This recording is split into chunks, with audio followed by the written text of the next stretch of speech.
A large spaceship is floating in the galaxy. People were scared to die and were asking for help.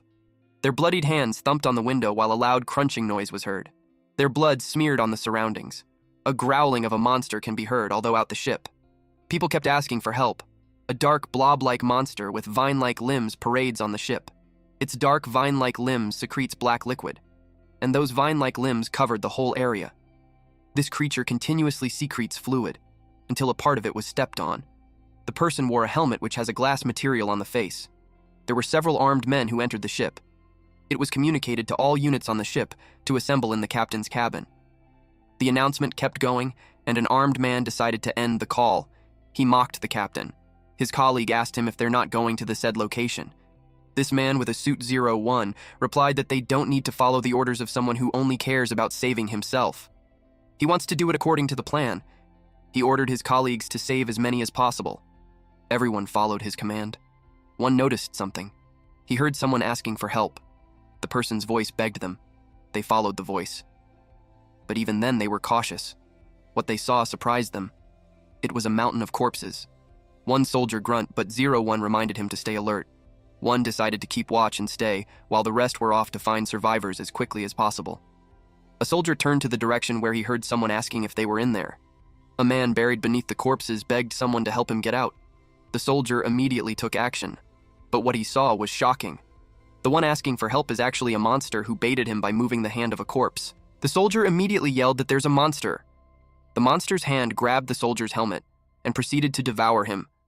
One and another soldier watched it happen.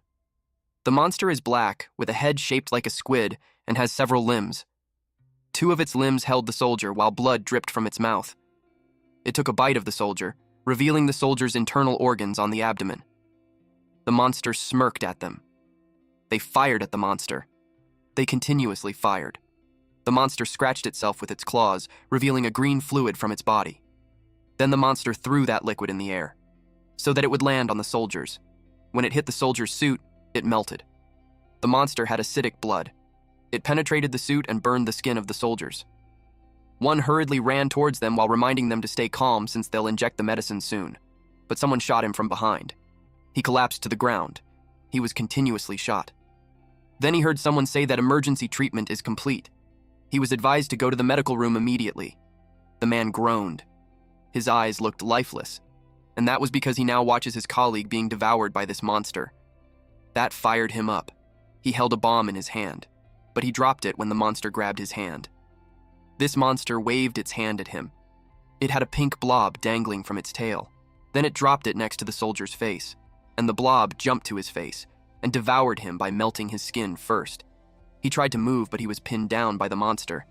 Afterwards, the pink blob hopped around like a little child. Making its way back to the shoulder of the monster, it burped loudly. The monster made its way to the exit. They left behind a steaming skull. The monster noticed something. The door was closed. It took an arm from the corpse to have it identified by the system, but the hand was unauthorized, so access was denied. The monster was confused. The blob took out the bomb-like item that the soldier was holding onto earlier. The monster held it. The item fell and bounced, then it exploded. The monster passes through that recently destroyed door. It growled loudly. Two men shrieked when they saw it. The monster made its way towards them. It targeted the first prey and dashed towards it. The man's wet eyes saw the monster's teeth coming closer at him. The monster knew that it's a monstrous alien creature. He devoured the man. This monster is aware of how it lives, feed, grow, survive, and evolve. Now let's go back in time when it all started. In the middle of the vast universe, in the cargo hold of a cold metal ship, this creature had become a hostile alien creature in an SF survival game. Space Survival. It is an RPG game where one chooses one of the various species that exist in the vast outer space and survive, explore, and evolve. Sometimes one could become a metallic gremlin ripping out human ships, or become a mutant monster and massacre the enemies on the ground. Or they could become a group leader with collective intelligence and attack other planets. This player had played all space monsters that are likely to appear in nightmares, but he only had one favorite species. The unidentified aggressive space morph, also known as UASM. He calls it a morph. Its motive is based on the creature that appears in an alien movie, and it is a race that reinforces itself endlessly with the genetic information of the victims. It may seem to be the strongest of all, but because of its difficulty and level of survival, and has no ability to converse with other species to cooperate, it is considered one of the worst minority species in the game. It is simple why one of the worst species became his favorite.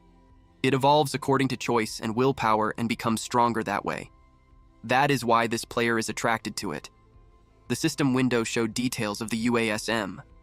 Its status is a hatchling, and its only goal is survival. Core, its retention characteristic, its super sense. The UASM watched the screen. It has crab claws. The monster sighed. His character decision on the game was influenced by the Alien movie that he liked.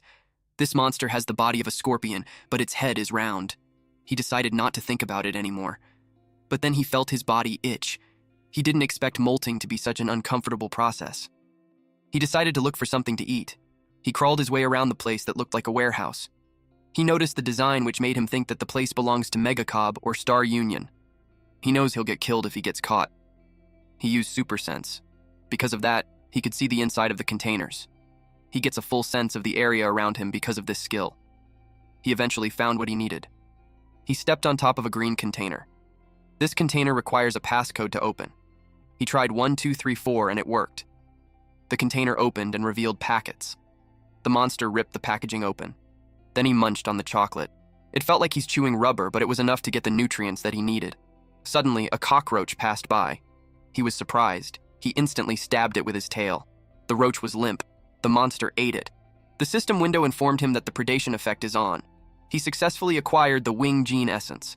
He was asked if he wanted to apply the wings. The monster felt lucky that he was able to acquire the gene essence so quickly. Genetic essences are a key component of Amorph's operation. The more gene information it acquires, the stronger it can become. The monster liked the wings that he got, so he chose yes to accept it. It slowly formed on his back. His cockroach wings have fully appeared. It was nice, but he had no idea how to move it. Since it's on his back, he tried moving his trapezius muscle. He eventually got it.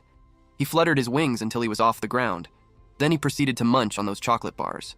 He realized that he's burning more calories than he thought he would. He saw several cockroaches. He watched them in the hopes that he'll learn the skill to utilize his wings properly. He finally decided on his first target. He stabbed a cockroach and then ate it. He already had 20 cockroaches in total, but it was not enough. He munched on another cockroach while commenting that it tasted like chicken. He now gained another characteristic, which is chitin shell. It increases defense depending on growth level. It's a good ability, but it will take time to develop. He needs to secure strong vitality characteristics, but it's not as easy as it sounds. Strong vitality is a characteristic that slows aging by reducing energy consumption. It's a common characteristic of passive insects or plant types, and it greatly reduces the need to dwell on food. From that, the monster concluded that he just needs to catch more roaches to survive. He leapt above the containers to change position. He jumped up high and flew while surveilling the other roaches. He slowly approached it and grabbed it with his crab claw. He took a big bite of the roach. But while he did that, the other roach scurried away. He didn't want to lose it. He wasn't able to control his speed, so he crashed. It was a bit painful, but it didn't make him stop chasing after the roach. His tail made its way through the nook to try catching the roach, and he successfully stabbed it. The roach struggled even if it was already on its way to his mouth. Chewing the roach made a loud crunching noise. System window informed him that predation is on. The system window informed him of his successful acquisition of tough life force gene essence. He attained the strong vitality of cockroaches' biological properties. He was asked if he wants to apply strong vitality. He tapped on yes. His limbs bulged. His skin became firmer.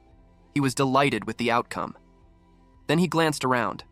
The owner of that spaceship, mankind, is his enemy.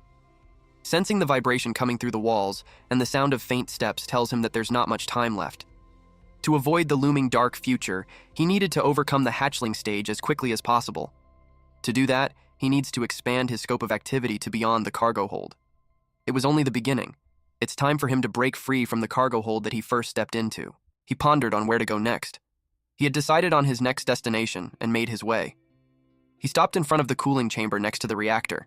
It's an important facility, so there won't be many people visiting and no one will see what's under their noses. Another option that this monster has is to break the cooling chamber and make a run for it. He peeked on the vent. He was about to dive in when he heard something. The fan started turning. Going against the wind was intense. He unscrewed the bolt to remove the cover of the fan. Eventually, he was able to remove it. The blades of the fan kept turning. The monster knew that if he damages the ventilation, the AI is going to report to the humans. He decided to pass through the blades at the right time. He relied on Amorph's power. His senses helped him determine that there's iron oxide and fine metal powder mixed in the air.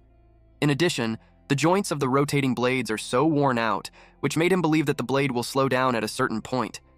His brain is speaking after reviewing all the information. It tells him how to jump in. He saw the chance. In he went. His tail has been struck by the blade. He sprints forward. He let out a breath of relief from coming out alive. He wondered what's next. While crawling through the vent, he saw a spider and ate it. He eventually reached the end of the vent. A person can be heard asking about the result of the experiment on number 026. The person with him replied that it's another failure. The guy whined that the boss is going to yell at him again. A man replied that there's nothing that they can do since the test subject is from Earth and the captain favors her. The monster was surprised to see that it was a lab since he thought that it was just an ordinary spaceship. He discerned that those people look like Mangacap. Mangacap is a thriving human group around the solar system. Simply put, they are a race based on the motif of humans from Earth. Instead of the government, giant corporations dominate the country, and most of the inhabitants are extreme materialists. Most human races in the game are neutral, but among them, Mangacap is more of a villain. Mangacap is the only species that renders normal humans into slaves. They're terrible beings in games, let alone in real life. The monster flew out of the vent. He looked around his surroundings. His path depends on what kind of experimental ship it is, so he used his senses to know more about it. If it's a Hulk mutant research center, a mutant soldier specializing in land combat, then the monster can get a strong body and combat ability. If it's a place where they experiment on superpowers of cult, a space elf kind, then the monster can get his hands on strong psychic power. Personally, he wished for it to be cult, but he doubts he'll be able to attain psychic powers from an early stage. He heard someone asking for help. He peeked from a distance. There's a round, pink creature inside the capsule, and it expresses how much pain it is. This creature is called a bubble amoeba. Its characteristic is oxygen saving. It's a worthless characteristic for Amorph. This Amorph decided to use his super sense to look for clues. Then, he noticed the electricity. He wondered if this was what the researchers were talking about earlier. Because of his super sense, this Amorph found out that the experiment will be terminated if he presses the yellow button. The machine shuts down, and Bubble Amoeba thanks him. The Amorph creature wished the Bubble Amoeba to have a good life. The Amorph realized that a human just came in. He hurriedly flew away. He landed on the cabinet at the top. The door of that room opened. A woman stepped in. She asked the man behind her when she will be seeing the progress for experiment number 26. The man asked for more time. The woman glared at the man and told him that she needs results to report back to the company before they arrive. She told the man that if there's no performance, the company might rethink the man's employment. The man begged the woman. Mr. Wei, the senior researcher, trembled and sweated profusely when she called him. The woman told Mr. Wei that she has high expectations of him. She informed Mr. Wei that if he's able to gain the aptitude from experiment number 26, his promotion as chief researcher would not be a problem. Mr. Wei asked if she's telling the truth. She replied yes, and told him that if things go well, they might be able to be in line with Mars. She added that Mars is really interested in their project. Mr. Wei asked the woman what she thought about administering sonium. It's the wake-up drug made by Star Union. It's something that they haven't tried before. The woman uttered that they've tried everything similar to it by component, everything but sonium. She agreed with Mr. Wei and instructed for it to be administered right away. Mr. Wei was a bit hesitant since if it doesn't absorb the neutralizing agent, it becomes a life-sustaining problem. The woman demanded to have results immediately. Mr. Wei understood, but he was about to reason out. She cut him off by telling him that he should understand how serious the situation is. The man couldn't do anything except to go to work right away. He started administering 0.01 milligrams and slowly increasing the dosage to 0.03 milligrams, then 0.05 milligrams. The bubble amoeba was showing a response. As Mr. Wei was about to administer 0.07 milligrams, the woman told him to halt. She told Mr. Wei to increase the amount to the fullest. Mr. Wei was hesitant, but the woman pushed the button instead. All the fluids rushed to the bubble amoeba. The bubble amoeba expressed how painful it is. It kept asking for help. But this fucker was just enjoying herself. The amorph can only watch from a safe distance. A few moments later, things calmed down. The woman found the result interesting, and she asked for more experiments to be run to number 26. Mr. Wei asked if that would turn out okay. The woman replied yes, and she instructed him if there's any noteworthy progress. When she was about to leave, she noticed something. But when she turned to the cabinet, there was nothing in there. She decided to continue exiting the room. The amorph wondered if the bubble amoeba spoke to him earlier, asking for help. The amorph felt uncomfortable. He made up his mind. He planned to kill the woman in the next few days. The machine's whirred. There were a lot of pipes connected to it, all leading to a hole in the center. The amorph monster kept chewing. Then he spat out green liquid. His preparations are complete. He uses his super senses. The vessel felt like his body. He scattered green fluid around the area so that when he used his super senses, he would be able to gather a lot of data such as where and what are the enemies doing and who they are talking to. After 4 days of being an amorph, his nest is complete. After completing his nest, he went back and forth to the nest and cargo hold to eat roaches and spiders. In the meantime, he has also been spying on his target and collecting information. He noticed that the woman was going out at the same time as usual. The woman is Kisaragi Yujin, and she's the head researcher of the vessel. The ship may be weak, but she's the most important person on the ship and a hazard to the amorph's survival. 2 days ago, an experimental specimen escaped. While all the other researchers were in panic, she came up with an exclusive tracking device in just 2 hours and succeeded in capturing the experiment. If the specimen was in the vents, she would have gotten the amorph too. That's why she needs to be killed as soon as possible. The amorph peeked through the vent. Kisaragi turned towards it. There was nothing in there, but she felt that she's being watched again. A soldier asked if there's a problem. She replied that it was nothing, and they set off. Meanwhile, the amorph was scared to death since it was a close call. The amorph commented that Kisaragi got one heck of a sense for a human being. It was like she had some psychic power or something. The psychic power is a characteristic unique to cult. Psychic power is kind of like telekinesis, telepathy, and mind control. It was like a superpower. But sometimes, very rarely among human beings, some are born with potential psychic powers. The amorph noted how Kisaragi is skilled, smart, sensitive, and she always has armed men with her. He wondered how he should approach her. Suddenly, the system window appeared and displayed a new skill: paralyzing venom. It's the perfect characteristic for the amorph who has such a weak body. His venom is on his tail, and a single drop of it is enough to subdue a grown adult. It only lasted 5 minutes, but that was enough for him. But the amorph knew that he could only use it on her when she's alone. Unfortunately, she always has soldiers with her. The amorph realized that thinking about it wasn't a help at all. He decided to go get some fresh air. He went down the vent, and from a corner, he slowly peeked. The bubble amoeba greeted him. The amorph replied that it looked like the bubble amoeba looked better. He brought it some food. He dropped it in a box, and it went straight to the tubes connected to the bubble amoeba. The bubble amoeba was delighted with how good the food was. The bubble amoeba has no other skill in the game. But amorph is uncertain if that only applied to the bubble amoeba in front of him, or it could also be that the bubble amoeba there is from a different kind. The amorph remembered that the woman has a cat. Reflecting on it, the amorph realized that Kisaragi has a strong attachment to it. It made the amorph wonder if he could find any flaw in her if her cat dies. The cat doesn't have bodyguards like Kisaragi, and it's usually alone in the bedroom until its master calls for it.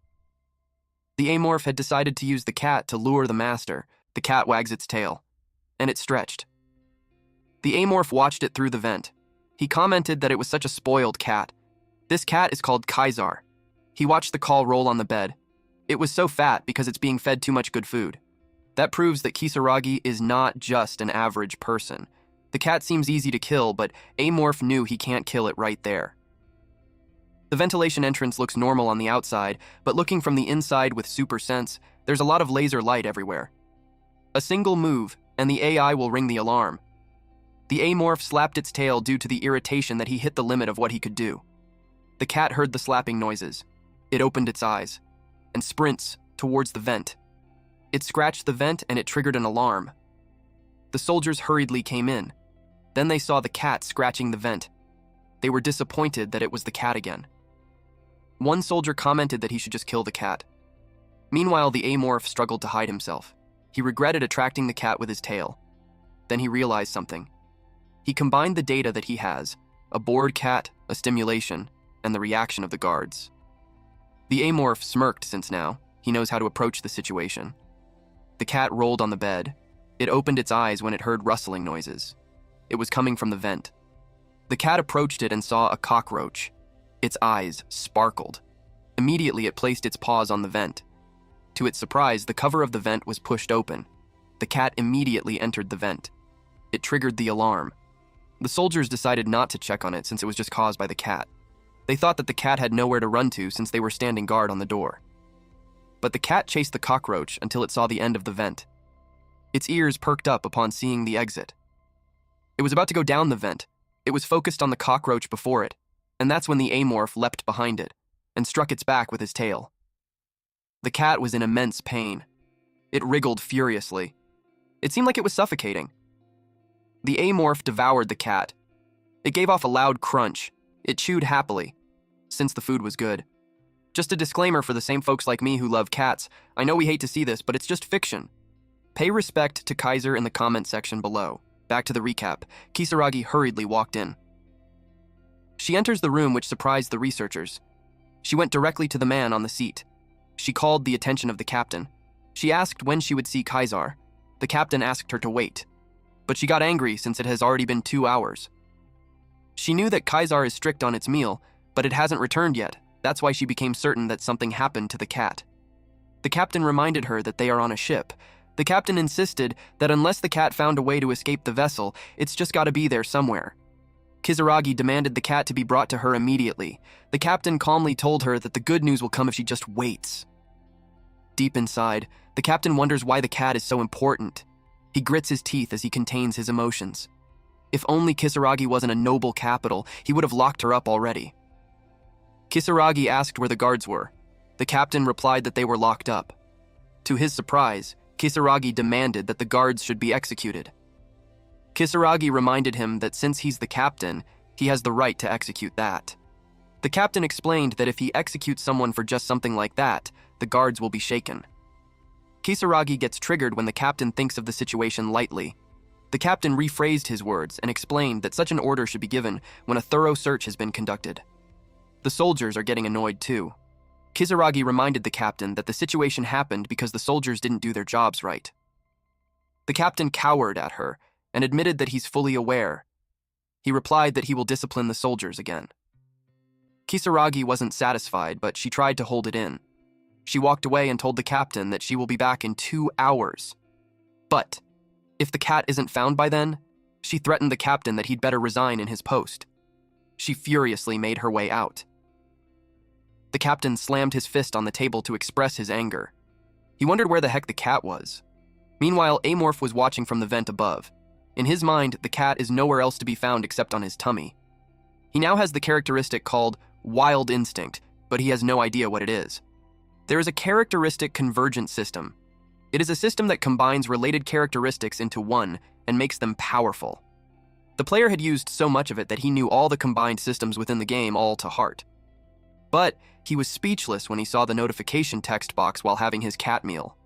It was a characteristic that even a game maniac like him hadn't seen before.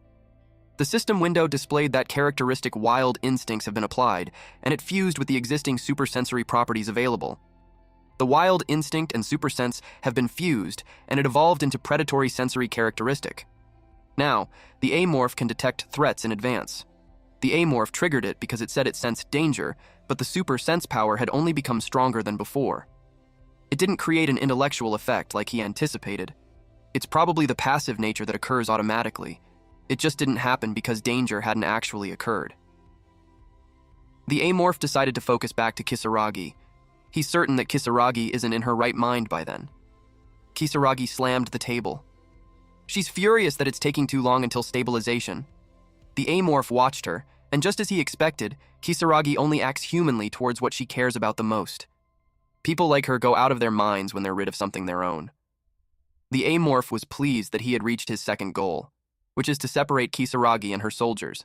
A big rift has appeared between them because of the missing cat incident. The guards didn't care for the cat in the first place. The cat was being fed the best meal that the soldiers could only just dream of having. Any normal person would be mad about that. They're angry about the class. Kisaragi is the highest rank noble capital in Megacob. For the soldiers who were forced to make absurdities, they were too afraid to protest to her directly, and the cat was the scapegoat that would radiate anger. In other words, the cat was kind of like a shield.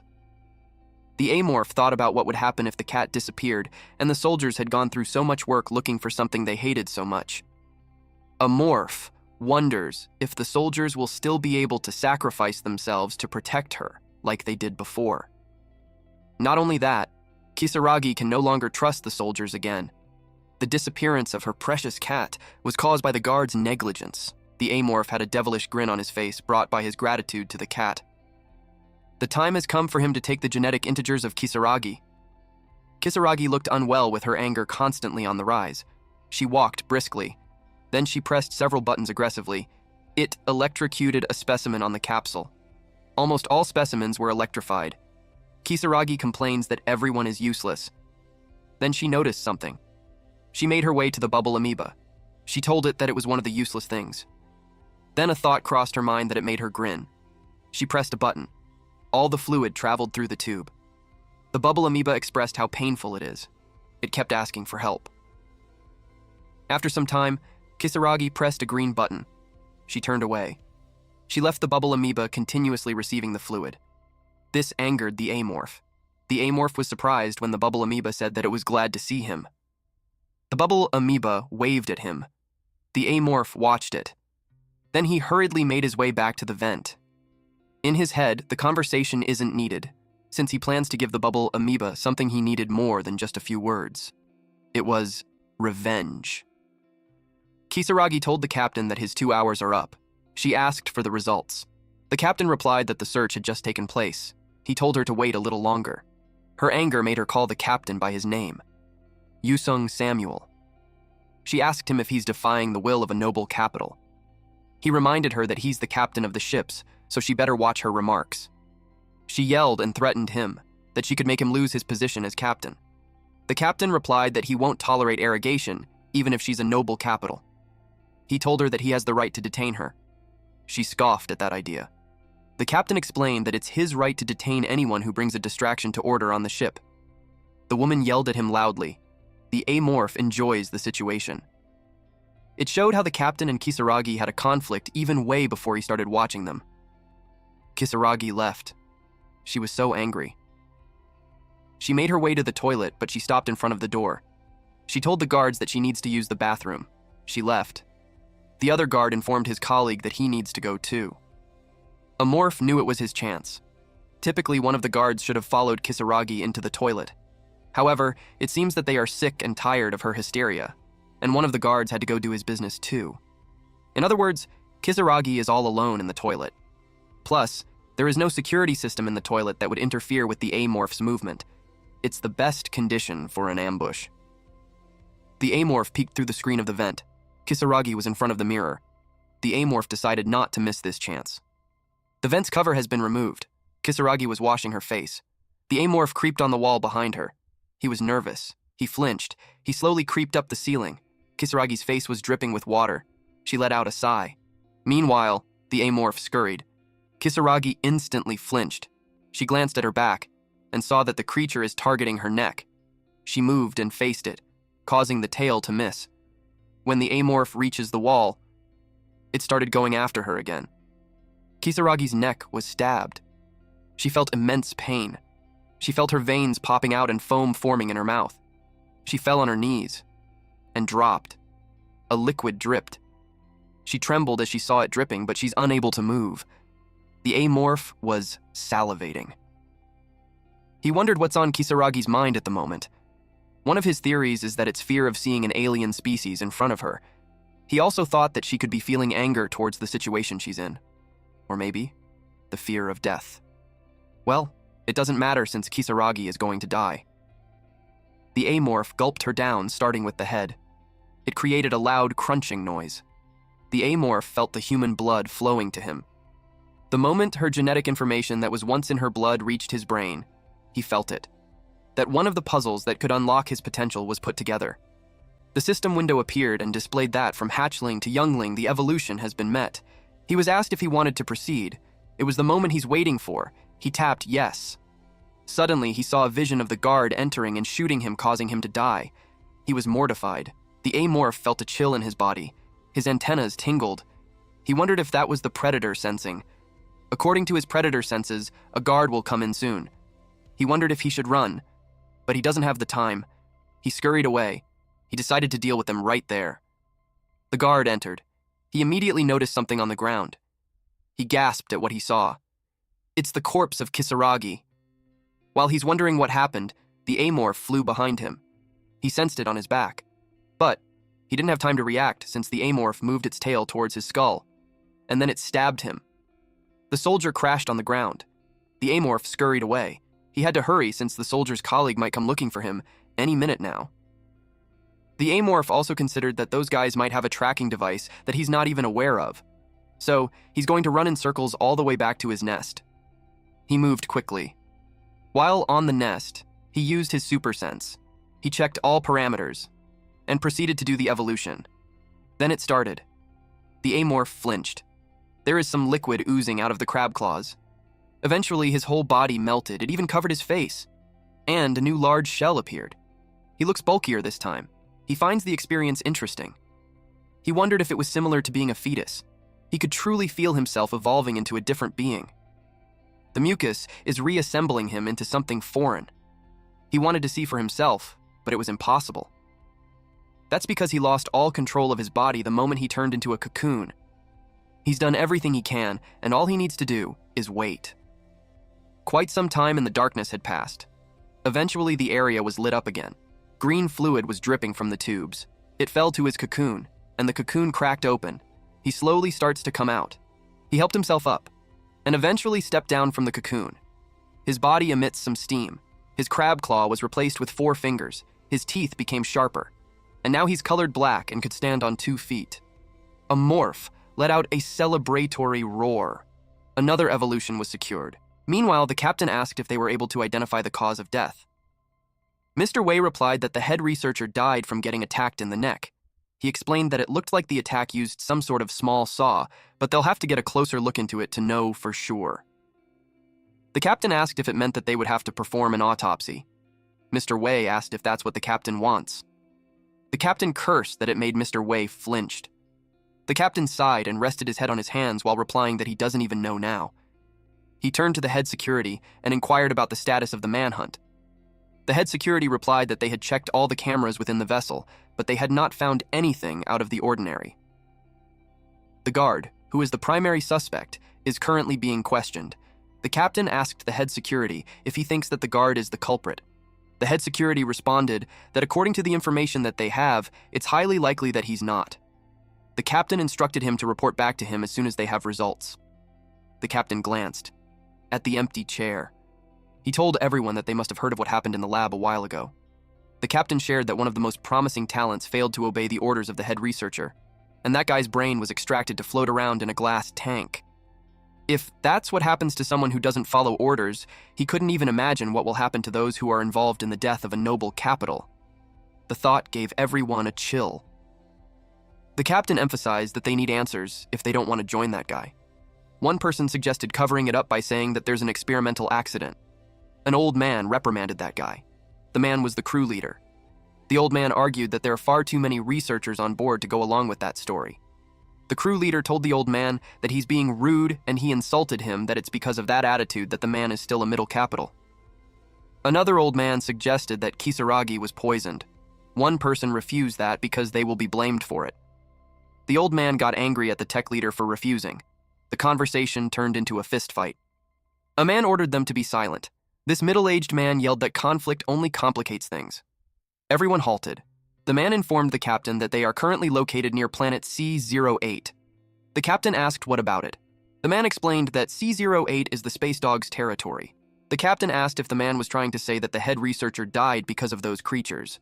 The man replied yes and came up with an explanation, that they can say they were ambushed and didn't have a chance to save her. The captain thought about it.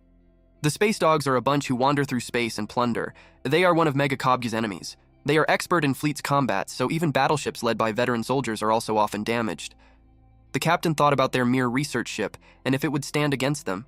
He knew it wouldn't, and there would be maximum damage. And unfortunate accidents can happen in the process.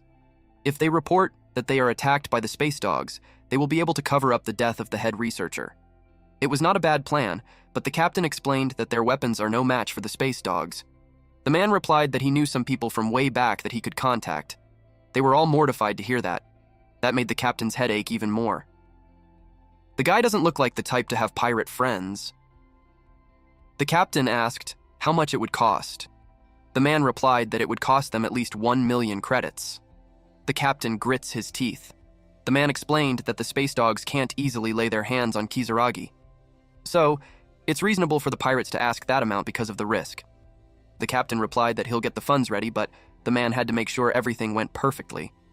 The captain stood up and informed everyone that he's going to hand over the authority to the crisis team manager and end the meeting. Mr. Wei asked what they planned to do on the body. The captain replied that they will keep it and hand it over to the space dogs. He commanded them not to let anyone touch it. Meanwhile, a steam comes out from the Amorph's body. The Amorph could clearly tell that being a youngling is different. Since he evolved into a youngling, he needs to change his plans. Until then, his plan was to avoid the eyes of the enemies, but now hunting and survival have become equally as important. Surviving is somewhat complete, so he had to think of the next step. He wondered what his next goal should be. The system window displayed that the first evolution is successful, so it meant that he had successfully become a youngling. Amorph's evolution is divided into 6 stages and goes through a total of 5 evolutionary stages. First is the hatchling, then youngling, third is juvenile, then subadult, adult, and lastly, the ascension. Once he reaches out ascension, the last stage, it means he has cleared the game. If Amorph ascends in the game, all the secrets regarding the race will be revealed. Information such as where they come from, who they are, etc. Thus, it would be the same in real life. The problem is that it's extremely difficult to get to the ending. There are only 20 or so of them who have seen an ending of a species, and this player is the only one who has seen the ending of an Amorph. The Amorph watched the screen. The type indicated there can be unlocked from the youngling stage. He looked at his characteristics and assumed that his type would be physical strength. The system window prompted him if he would like to view the potential types that can be specialized. He tapped yes. As he expected, physical strengthening has met most of the conditions. It's all thanks to the reinforced exoskeleton and acidic blood properties he gained from evolving into a youngling. The types are similar occupations that other ethnic groups have, but slightly different. If the conditions are met, the type will be unlocked and synergized by the relevant abilities. The system window displayed that currently, there are 2 types that can be specialized. Physical strengthening, 6 out of 10, and superpower enhancement, 1.5 out of 3. He wondered what 0.5 is when one is probably the predator sensing. He doesn't have a characteristic like that because he ate all the bugs and the cat. Then he remembered something. Kisaragi is the only body that he didn't get to finish eating. He expected her to have a good instinct because of her psychic power. The Amorph decided to find her body since he wants to have the psychic powers. He scurried away. He opened the cover of the vent. It was too small for him now since he had grown. He smelled something. It was a dead body. He followed where it came from. He scurried over the cover of the vent. Then he found it. It made him salivate instantly. He found the mortuary where they kept the bodies. It was just beneath him. We then see a man wearing headphones. He's listening to music. He's also busy on the big screen in front of him. Then he smelled something. He went to where it was coming from. He was surprised at what he saw. A large hole was made since the ground was melted with acid. Unbeknownst to this man, the Amorph was above him. He's confused as to where the acidic solution came from. He decided to call security, but when he turned around, the mouth of the Amorph was already closing in. He got stabbed on the side of his head. Instantly, he died and fell to the ground. The body is taken out of the freezer. Amorph grabbed the cloth and removed it. It revealed Kisaragi's body. He commented that Kisaragi looks the way she did when she died. A noble prime's body is never to be touched. The Amorph finds it strange that no matter how many people he had to kill, he doesn't feel guilty at all. There's a saying that one changes according to its surroundings. He wondered if he had changed as well after becoming amorph, or could it be his true self all along? He recognized that thinking about it won't change anything, so he just focused on having his meal. He needs to keep killing to survive. That is the life of amorph, and the way of life he needs to get used to. Once people die, their body goes back to nature and gets absorbed. It made him think if he would also be considered part of nature when he absorbs those bodies. He bit on something. When he coughed it out, it was a spherical item. It was inside Kisaragi's heart, but he had no idea what it was for. He crushed it in his hand. To his surprise, the system window appeared. As he expected, Kisaragi indeed has psychic powers. He found out because the system window displayed that he successfully acquired the gene essence of a superpower organ. He was asked if he likes to apply the superpower organ. He complained about why it has to be a superpower organ. Amorph can use psychic power without it, so it's basically useless for him to have that characteristic. He decided to look at it positively since he needs a number of characteristics to unlock his type anyway. He clicked yes. Suddenly his body made cracking sounds. His head formed several tentacles. He found it interesting. He thought that it might become useful, like predator sensing and fuse with other characteristics. Now that he's done with Kisaragi, he wondered if he should go for the guard next. He chomped on the guard and commented that it tasted funny. The guard was hard to chew. Suddenly, his antenna twitched. He knew it was dangerous. The guards had changed shifts. With his super sense, he saw that the guard was handing out his power suit to the next guy on duty. It made him wonder if there aren't enough power suits on the ship. He knew that there would be someone coming in for the guy that he just killed. As soon as the next shift comes, that person could immediately notice the changes in the room. And since they're living in the space era, people would immediately think that there's a monster living in the same ship as them. The amorph acknowledges that he's not strong enough to face the whole crew yet. He needs something to stall time until he gets stronger. Then, he realized something. The acidic solution continued to produce smoke. Then the amorph remembered that he's in a mortuary. There are preservatives and chemicals to dispose of bodies. An interesting thought had just popped into his mind. A useful way to get out of the crisis and bully the crew on board at the same time. Mangacap doesn't have an official capital city. However, there is a place that they consider as the center of their society. That place is Earth, the headquarters and pivot of the current Mangacap. The 5 companies that contributed to the establishment of Mangacap are the kings of the Earth. They are now known as the 5 families. And one of the families, the Kisaragis, resided in an area formerly known as East Asia. The Yujin family started as a business in a small country called the Republic of Korea. Now, all the land in the country is the living space of the Yujin family. There are small trains for travel, maglev trains, and an artificial sun for internal ecosystems. And of course, there are the people of the Yujin family and tens of millions of tools that obey them. There was a house in the middle of the fields. A man is tilling the soil. He happily does his job. While he's doing that, 2 men were waiting for him. He rose to his feet and acknowledged that he kept his guard and butler waiting for too long. The butler nodded to the guard to go ahead. The old man asked the guard what it was. The guard replied that it's about the man's granddaughter. The man asked which granddaughter he was referring to. The guard informed him that he's talking about Kisaragi. The old man recognized that it's the daughter of his 3rd child. The man happily asked what was the news about Kisaragi. The guard replied that Kisaragi's signal device had been destroyed. The man refused to believe that since he had never asked her to do any stressful work. The guard explained that the last signal came from C08, which seems to be the space dog's territory. The old man tapped the man's shoulder, and then he whacked the guard's head with the farming tool. Blood painted the fields. The man was on the ground, trembling. The old man approached him. Then the old man continuously hit the guard, spilling more blood in the area. When he's done, he threw the sharp farming tool away. He instructed the other guards to clean up the mess. He reminded them that he doesn't need a tool that answers a question that wasn't asked. He told them that the tools are the most important thing for them. The head guard bowed and replied that he understands. The grandfather of Kisaragi shared that it costs him 10 billion to raise that child. It was as if developing a new vessel. He even had her go through a gene enhancement surgery, so he doesn't believe that a simple pirate could have harmed her. It made him wonder who has the guts to lay their hands on the darling of the Yujin family. He asked the butler if the captain's name was Yusung Samuel. He knew that the Samuel family is from Titan, and the Ascertain family is interested in them. However, it couldn't be the Ascertain family since the head of the Ascertain family is a coward. They don't have the nerve to challenge the Eugene family. He asked the butler for his opinion. The butler replied that it could be the doing of the TNC. That's what the grandfather thought too. TNC and the Ascertain family look like they're fighting over the rights to Jupiter, but they're actually a team. The Ascertain family's credits come from TNC. Kisaragi's grandfather bet that sneaky bastard is planning to get a drop on a board of directors.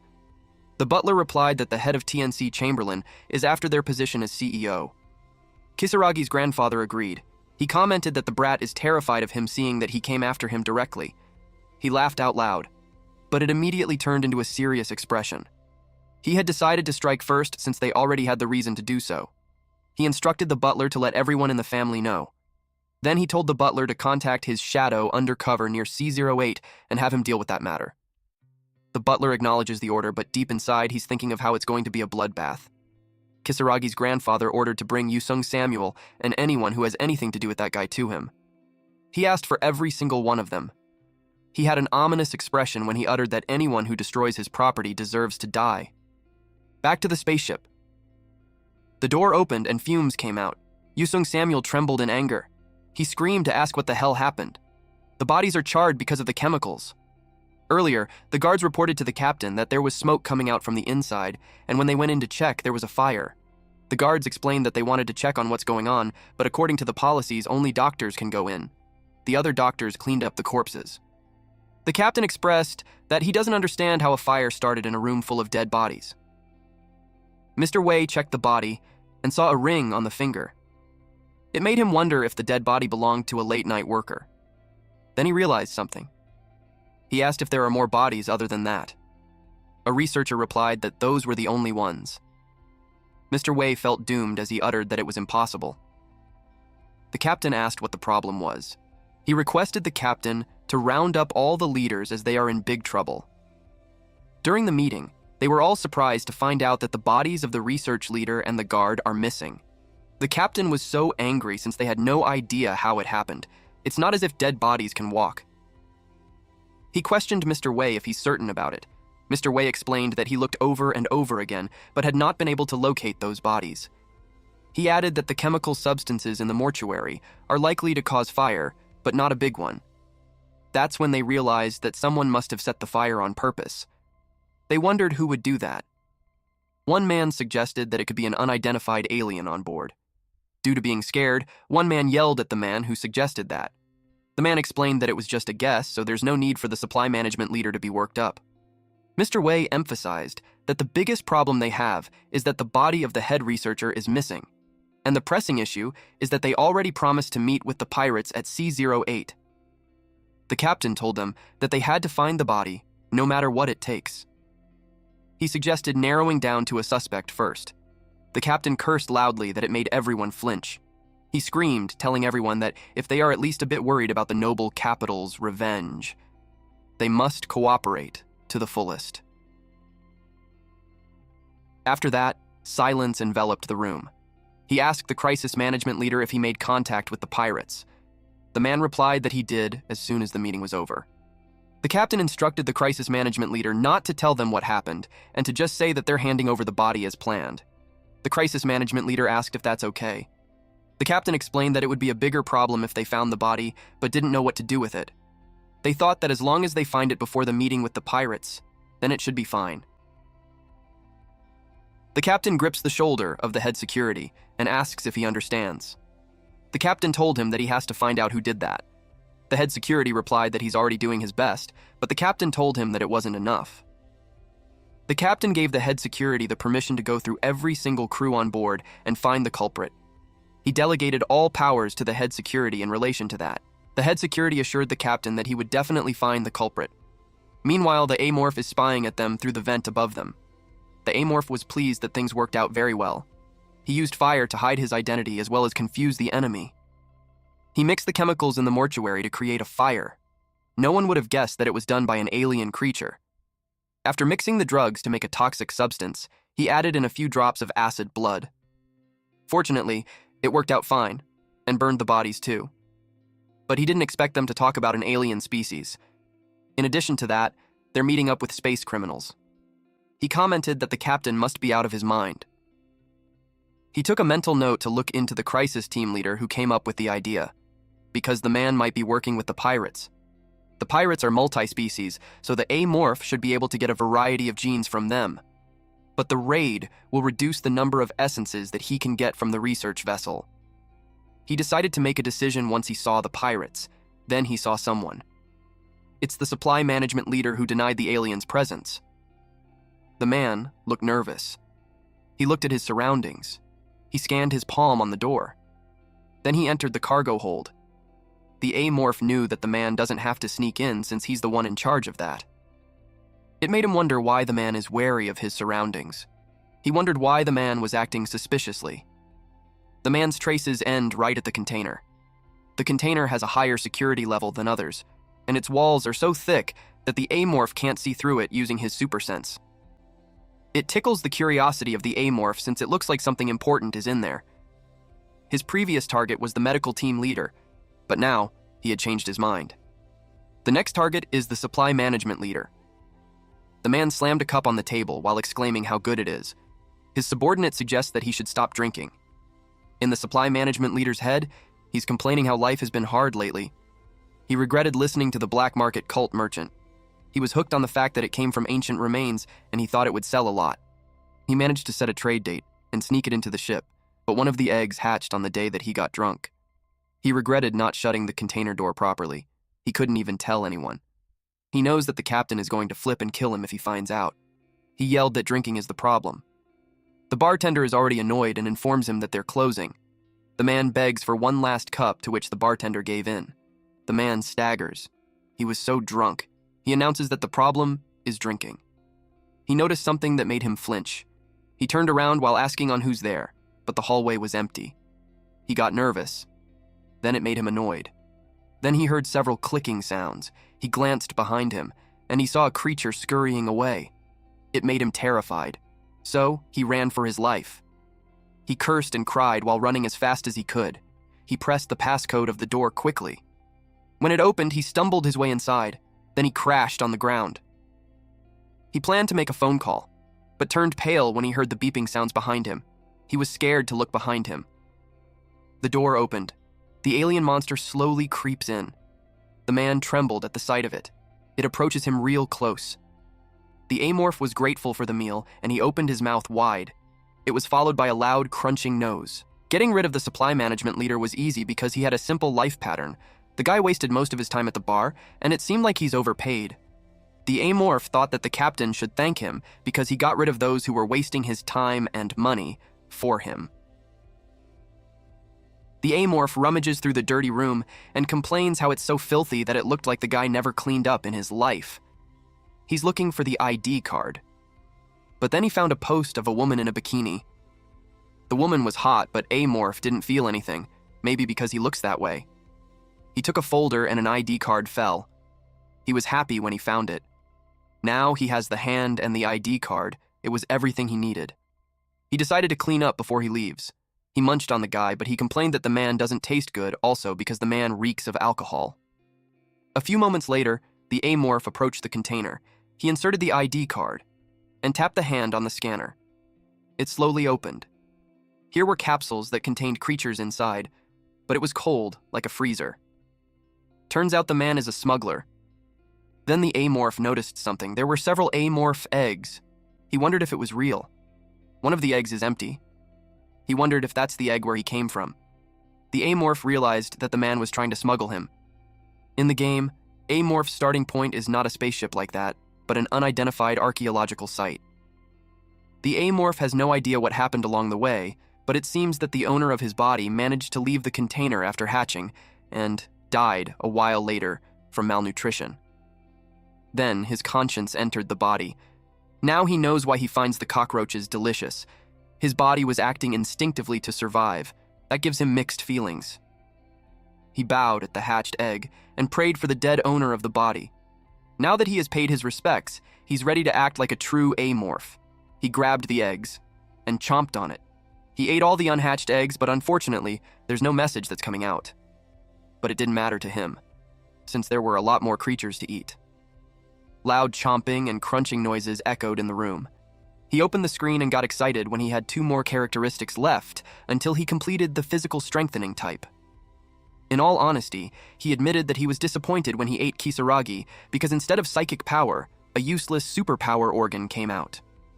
But the supply management leader had given him a special gift, a powerful characteristic that he'd only be able to obtain way later if it was a game, a trait that can effectively kill the crew members. And with that ability, he can be bolder with his plans. It's not long before the spaceship meets up with the space dogs. He had no idea how dangerous those people were, so he had to grow as strong as possible. He's excited to gather the gene essences, especially when those creatures won't be heard no matter how much they scream. The pathetic howls of the research vessel and the crew will be buried in the black abyss. Meanwhile, at the onboard runway of the mangacap research ship, a mechanic invited Scott to eat. Scott replied that he'll be right there. The man asked Scott how much longer he has to work. Scott replied that he might stay until late. They groaned at the thought. They talked about the recent maintenance order. They were instructed to go all through the planes when there's no reason for them to fight. The man didn't like talking about work during dinner, but Scott urged him to think about it since it's odd. Scott shared that he heard a rumor that they are preparing to capture the metallic gremlin. Fincher replied that if they ever come across one, they won't stand a chance. Scott replied that the metallic gremlin is already on board. Fincher was surprised to hear that. Scott asked him if he had noticed the funky smell in the air lately. That is the smell of a metallic gremlin. Scott added that someone from the kitchen said that people are disappearing one by one lately. Fincher thought that it was just a load of bullshit. A man with eyeglasses joined their conversation and shared that he heard that the supply management leader was missing. Because of that, the cargo manager got promoted, making him the temporary leader. Scott emphasized to Fincher that he's right. Fincher considered that even if it's true that people are disappearing, it's questionable why the higher-ups aren't doing anything about it. The man with eyeglasses replied that the higher-ups are hiding it because they don't want to cause a stir.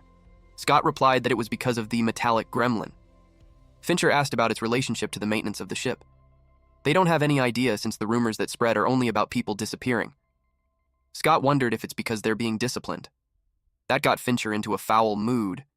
He told them that they're such an idiot. It was already dark, but one ship remained lit up. Someone asked Scott if he wanted to eat something. He replied that he wants compound liquor if there's any. Scott complained that he might not be able to finish all the work that night. He continued the maintenance of the ship until Cameron called him over. He replied that he's working, but Cameron insisted and told him that it will only take a second.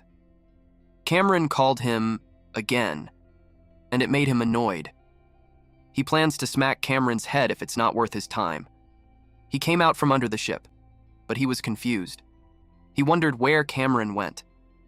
Cameron's voice is coming from the maintenance room. Cameron told him to come inside. Scott asked what he was doing in the dark. The man replied that he's looking for something, and he asked for Scott's help. Scott sighed as he entered. He has his flashlight on, but he smelled something like metal. He wondered where the guy was. The guy responded that he's over there. Scott slipped on a dumbbell, and he crashed on the ground facing forward. He hurt his head on the fall. Then he realized that something wasn't right. He could barely see in the dark even if there's flashlight. It made him think about what Cameron would do in the dark. Then he recalled the rumors about people disappearing one by one, and he insisted that it's because of the metallic gremlin. He heard footsteps behind him, so he called Cameron's name. It's slowly scooting closer to him, but he kept calling for Cameron. Suddenly, the amorph grabbed him. The amorph appeared in front of him and spoke to him, saying, "Welcome." Then Scott screamed loudly. It was followed by loud, crunching noises. Amorph's skill, imitation, is quite useful. Fincher called out to Scott to inform him that he brought the compound liquor, but Fincher got confused since Scott wasn't there. He knew that Scott never leaves his post until he's finished with what he's doing. Then he heard Scott say that he's in the maintenance room. Fincher went to the room and asked what he's doing there. Scott replied that he was looking for something. Fincher asked what he was doing in the dark. Scott told him to come in and help him move something. Fincher walked in. He was about to say something when he noticed the flashlight on the ground. He reached for it. Suddenly, blood dripped from the ceiling. He wondered what it was. When he looked at his hand, he realized that it was blood. That scared him. Then he saw Scott's dead, scary face. The amorph is dangling Scott's head while imitating his voice. It was really creepy. Fincher screamed loudly. Then he ends up with the same fate as Scott. While the amorph chomps on his food, he reflected that he had the knack for luring others. His imitation skill makes things really convenient. Out of the creatures that the supply management leader wanted to smuggle, there was a larva named Red Worm. Red Worm is a giant worm that only lives on desert-type planets. It has the ability to imitate the voices of the other living things. It is said to have evolved to effectively hunt other creatures in harsh environments. It's great that he gained the genetic essence from the red worm larva. But it's a shame that it's not as effective as the original effect of the characteristics. He can only imitate the voice of the last living thing that he ate. But still, it's a pretty useful ability. He planned to eat someone from the kitchen tomorrow. He already knows the name of the person, Pierre. But the guy doesn't seem that close to Fincher. But it didn't matter. The amorph decided that Pierre is tomorrow's dinner.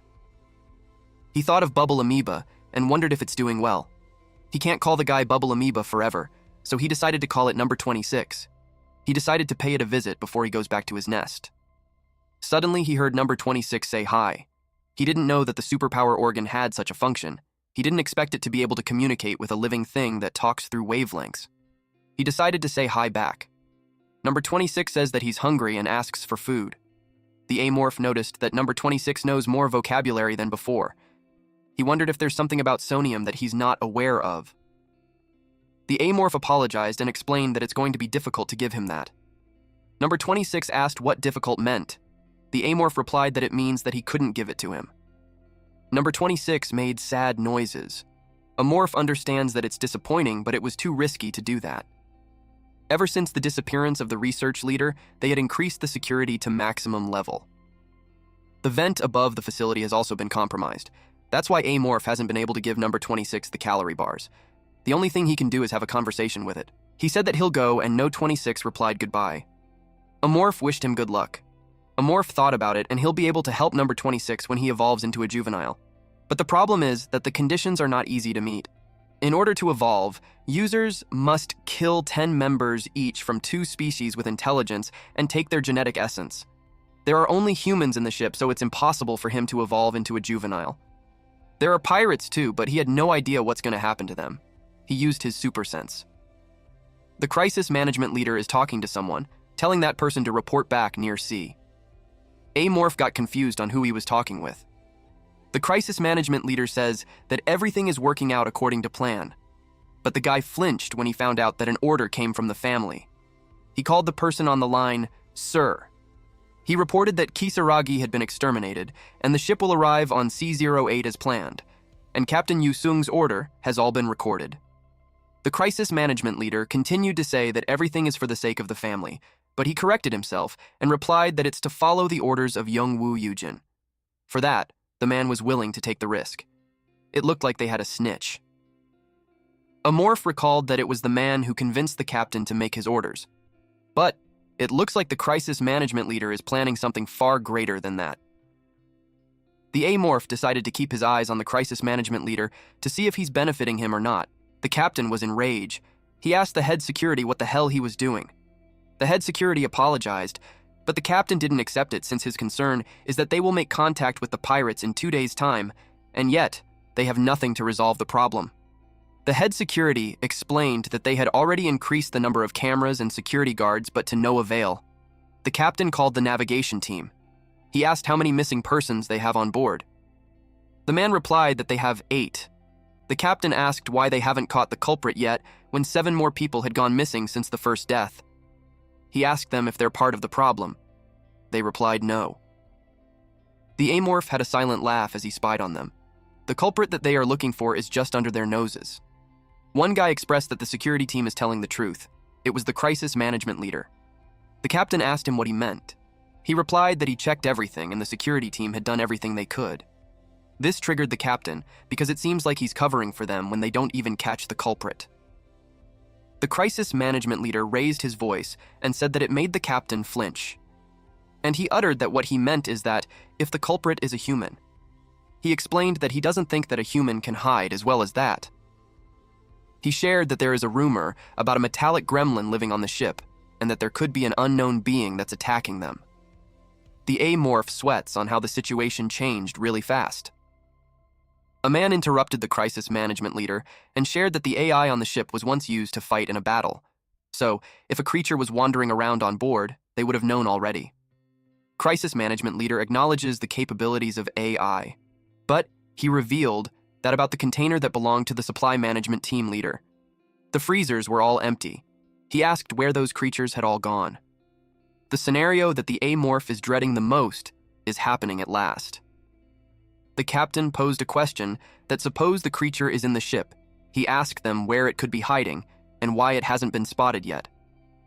The crisis management leader revealed that there's a place that they haven't checked yet. Then he pointed at it. He was pointing at the vents. He explained that the ventilation passageways span the whole ship, so he assumed that the creature would be around a meter in size to get around. One person expressed that a creature whose size is a meter would have been small to be able to kill humans. One person argued that a metallic gremlin is just 80 centimeters, but it can destroy a ship. A morph noted the guy's name, Arnold. He regretted not getting rid of him even if there's a risk. They realized that if what the crisis management leader said is true, then they are in big trouble, especially if that creature ate the head researcher's body. One suggested capturing it alive and handing it over to the noble capital. Another person supported the idea by saying that the noble capital would get over it when they learned that a creature ate up Kisaragi. Another person brought up on what to do with the pirates. The man replied that they'll have to fight them if there's nothing left of the body. He added that to win a war, they have to rule from within, so they need to deal with the monster first if they want to ensure people's safety. The captain asked the crisis management leader how many soldiers they would need. The man replied that he'll pick 6 people from Unit 8 and they'll search the ventilation passage. The captain gave him permission. Upon hearing that, A-morph scurried away. He's slightly in panic. He held out long enough and he knew that the day would come eventually. Arnold, crisis management leader, is definitely going to put up a security system in the ventilation, which means the A-morph shouldn't use that anymore.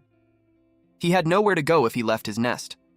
The halls are covered with security cameras, and the ventilation passage is out of the question. It was time for him to make an important decision. He wondered if he's going to run or stay and fight. He thought about it deeply. He recalled what Arnold said earlier, that the culprit isn't human, and that it could be hiding in the ventilation passageway of the entire ship, and that they should capture the creature alive and give it to the noble capital. All of those recollections made the A-morph angry. He felt insulted, like he's some kind of a wild animal. Even if his limbs are torn off, he could still bite the humans with his head. He had made up his mind to fight. He vowed to show them that trying to capture an A-morph in a ship on a space with few soldiers is the most foolish thing that they can do. He promised to show them everything he got, that he'll make them experience hell in space. The A-morph pushed his fingers on the ground, and he created a link throughout. His subsidiary organs dug deep into the ship and started analyzing. It gives him the information on the structure of the entire research ship and the location and movement of the enemies. If he were to compare the spacecraft to an organism that sails deep in space, he's nothing but a parasite in the brain of an inorganic creature. He knew that happens on the ship just as well as the owner of the ship. Captain Yusung and the team leaders are gathering at the bridge.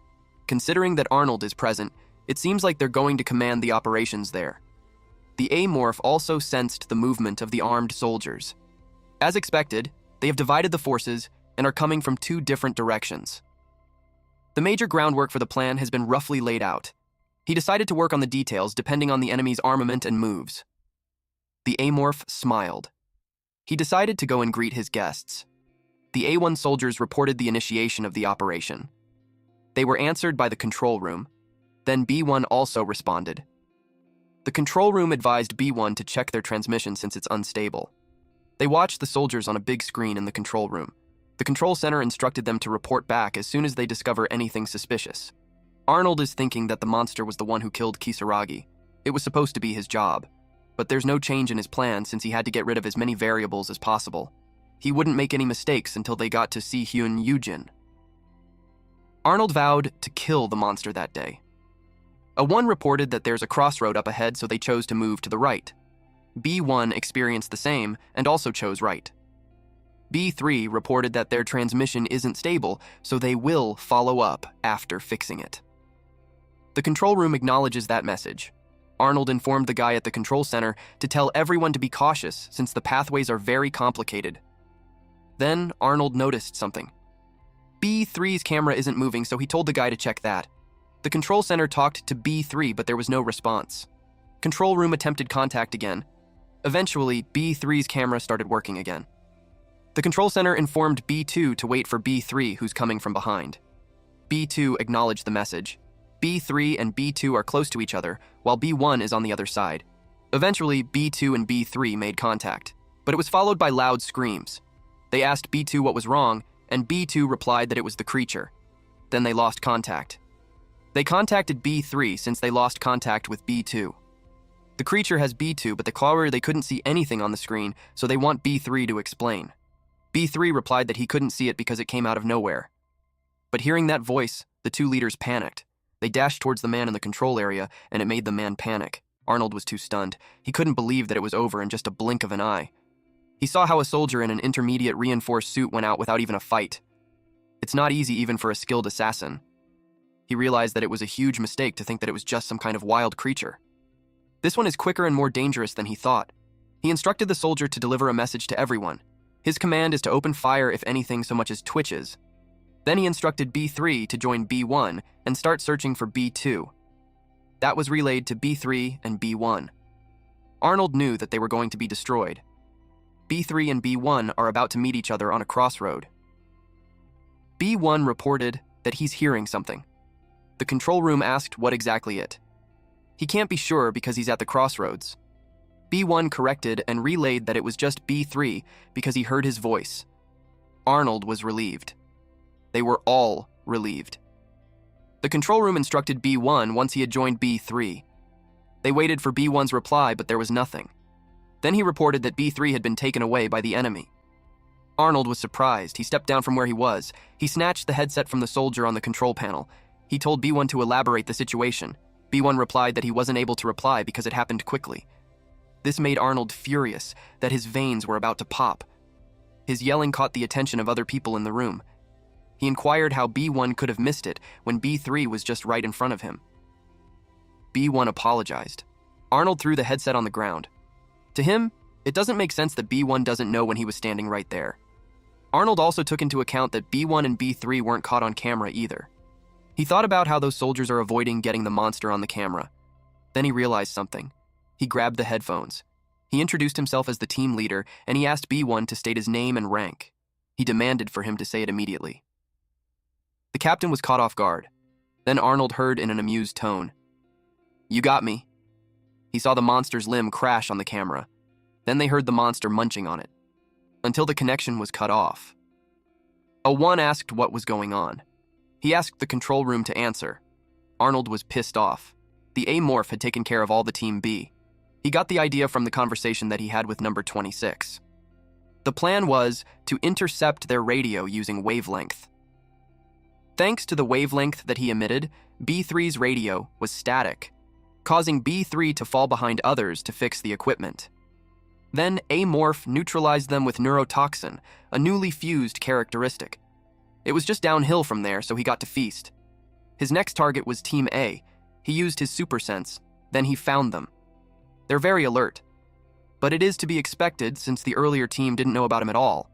But now, the rest of them know that he can imitate voices. He thought of using the information against them this time. He arrived at the crossroads and expected Team A to arrive there soon. While waiting for them, he questioned if it's really true that knowledge is power. Because to him, knowing just enough can be harmful. A1 turned on their headlights. A1 reported that they have arrived at a crossroad and they'll go right. The control room acknowledged their message. The team leader spoke again and emphasized that the creature can imitate the voice of humans. He instructed them to open fire as soon as they heard human voices. They heard someone asking for help, so the soldiers fired. They didn't hold back. They saw the monster cross. So, they decided to hold fire. The control room instructed A1 to check the status of the enemy. A1 acknowledged the order. The rest were instructed to keep their position and provide cover for A1. Little did they know, the monster was already behind them. A morph grabbed the last guy's head. A3 started screaming. They asked him what was wrong. A3 alerted them that the enemy was at the back. A1 and A2 were tasked to open fire immediately. But they hold fire since the creature is holding A3 as hostage and is hiding behind him. If they open fire, A3 could get injured, but Arnold demanded that they open fire. Arnold called out A1 to open fire immediately. A1 hesitated but still followed the order. He opened fire, and the monster ran away. Some bullets grazed the monster, so he scurried out of the line of fire. A2 reported that they have one man down. The control room replied that they should not fall back, and they had to get that creature. A3 choked on his own blood. A1 and A2 tend to him. They prepared to inject him with the remedy since A3 is already having a seizure. They injected the remedy. A1 reported that they have given the remedy and will continue the mission. The control room instructed them to proceed. Arnold cursed and expressed that he'll definitely rip out the monster's arms and legs. They reported that the monster had sustained injuries as well, because they found its acidic blood on the trail. They were surprised to see it has acidic blood. They had no idea what kind of monster it could be. They carefully followed it. The path was too narrow, but they still pushed forward. A1 requested permission to infuse enhancing drugs for effective suppression. The team leader allowed them to proceed. Their eyes become bloodshot, and they fell on their knees and trembled. The increase in their strength was evident. They vowed to kill that monster. They crouched, since they saw that the acidic blood was able to melt the ground. A1 reported the huge hole in the ventilation, but they didn't see any signs of the monster around us. They assumed that the monster had gone down the hall. The control room acknowledged their report. The control room asked for their exact location so that they could check the halls. Unbeknownst to these soldiers, the monster is behind them. The amorph leapt. One soldier turned around when he heard the noise. They fired at the monster, but it kept going. The monster grabbed the soldier's head and smashed it on the ground. That alerted the other soldier. He screamed loudly and fired at the monster. The monster's tail reached for the soldier. It stabbed the soldier's arms for him to stop firing. The soldier ran towards the monster in an attempt to punch it. He screamed for the monster to die.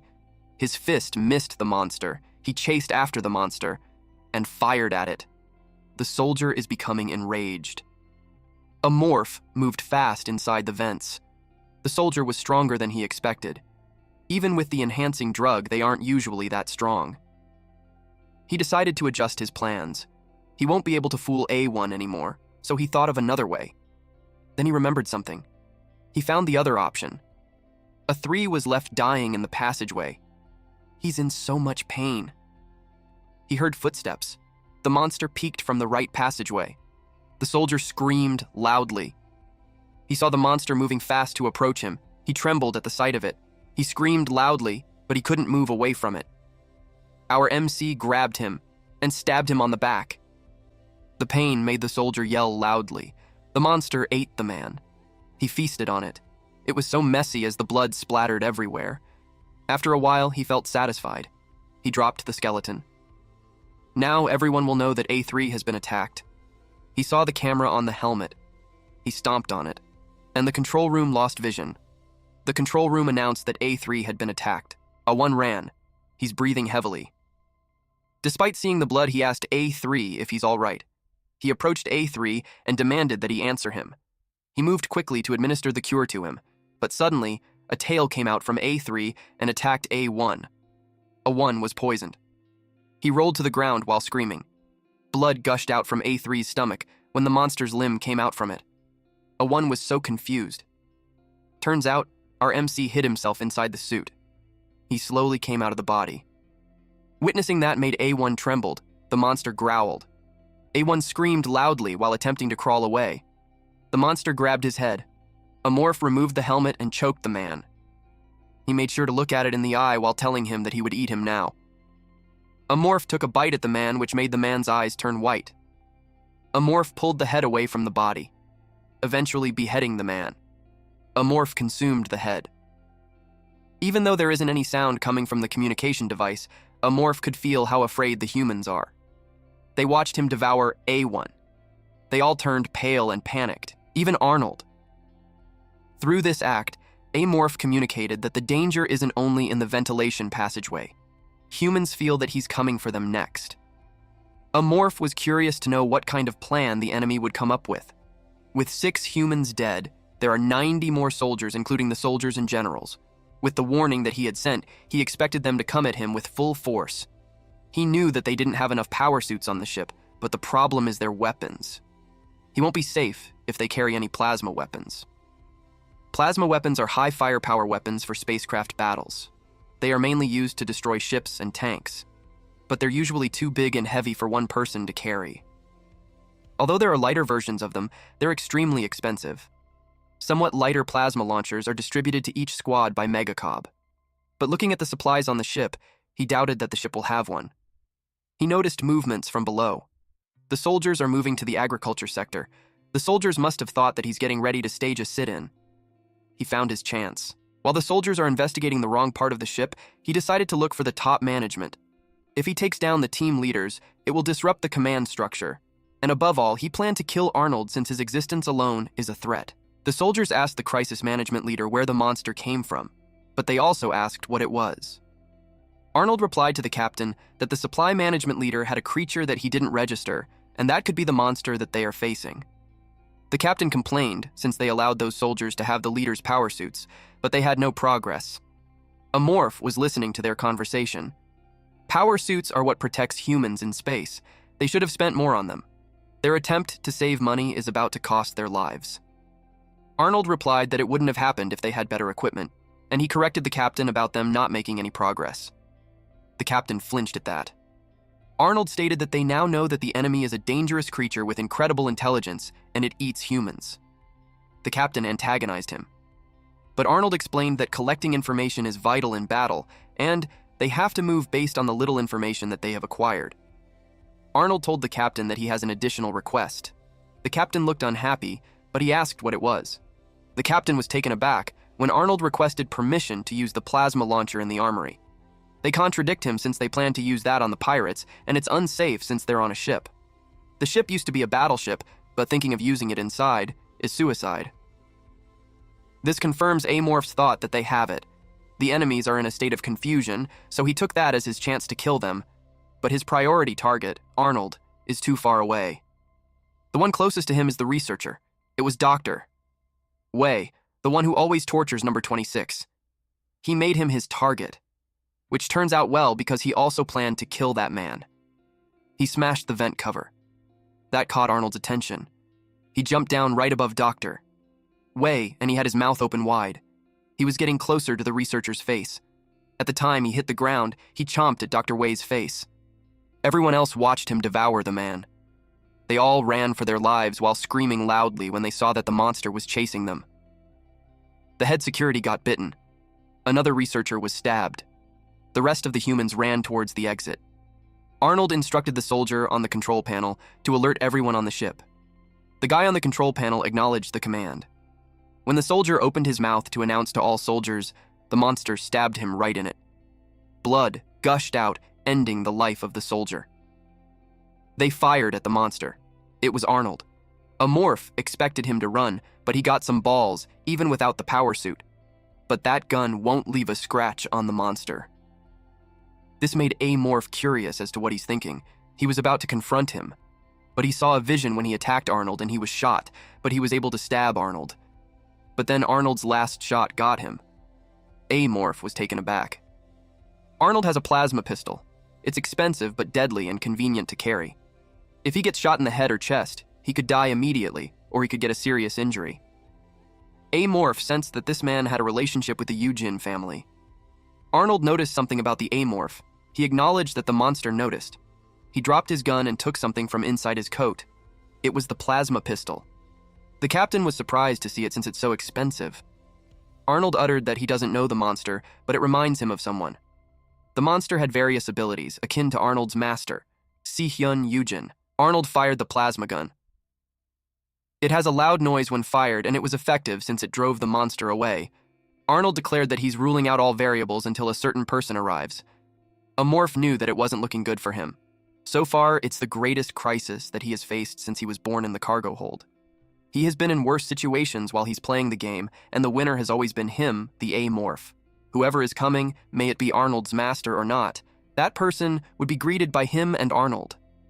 Bears, lions, and wolves are some of the carnivorous animals that people came across in the media.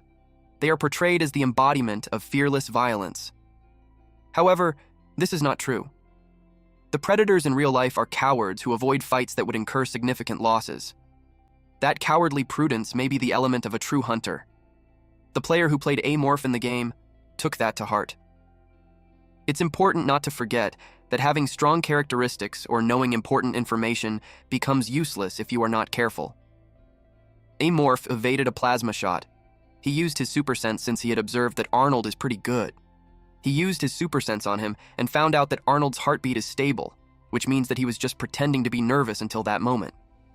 Amorph assumed that Arnold must have analyzed him and assumed that Amorph had something similar to a biological radar. Amorph can sense that the man has the same hunter's blood as him. Arnold is a predator with experience.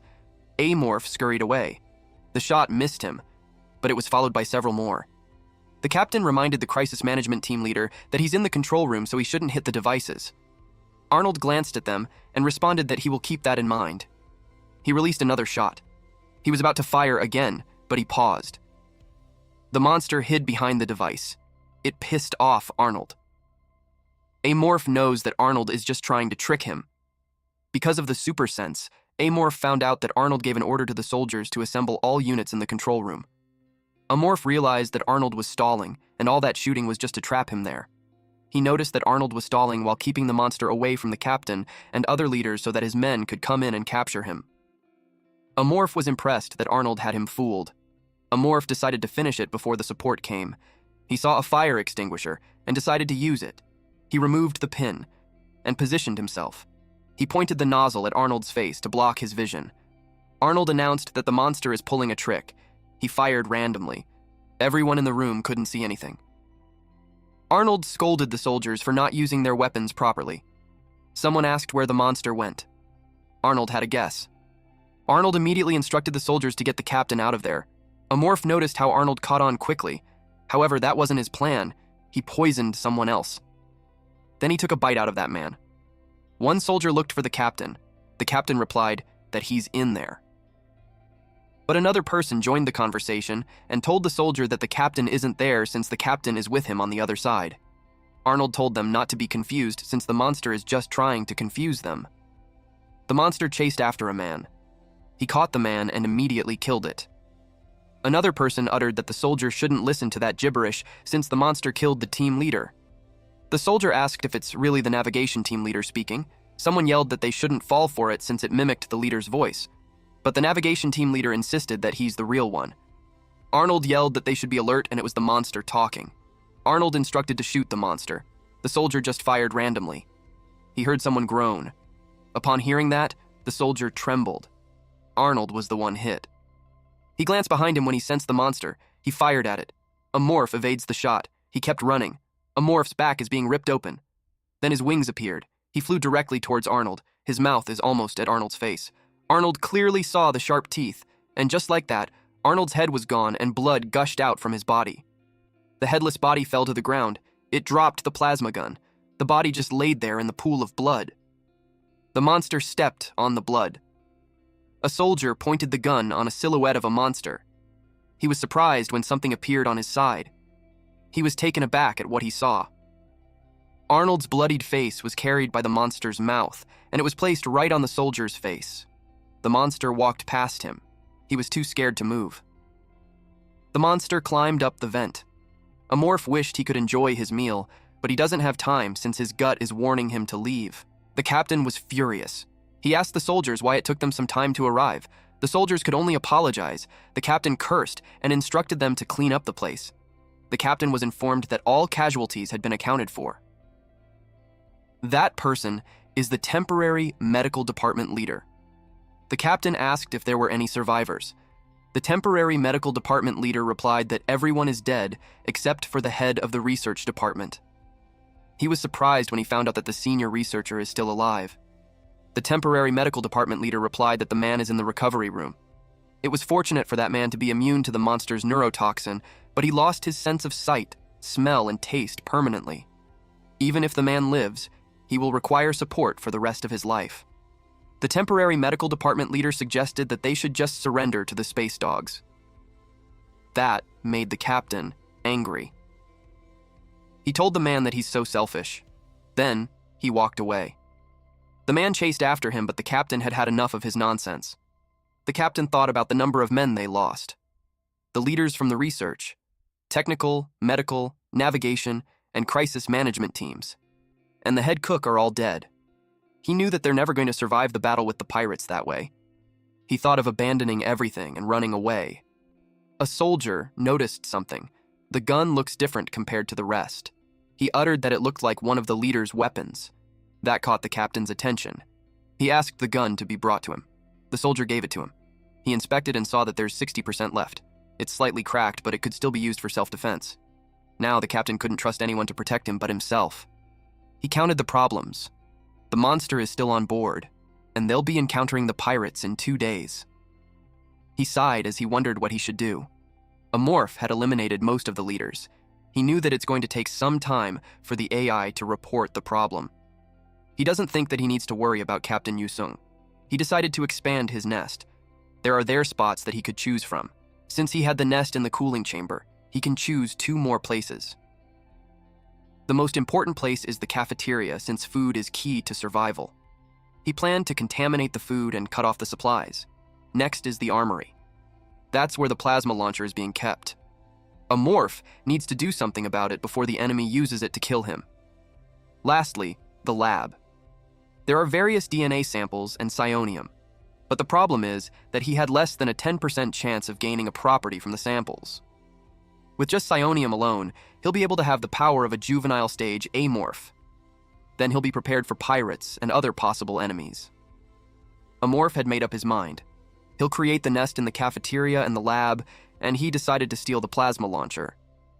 He thought of using the weapon, but he kept thinking about what Arnold said, that his master, Si-Hyun Yujin, or whoever that is, might team up with the pirates or disguise himself as one of them. To amorph, there's nothing scarier than an unknown enemy. He needs to gather everything that he can use. Number 26 greeted him. He felt that number 26 was in a good mood. He assumed that it was because they didn't inject him with any experiments for that day. He asked number 26 if he's feeling good. Number 26 replied that there's no pain. Amorph realized that it would be unlikely for them to run experiments in a situation like that. He assumed that they must all be hiding in their rooms. He thought of making a bold move. The red security light had lit up. The alarm had rung. Number 26 asked Amorph what he's doing. He replied that he's waiting. It's been about 30 minutes and no one is showing up, and that confirms Amorph's thoughts. He doesn't need to sneak around anymore. He removed the cover of the vent. He greeted number 26 that it has been a long time since they met. Amorph noticed that its color looks good and healthy, but he knew that it would starve to death if it stayed there. He wondered if he should bring number 26 with him. A bubble amoeba isn't really picky with food. It's also immune to neurotoxins, so there's no problem keeping it in his nest, or he can take it along with him wherever he goes. He asked if he wanted to get out. Number 26 asked where. He replied that it would be out of the lab. Number 26 enthusiastically replied yes. Amorph reminded it to be careful. Then he charged right into its capsule. And then he shattered the glass and grabbed number 26. Number 26 jumped around while thanking Amorph. He said number 26 to hang on. Number 26 asked what he's doing. He replied that he's making a nest. Then he spat out acid from his mouth. He covered the whole area with it. The acid was like vines that covered the entire lab. Because of that, humans won't be able to use the lab now. He realized he overdid it when he got hungry. He grabbed the brain. He noticed that it's still alive, but it doesn't taste good. But he settled for that now since he's getting nutrients instead of savoring the flavor. Number 26 ate with him. Amorph noticed that number 26 was enjoying the food. But then Amorph sensed something. There's someone coming. One of them is a soldier, and the other one is a researcher. There were only 2 of them when not even a whole unit could fight Amorph. The door opened. The men were surprised at what they saw. The whole area is covered with vine-like acid. The soldier took a closer look. He didn't realize that the monster was behind him. Eventually, he sensed it, so he raised his gun. He fires away as the monster approaches him. He saw the monster's hand getting closer to his body, and he was stabbed right in the heart. He coughed up blood while tears streamed down his face. Eventually, his body flopped on the ground. The monster made its way to the researcher, and the man begged for mercy. The monster grabbed the man's head. But Amorph got distracted when number 26 yelled, "Pain!" Number 26 hopped to Amorph's shoulder, and it looked like it's complaining. Amorph understood that the researcher is part of the bubble amoeba experiment, and number 26 must have been angry seeing its torturer. Amorph had forgotten that bubble amoeba could kill people too. He stabbed the man with his tail, causing the man to be paralyzed. Then he hands out number 26 to the man. Number 26 jumped to the man's face as if it was ready to devour it. And it actually did. It covered the man's face and melted it. While watching them, Amorph wondered who had it worse. If it's the soldier who died instantly, or the researcher who died slowly with his head melting away. But he didn't think much about it since they all died anyway. So, the process didn't matter that much. While he was feasting on the brain, the system window appeared. He felt lucky. He had reached his goal faster than he expected. He was asked if he would like to unlock physical strengthening. He had eaten over 500 different samples but gained only 3 characteristics, but he's satisfied with what he had acquired. He took number 26 while thinking of heading back to unlock the skill. He said number 26 that it won't take long. He accepted the skill, and his body made loud cracking noises. His legs become larger. Spikes had appeared on his back. Number 26 was impressed by how big he had gotten. Number 26 bounced his way towards him while telling him that he had gotten so big. Amorph told him that he had grown. Number 26 didn't understand what the word meant. Amorph replied that he had grown from a youngling to an adult. Number 26 asked if youngling is a baby. Then he called Amorph a big baby. But when Amorph thought about it, biologically, he's not fully mature, so it isn't entirely wrong. He decided to explain it when number 26 learns how to speak more properly. Amorph noticed that his body feels heavier and sturdier. He felt like a cheetah turned into a rhino. He had become taller, too, and his arms and legs are covered in armor. His legs have acquired strength enhancement and have become much thicker. He checked his characteristics. He now has natural recovery, blade tentacles, and contaminant organs. Natural recovery has been fused with strong vitality and turned into regenerative power. Everything on his stats looked good except for the type penalty. Amorph has no limit to the types it can acquire, but every time it acquires a type, the requirement to obtain a new type doubles. For example, if Amorph had obtained superpower strengthening type first, then the number of the requirements for the physical strengthening type will go from 10 to 20. If it was a game, he'd reconsider the timing of obtaining the type.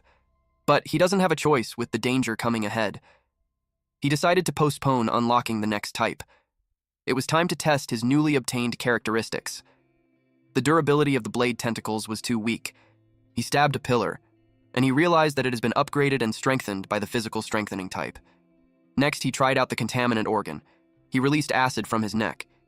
He can apply some of the characteristics that he has, and it can even create spores that pour out acidic liquid. With this, he'll be able to turn the whole ship into a fort. It's the perfect skill to use when fighting with a fierce opponent. Now that he had checked everything, he decided to get going. Number 26 called him baby and asked where he's going. He replied that he's off to the hangar. Amorph was interested to know how the crew will react if they see him now.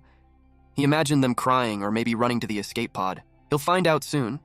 The humans ran as fast as they could. They had to hurry because the door couldn't wait any longer. When they had entered, the door should have been immediately closed, but it didn't happen because the man in charge was too terrified to make a move. The man got angry and kicked the cowering soldier to move him aside. He hurriedly pulled the lever. The door was slowly closing, but the monster's hands were able to hold it on the remaining gap. Then Amorph pushed it open. He was growling. The men shriek in fear. They all screamed for help. But there was no salvation for them. The monster immediately killed them all. Their bloodied hands left a print on the window. Amorph kept chewing. The sound echoed through the ship. Meanwhile, in another room, Dr. Wei's brows twitched. He's inside a capsule in the recovery room. He looked hideous because his half face doesn't have any skin, the muscle is seen, and his other eye was shut. He also had bruises all over his body. He wondered what's going on because he couldn't hear any footsteps. His hands trembled. He couldn't believe what's happening. He's too thin, and he wonders what he did to deserve that. He would rather die than live that way. He heard a loud thud. He wondered if it's a soldier. He opened his eyes and the eye socket was empty. The footsteps were familiar. He knew that it was the monster, and it came for him. The monster pressed a button. He wondered what it was doing. Then he felt something squishy on his head. Instantly, number 26 devoured his head. As his head melted, he felt like it was burning. He couldn't speak, but his mind screamed for somebody to just kill him, until he's choking with his own blood. 3 hours later, number 26 crawled out of the capsule. A morph asked him if he's done eating, and number 26 replied yes. A morph asked how he feels about his revenge, but number 26 didn't know what that word meant. A morph explained that it's about eating the person who tortured him, and number 26 replied that it tastes good. A morph realized that number 26 doesn't feel complex emotions like vengeance, but he's not certain if it just hasn't been learned yet or if it's his nature. He finds it suspicious that researchers are interested in number 26. He hoped that the bubble amoeba wouldn't develop into a sea demon or something. Sea demon lives only on seaplaners like bubble amoeba. It's about 25 meters long and has tentacles that are hidden inside its body. Because of their similar looks in the game, the users suspected sea demon and bubble amoeba had something in common. But it just turned out that the game company didn't put much effort into the character design. But this time, it's their reality. So, no one could really tell the truth about the creature. Number 26 called the amorph baby and told him that he's full. Amorph noticed that it looked tired. He walked back into the nest. So far, it's coming along fine. Then he had decided what to do next. To look for his next prey, at C08 Space Dog's Drava Cartel ruling area. Someone is yelling for help. A man grabs an arm. A woman is being dragged away by a man and a green male alien. The woman calls for her husband to help her. Her blonde husband demanded that she would be let go. But the man was shot on his back. The woman yelled loudly. The rest of the pirates took the treasure. The pirates were instructed to take everything and to kill all men and capture all women. That is the creed of the Drava Cartel. A creature with a mechanical eye looked bored. This creature looked like a lion with a mechanical eye and arm. He looked unhappy because of the low quantity of treasures. This lion creature was addressed as boss, and he was accused of betrayal. The humans hired the mercenaries for protection, so they couldn't believe they did that. The boss replied that the man was a fool for thinking that they are friends. The boss told him that he shouldn't have expected that from a complete stranger. The man cursed at the boss. The man threatened them by saying that the defense forces should be on their way after receiving their distress signal, and the boss and his subordinates will all be executed. But the boss didn't care. The man continued to say that death is too good for trash like them. He vowed to turn them all into Hulk mutants. That elicited a reaction from the boss. He stood up. His subordinate was terrified to offer him his sword. He told the captain that it looked like he's not familiar with the mangacap mercenary code. The boss decided to explain it to him. He grabbed the head of the captain. He stated that it's a crime for a mercenary to betray during a commission, but it's invalid if there's no witness to prove it. He crushed the hope of the captain by saying that the defense guard won't be of any help since no one would be around to explain what happened. The captain asked if he's planning to exterminate them. The boss replied that he's not sure what that word meant, but he's certain of one thing. And he shared that his hobby is to skill mangacap pigs. The scene was horrific as the blood splattered while the man loudly yelled. Later on, the boss opened the door. He was warmly greeted by his subordinate. He threw the skinned face on the ground and commanded his subordinates to take it and deal with it like usual. The boss remembered that they had something to do. His subordinate was confused. Instead of reminding the guy, he just instructed it to go get a manual. Deep inside, the boss was annoyed for being surrounded by idiots. The subordinate informed him that the woman had arrived. She looks like a researcher because of her white lab gown. She nervously asked the boss what he needs from her. The boss asked about the work that needs to be done. She fidgets while finding the courage to answer. Then she explained that they are supposed to meet someone whom her connection introduced her to, but they suddenly went off the grid. The boss yelled, and the woman shrieked. He asked her to explain. She elaborated that a request came in from a research ship led by Captain Yusung Samuel. They asked them to get rid of the body. The boss asked if the Samuels were there. The woman inquired if the boss knows them. The boss replied that they are the third capital of Titan. He asked on whose body it is. She replied that it was a noble capital, a woman from the Eugen family. She added that those men promised to pay them 1,000,000 credits. The boss scoffed at it. He thought that those bastards must be hiding something. He felt that lately, things within Mangacap haven't been quite right. Rumors say that the Ascertain family, the young blood of Mars, is challenging the Eugene family, who has been the king of Earth for the longest time. The Ascertons mainly focus on developing vessels, but they have been secretly working on DNA modification. The boss knew that a body from the Eugene family should have all sorts of DNA modifications. He entertained the idea of stealing their body and handing it to Ascertons. The Ascertons would have been willing to let him name his price for such a body. He grinned at the thought that it was an opportunity for him to get rich. He would love more than anything to rip apart the Ascertons for turning him into Hulk mutant, but he understands that a grudge is a grudge and business is business. He remembered Manuel saying that the ship couldn't be reached. He asked if they were ambushed. Manuel isn't sure about it. The boss was annoyed that someone was lurking in their neighborhood. He doesn't know who that is, but he knows that one has guts. The boss decided that as soon as they had finished their business there, they would head for Yusung Samuel's ship. He instructed his crew to prepare to attack. His men were all fired up. He instructed them to blow up the vessel and to ensure not to leave any evidence behind. Their ship made loud noise as it charged up for energy. Then it flew real fast as soon as the adjacent ship blew up. Their speed made them look like a shooting star. The bomb started beeping on the other ship. The explosion was huge. Meanwhile, Amorph is spying. Even when he's in his nest, he senses someone. He placed his hand on the ground and created a link. His senses flowed through the tubes. It was like a dark vine connected to him. Because of that, he figured out that the pirates are drilling through the research vessel's outer hull for forced docking from the outside. He saw the mark of the space dogs. Their drilling is almost over. In no time, they were able to make a hole. They bustled inside. Amorph senses that they're heading straight to the bridge. It is evident that they're experts and really know what they're doing. But he wondered if they were really smart or stupid. Because normally, people would have noticed that there's something wrong with the research ship. But maybe those men were just blinded by their greed. The men were surprised at what they saw. The whole area is covered with vine and somewhat acidic. They reported to the boss that they had taken over the bridge, but something was strange. The boss asked what it was. They reported that there's not a single soul on the ship and that there's creepy-looking trees all around them. The boss was angry because it sounds ridiculous to have trees in space. They insisted that they were telling the truth. The boss decided to see it for himself. He threatened them that if they're lying, he's going to smash their head. Amorph sensed that they have 2 high-powered engineered hearts and machinery. He also figured out that the Hulk mutant is their leader. He checked on others. There's an insect man that releases pheromones from its body. A Star Union cyborg with a mechanical heart instead of a real one. He was pleased with the multi-species cartel. Since he's having a hard time finding and killing 2 different species aside from humans, it makes it easier to achieve the evolutionary conditions to become juvenile. But then he noticed something. There was an ordinary person with them. It's as if the computer inside this woman's head instead of a brain is making her seem normal. Amorph made sure to keep an eye on her. Number 26 asked where he's going.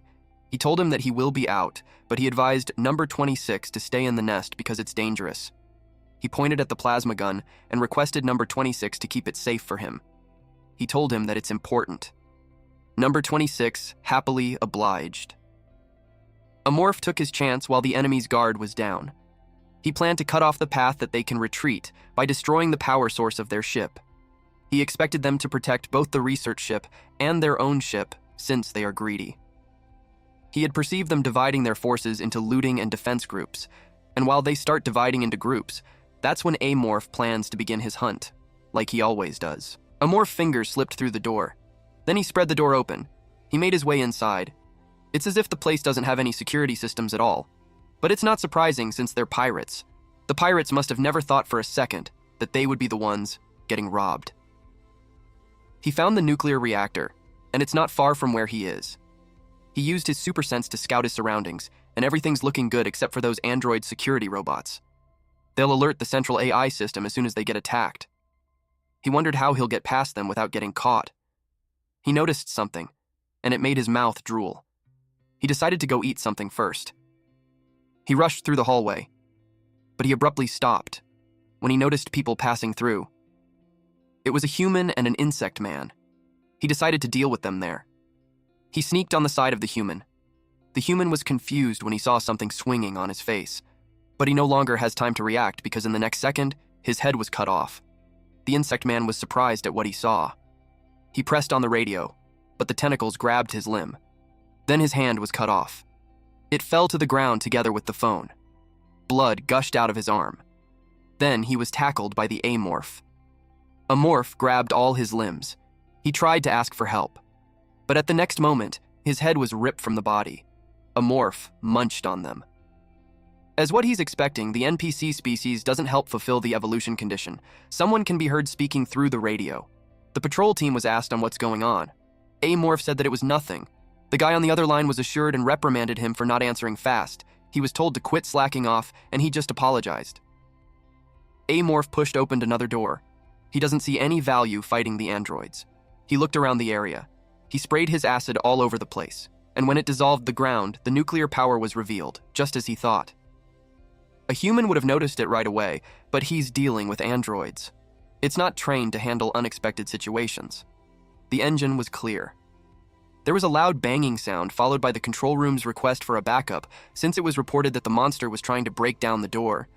The guys in the control room realized that there's not enough men to be sent to help them. One guy asked about the captain and the team leader. The man replied that the team leader is dead. All of them were in a state of franticness as their doom awaits them. They were informed that the monster was breaking the door, and they were instructed to prepare for battle. They expressed how they didn't want to die. Meanwhile, the pirates' jaws dropped as they tried to take in the sight before them. They were watching the events that happened on the ship earlier. The boss wondered, what's going on? He noticed that there were weird plants and no sign of people. It was like a ghost ship. They wanted to find out more about the attacker, so he had his man replayed the footage. But what they saw were several men without limbs, or with limbs, but had already lost their minds. Not a single person on the ship is in proper condition, so it made the boss even more curious as to what those people fought with. He instructed his men to play more videos from the past. They watched the crisis management team leader instruct B3 to join as soon as his transmission is fixed. The boss realized that it was the person in charge of defending the ship. He also recognized Yusung Samuel. He noticed that all the manpower was down and the top management was shaken. What he saw next surprised him. The monster attacking from above, and hiding behind the expensive devices and strategically using the fire extinguisher. The boss knew that it was an intelligent creature. Because of that, it's also a highly dangerous one. He watched how the monster attacked Arnold. At first, the boss was worried about how he would deal with the Eugene family, but now he knew that he should worry about retrieving the body safely first. He called for Manul, but she was in a daze. He called out loudly, and that surprised her. The boss clarified what she said earlier, that she lost contact yesterday. She replied that the initial plan was to meet yesterday, but the vessel didn't arrive, so they had to search for it the whole day. The boss had figured out the details of the vessel on his way there, but the problem is they don't know what that creature is. But since they had infiltrated in silence, he assumed that the creature didn't know that they had arrived. He commanded them to find that creature first and kill it. Then they will look for the body. His subordinate reported that they have a problem. He asked what it was. The man reported that their ship's engine had broken down. The boss was taken aback. He angrily yelled that it can't be when it's perfectly fine. But then the man reported that the engine had completely melted down, so it's impossible to fix. The boss slammed the table and cursed loudly. He punched the table as he expressed how he'll rip that creature to pieces. The desk crumbled. Using his loud voice, he called Manul. He asked her if she could run the ship. She replied that she has to check. The angry boss threw something past her and it exploded. Her fear drove her to say that she can do it. He assigned 3 men to help her out, while the rest of them will go with him to find that damned monster. He instructed them to move quickly, otherwise if they got behind, he'd bash their heads. Meanwhile, our MC used his super sense. Knowing that the boss was angry made him laugh. Unbeknownst to them, there are still survivors on the ship. There are 20 of them hiding in there, including the captain and the upper management. Amorph didn't spare them out of mercy. He knew a fight would break out since Mangacap hates pirates. He plans to take advantage of that fight. Currently, there are 3 pirates and a woman who is pretending to be normal in the control room. This would be Amorph's chance to attack, but he had a bad feeling about it.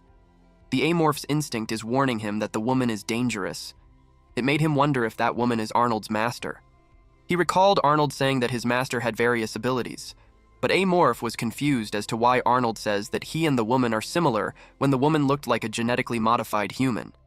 But considering that the woman is a noble capital of Megacob who is obsessed with extending life, it's very likely that she's been modified beyond the extent of Kisaragi. If the woman is modified to the extent of a player, she may be hard to defeat, even if Amorph evolves into a juvenile. It made him grin since it has been a while since he fought with a genetically modified human. Seeing such a strong opponent both scares and excites him at the same time. But for now, he had decided to keep that woman, who he's guessing to be Si-hyun Yujin. Now, he's focused on dealing with the pirates first. The pirates were scared as they heard the grinding of the teeth. The boss is angry. He exudes a terrifying aura. Their radio made a beeping sound. The man called out to his boss. He reported that the biological detector had detected humans. The boss replied, "So?" The man replied that it was pointing towards the captain's cabin, but the path was blocked, so he suggested drilling a hole nearby. He flinched when the captain yelled and called him a fucking moron. The captain asked the man if he asked permission if he needed to pee. He immediately went to work. They drilled a hole, he kicked it open. He glanced at the detector. In a blink of an eye, he was shot on the face. The firing continued, so the rest had to take cover. The captain told the idiots to move. He rushed head on. He slammed his weapon on the human's face. Then he punched the next. He was going wild. The humans exclaimed that there's a monster. It was a bloody scene. A few moments later, a man groaned pitifully. Eventually, his bones were broken, and he died. The researcher shrieked at the blood gushing out. He panics as the boss approaches him. He told the boss that he surrendered. But the boss replied that their cartel doesn't care about surrender. The man introduced himself as the medical team leader of the ship, and he told them that he would be of use to them. That caught the boss's attention. The boss asked where the captain was and why the doctor was in the captain's cabin. That triggered the doctor. But he immediately composed himself. He shared that the captain left to escape the ship. The boss verified if the captain had abandoned his crew and ran away. The doctor replied that he had no idea if the captain got away safely. Internally, the boss complains that the whole thing sucks. The ship was wrecked, and the only human who knows about the whereabouts of the body is on an escape ship. But he thought that the doctor might know. He asked the guy if he knew where the bodies were. He asked where they would place the body of a noble capital. The doctor replied that the monster has it. Hearing about the monster made the boss annoyed. He punched the wall as he asked why the monster would need a dead body. The doctor replied that the monster eats humans. Hearing that made the boss realize that he doesn't have enough time left. He instructed his men to spread out and find the monster. He commanded them to move in 6 and to report as soon as there's a problem. The boss glanced at the doctor and recalled that the doctor expressed that he wants to be a pirate, and it just so happens that they are in need of a doctor too. The boss asked if the doctor had any knowledge of genetic remodeling. The doctor nervously replied yes. He told the captain that he could trust him. Amorph watched them through his super sense.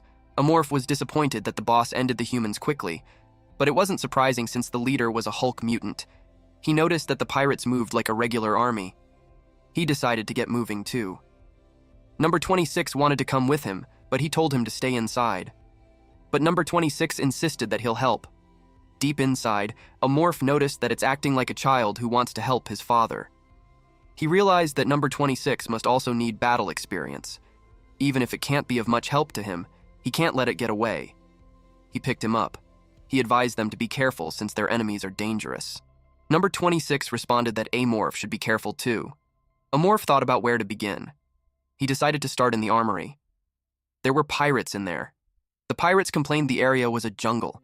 They had no idea as to what kind of monster has the ability to grow plants taller than the door. The pirates need to get rid of all the plasma cutters. They slashed the vines, but they were surprised that it secretes green fluid. They thought it was mucus. One pirate complained how disgusting it is, especially given that it sprayed on his upper body. Another pirate was about to say something, but he stopped mid-sentence. He noticed his sword melting. Then the man who was sprayed with the fluid earlier yelled loudly. His face started melting and it looked hideous. It made the rest of them confused. They heard stomping sounds, and in an instant the pirate was stabbed right on the chest. The rest yelled that the monster was there. They commented that it looked different from what they saw. 3 pirates fired at it. But it had no effect on the monster. The monster charged at them, and with its blade tentacles the pirates' bodies were sliced. The insect man was about to escape. But to his surprise, the bubble amoeba covered his face. His body trembled from the pain. Suddenly, Amorph heard someone asking for help. There was a guy on the phone reporting that the monster was there. Before he could ask for backup, his skull was already bitten, and Amorph continuously chewed on it. It could be heard from the radio that the person on the other side is asking where they are. Amorph picked up the radio and replied that it was nothing. The man on the other side got angry. He reprimanded him, and Amorph just apologized. Amorph decided to keep the radio since it could be a useful distraction. He noticed that the guy was still breathing despite his body being melted away. He wondered if it's because he's a cyborg from Star Union. In contrast to Mangacap, who improved and modified genes, Star Union believes in replacing weak human bodies with machines. The problem is that they force their beliefs onto other species as well. Any species they take hostage will be modified regardless of their will. Mangacap and Star Union are both crazy. Amorph ate the machine. He was worried about it for a bit, but then he assumed that he'd be okay even if he ate it. He finds the taste interesting. There was a strong, coppery taste of oil. Out of the blue, the window screen appeared. Just like in the game, the cyborgs are treated as a separate species. The window screen displayed that he had met the conditions to evolve from a youngling to a juvenile. It was an unexpected surprise. He recalled that there were 12 cyborg pirates on the ship. He can evolve to the next stage right away if he eats them all. Number 26 asked what he's excited about. He replied that it's something number 26 wouldn't know. Some may call the space dogs the disaster of space, but to Amorph, they're like Santa bringing presents on Christmas. A golem man fired away. Amorph grabbed the man's face, and he ripped off the head. He watched its face, while blood gushed out from the body. Amorph took down 2 teams already, but he lost 3 cyborgs. He noticed that the recent man looked like the one that was covered in acid in the armory. Everything melted but the legs. He decided to rip the leg to eat it. He took a bite. He spat it out. He also didn't get any predation effects. There was a low chance of that happening with the body that he didn't kill. His tail swung as he stabbed the man that number 26 was eating. Number 26 asked if he's angry. He explained that he had to kill anything that looked like that. He pointed at something else and informed number 26 that he can have that instead. He felt bad doing that to number 26, but he had no choice. He heard voices from the man's arm. Those who are still alive were requested to report back. One team reported that there's a lot to take in the cargo compartment, while the other team reported that the restaurant is messy since everything has gone bad. Amorph mimicked the guy and reported that he's currently searching the armory. The control room asked the ones in the lab to answer. Amorph ate a man, so his voice changed, then he replied that the lab is clear. The control room was confused since it isn't the voice of the one in charge of the radio.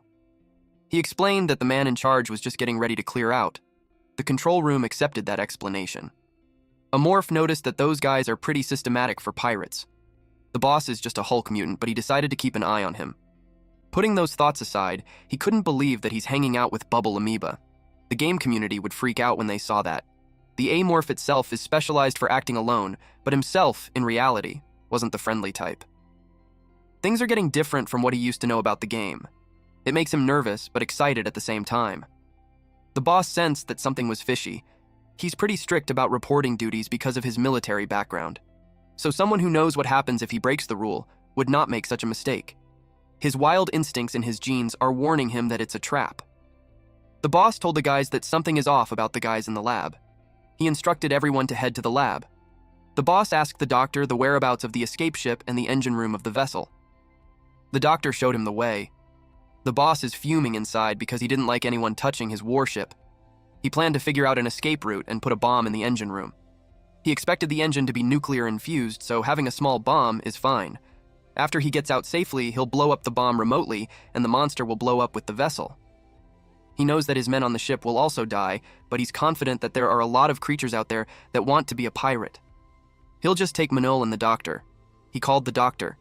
He asked him if he knew about the monster's weakness. The doctor replied no, and that made the boss angry.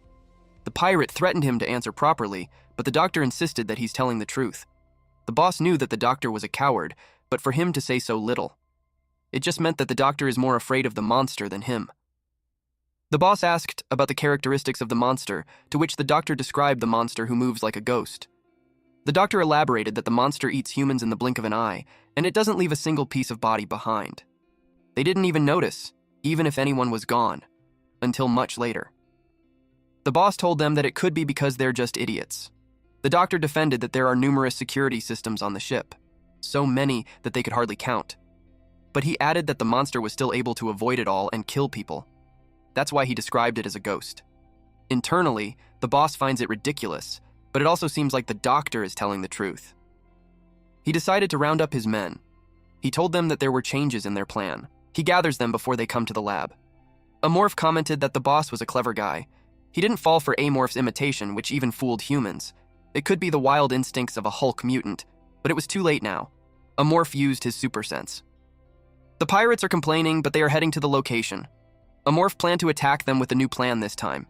His tentacles merged with the vines. He just created nest maneuver. His cognitive abilities expand through those branches.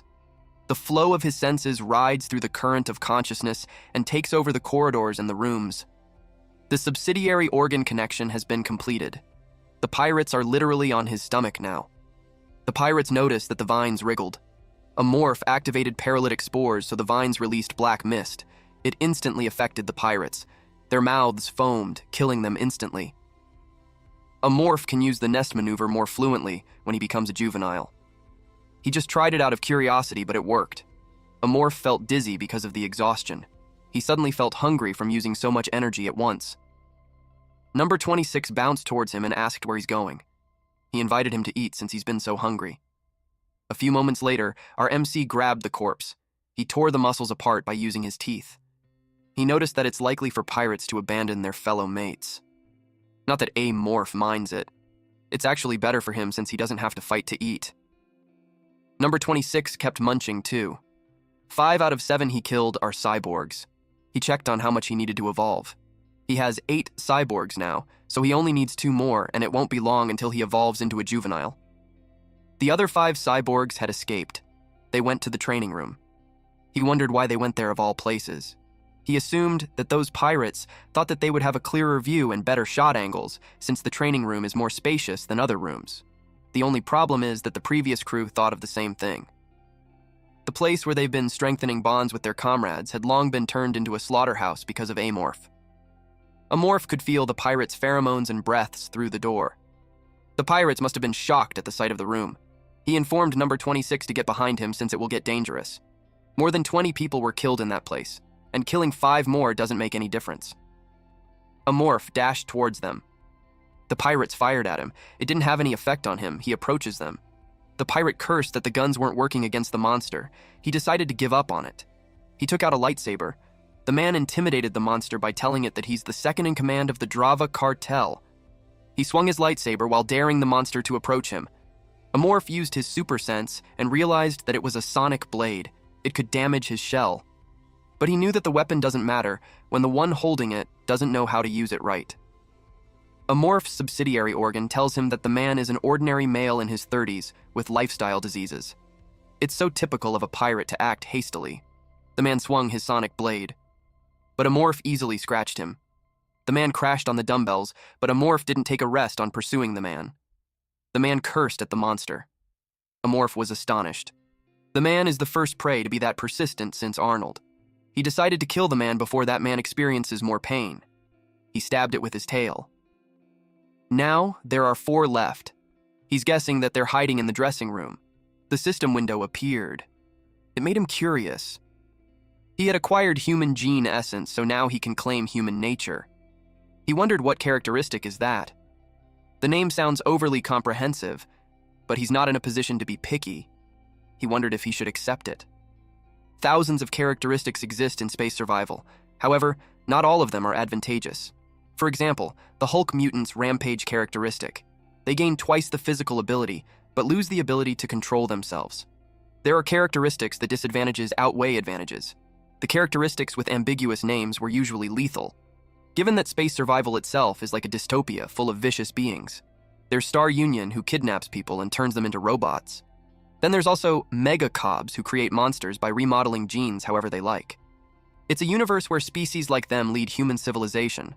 There's a way that would be a characteristic that gives human qualities. He thought about it. And if it's a characteristic that strengthens human emotions, it's a disadvantage to an amorph that feeds on intelligence. The risk is too high, so he decided to decline.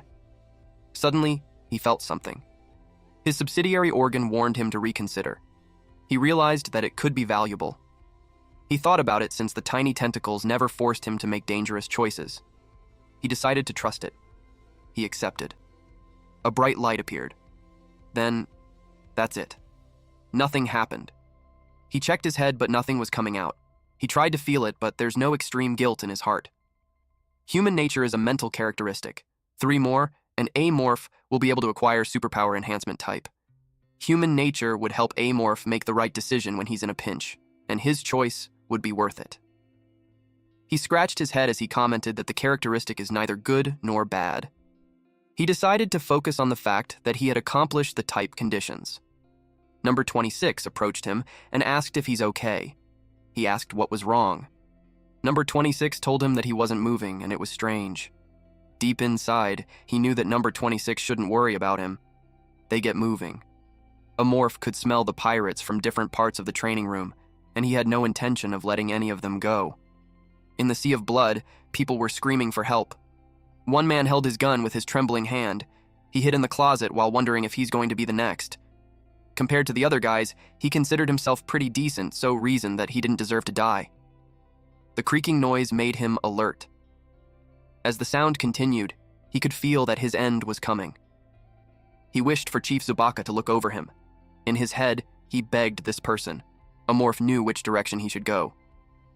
The man let out a sigh of relief when he heard footsteps going far away from where he was. He planned to run away once everything is over. He'll go to Star Union. He glanced at the small opening. At that moment, he was stabbed in the abdomen. Then, from the small hole of the closet door, the monster slid his fingers, and then pushed it open. The man was surprised. He saw those bloodied, razor-sharp teeth.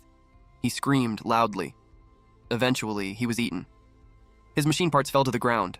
Amorph munched on the body while thinking that no one could hide from him. Amorph has finished 11 cyborgs now. He just needed 1 more. But the problem is that the other one is in the control room, and the person he wants to avoid is in that room. The human with modified genes whom he assumes is from the Yujin family. He decided to take care of the leader first. Then his tiny tentacles made him sense something. A man fired at him while cursing. Amorph was able to dodge. He scratched the ceiling. The boss was furious that his men got killed, even his second in command. Amorph didn't expect the boss to find him first, but it's for the better. A Hulk mutant has many useful genes. Amorph took this as a chance to replenish his gene essence before he moves on to the control room. He noticed that the temporary medical team leader was there. He didn't expect that the man would side with pirates. But it doesn't matter because the man would end up in Amorph's stomach anyway. He told number 26 to hide himself. Number 26 expressed that he's scared and that Amorph should be careful. Amorph replied that there's nothing to worry about. Number 26 attached himself to the wall. Then he camouflaged himself.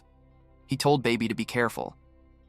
Amorph observed the boss, and he's more intimidating than Amorph expected. The boss is bulky and over 3 meters tall.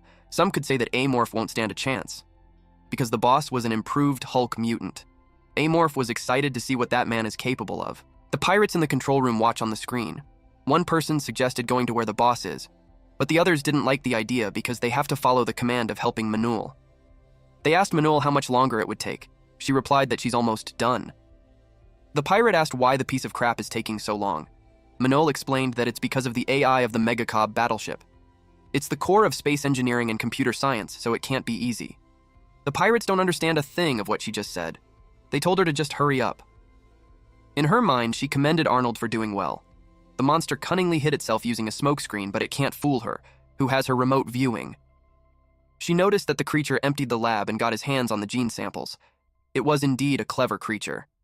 According to the records, the creature only took the samples. That means that the creature knows how to use its skills. She wondered if the monster absorbs genes and evolves.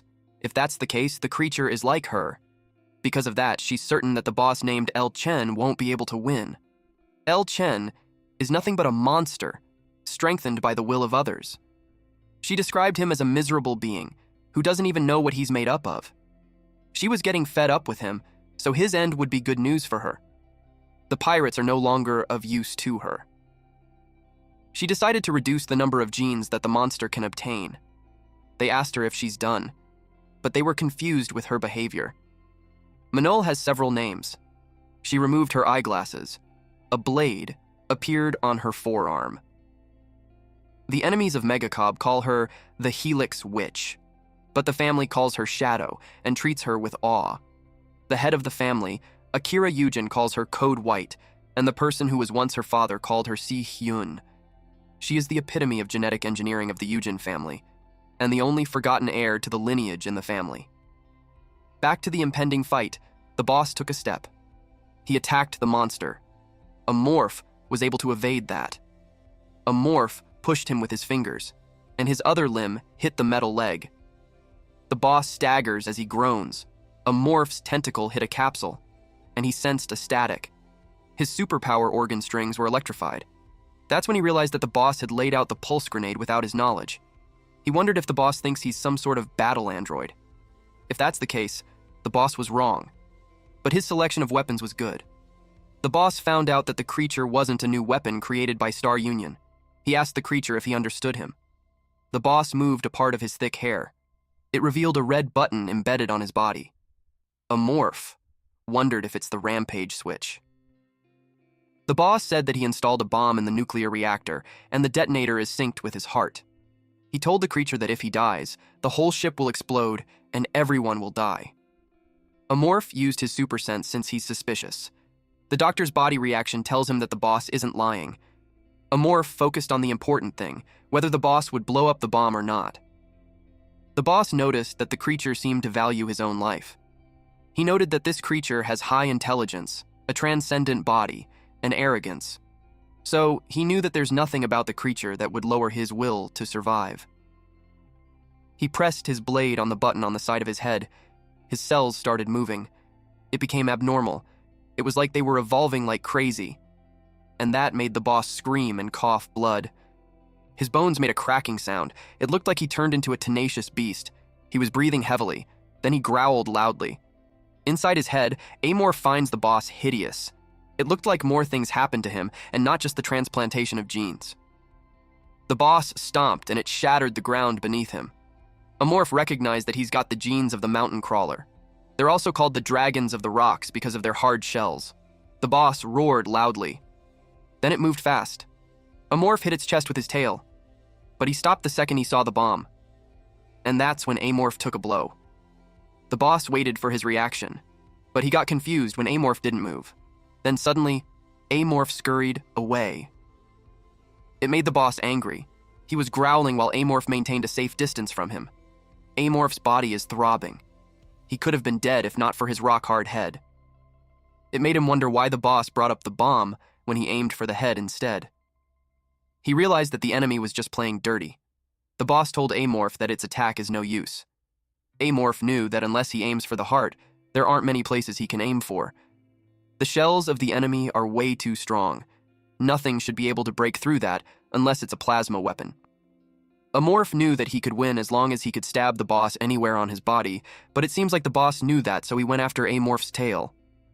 The enemy charged, but Amorph was confident since his tail isn't the only thing that's dangerous about him. He dodged the attack. Then he leapt away while the enemy kept attacking him. Amorph can emit poison from his teeth and fingernails. He knew he would win if he broke the shell and attacked. It made him think on how he could get through that shell that the enemy is confident about. And that's when he grabbed the sonic blade. Hulk mutants have an inveterate weakness. Amorph knew that he had to hold out until that weakness came to surface. The cargo hold is where Amorph woke up to the world. And there's no better place than that to stall time. A loud rumbling sound echoed in the cargo area. The boss chased after Amorph. He'd crush into several things, but he didn't mind. The cockroaches in the area scurried away. One of those cockroaches got stabbed by Amorph's tail. Amorph ate it while thinking that he had no chance against the boss's monstrous strength. Hulk mutants are quick and strong, but they use up energy fast. That's why he has to take a short break in the middle. If he continues to provoke him into using his energy, he expects the Hulk mutant's body to stop attacking whether he likes it or not. There's only one option left for Amorph, and that is to wait. The Hulk mutant yelled to ask where that insolent insect is. Amorph kept himself hidden while waiting for the chance that would come soon. Amorph remembered that the guy has 2 hearts. He wondered which one was connected to the detonator. Amorph knew that Hulk mutants have a main heart on the left side. So, it's very likely that he connected the detonator there. However, Amorph recognized that the boss is a clever one, so he couldn't be certain on where it would be located. To his surprise, the Hulk mutant had located him. Amorph ran away quickly. But the guy chased him, and even called him a coward. The Hulk mutant's body lets out a steam. Then he was panting. Amorph noticed that. He assumed that the Hulk mutant had reduced his weakness as he was being enhanced. Normally, he would have stopped moving by now. But nothing has changed except for his speed. It looked like he couldn't completely get rid of the break time. Amorph took the chance and jumped in on the Hulk mutant from behind. The Hulk mutant grabbed a slab of stone and threw it on Amorph's way. Amorph leapt around to evade the attacks, then he landed on the ground. The Hulk mutant roared loudly. Then he smacked Amorph right on the head. Amorph grits his teeth as he endures it. He eventually found his chance, and he hit the Hulk mutant with his secret weapon, and it cracked the guy's bones. Amorph followed the attack with a bite. With that, he injected poison to the Hulk mutant. This ugly-ass mutant then screamed as he received the unexpected attack. The Hulk mutant got angry and threw Amorph towards the wall. The Hulk mutant was about to punch Amorph, but then he staggered. Amorph grinned. The Hulk mutant couldn't believe that his body started trembling. His legs were wobbly. He lost his balance and fell on the ground. Amorph noticed that the paralysis effect is not as effective as it would be on humans. He expected the poison to have spread on the body now. The Hulk mutant asked for help, but Amorph mercilessly stabbed him in the throat with his sharp tail. Then he started ripping out the ugly ass's flesh. Eventually, he found what he was looking for. The detonator was attached to his second heart on the right. The timer starts when it's struck with force. The second heart limits the side effects of genetic manipulation. It made Amorph wonder if the guy was trying to take him down with him, knowing that he would die anyway if the detonator got damaged.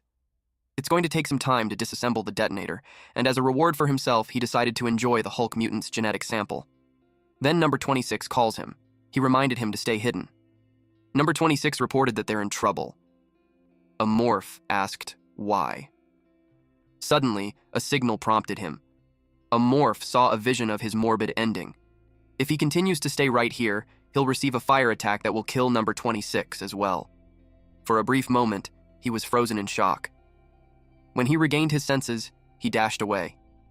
He immediately grabbed number 26. At that moment, a fire broke out behind them.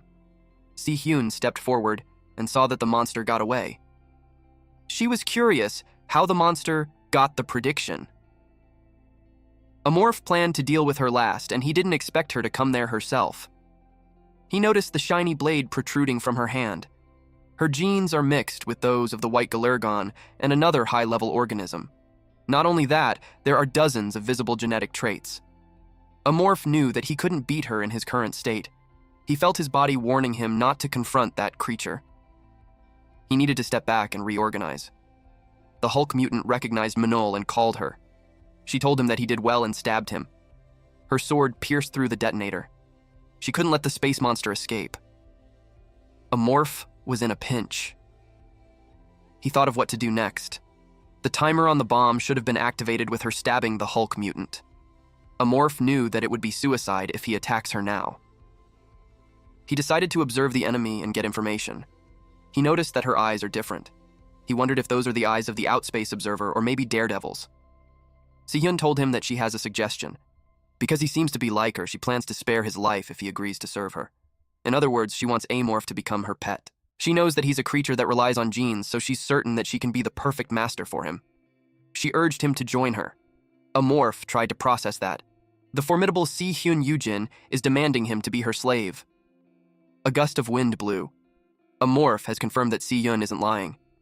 Well, not that she has a reason to.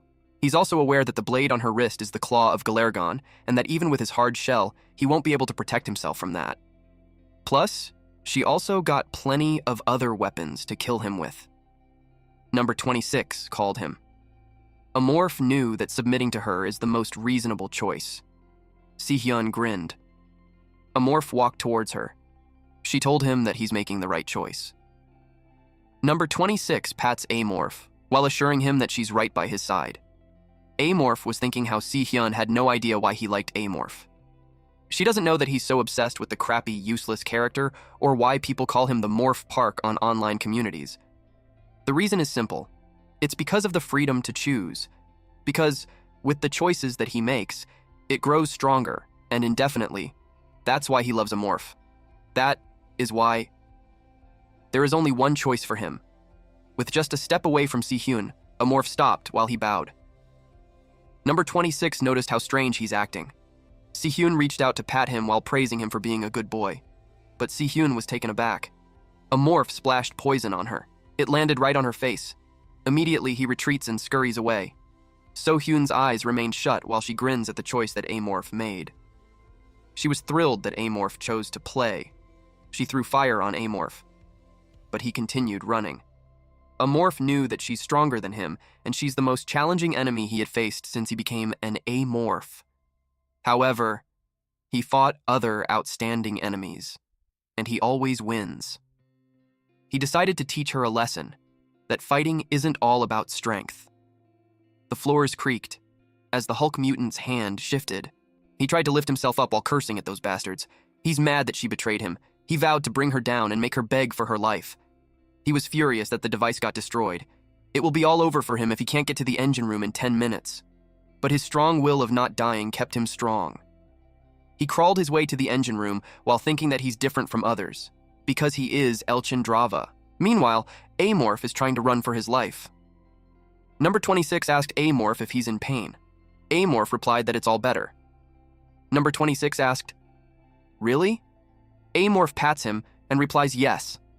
A-morph knew that Si-hyun's daredevil eyes have X-ray vision, so a surprise attack won't work.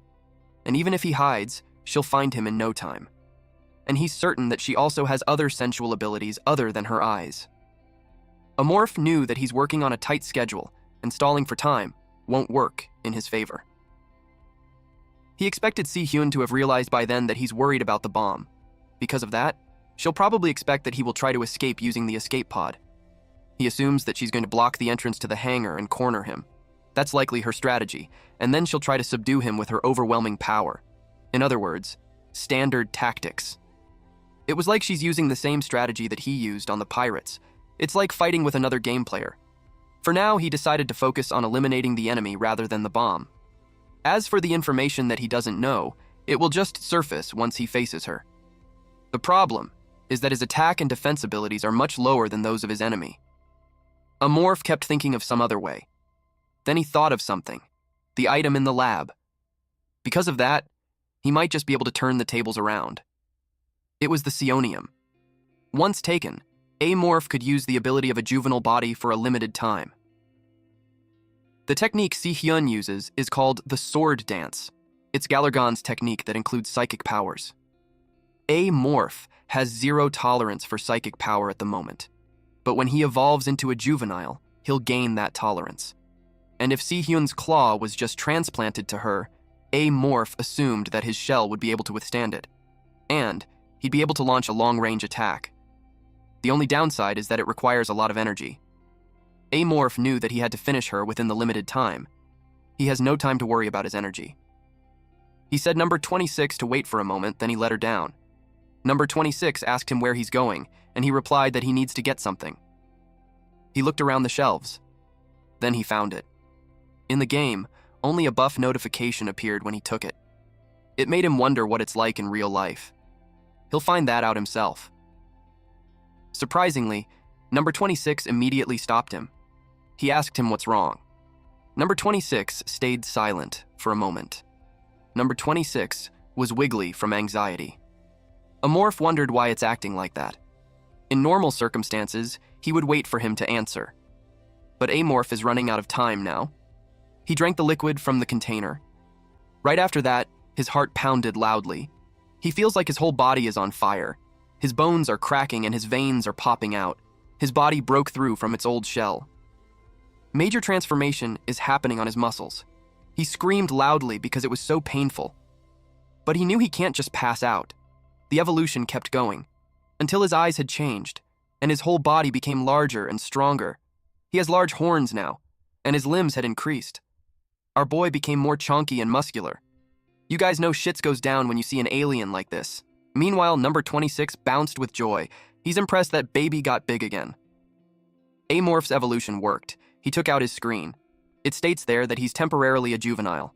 He also noticed some changes in his characteristics. The reinforced exoskeleton has been upgraded to a monstrous exoskeleton. He has magnificent horns on top of his head now. He should be able to use them to ram into his enemies or stab them. He inspected his body and saw his new spike bone launcher organ on his left hand. Its strength matches that of a plasma pistol, and he can even apply characteristics to it. His outer shell is covered with a shield that protects him from psychic power. He can now stop Galargon claws with that. The last thing that he checked is the time limit. In the game, the effect of sonium lasted for 5 minutes. He assumed that the time limit should be about the same in reality. Si-hyun was within range of his senses, so he knew he should hurry. A morph released red mist to drain Si-hyun of her strength as much as possible before the fight. After releasing that mist, he used Link. 5 minutes isn't a long time. He decided to settle the match as quickly as possible. Si-hyun is walking down the hallway. She paused when she saw something wriggle at the ceiling. Then it bursts, splashing her with acid. Her body sizzled. She countered it with her fire, making a portion of the ship explode. It created a loud rumbling sound. A morph had sensed that Si-hyun was coming. He grabbed number 26 and told him to hold on tight since they will be running. A morph started running as fast as he could. He assumed that Si-hyun destroyed the mucus with her sword with just one blow. He planned to lure her to the spot where the nuclear reactor is. He knew that Si-hyun wouldn't be able to fight at full strength there. Even the slightest touch or wave will cause an explosion. It doesn't matter how many genes Si-hyun has, it's impossible to survive a nuclear explosion. A morph is almost there, just one more sector. But he halts, and that was because of one thing. Si-hyun had just blocked his way. She prepared for combat. A morph threw number 26 to safety. Si-hyun released several waves of fire using her sword. A morph was hit. He endures the attack. It wasn't in vain since he was able to see the course of Si-hyun's claw attack. Normally, he wouldn't be able to see it. He wondered if it was because of his superpower organ. Si-hyun tilts her head in confusion. A morph's feet made a loud cracking sound. He charged towards her. Si-hyun was excited. She slashed him with her sword. A morph was hurt. Si-hyun noticed that A morph became faster than before. She was about to kick him, but he was able to evade. A morph attacked her with his arm, but she dodged it. Si-hyun looked like she's enjoying this. She told A morph that his attacks aren't enough. A morph wrapped his limb around her. While holding on to her, he attacked with another arm. At the very last second, Si-hyun was able to react. She moved her arm to deflect it. It chopped off a part of the limb. She told him that he's not bad, since he was able to corner her. She unleashed a pink aura around her, and A morph loosened the grip on her waist. He was surprised to see her red hair. In a split second, his tail was slashed, and the tip was completely severed from his body. He was in pain. Si-hyun noticed that he created distance between them. She figured out that A morph must have known about red mist. In his head, A morph admitted that she isn't an easy opponent. Red mist is a predator that lives on a jungle-type planet. Its manes emit a menacing pheromone that causes hallucinations. If she has the hallucinating skills of a red mist as well, then A morph have to defeat her before the psionium effect wears off.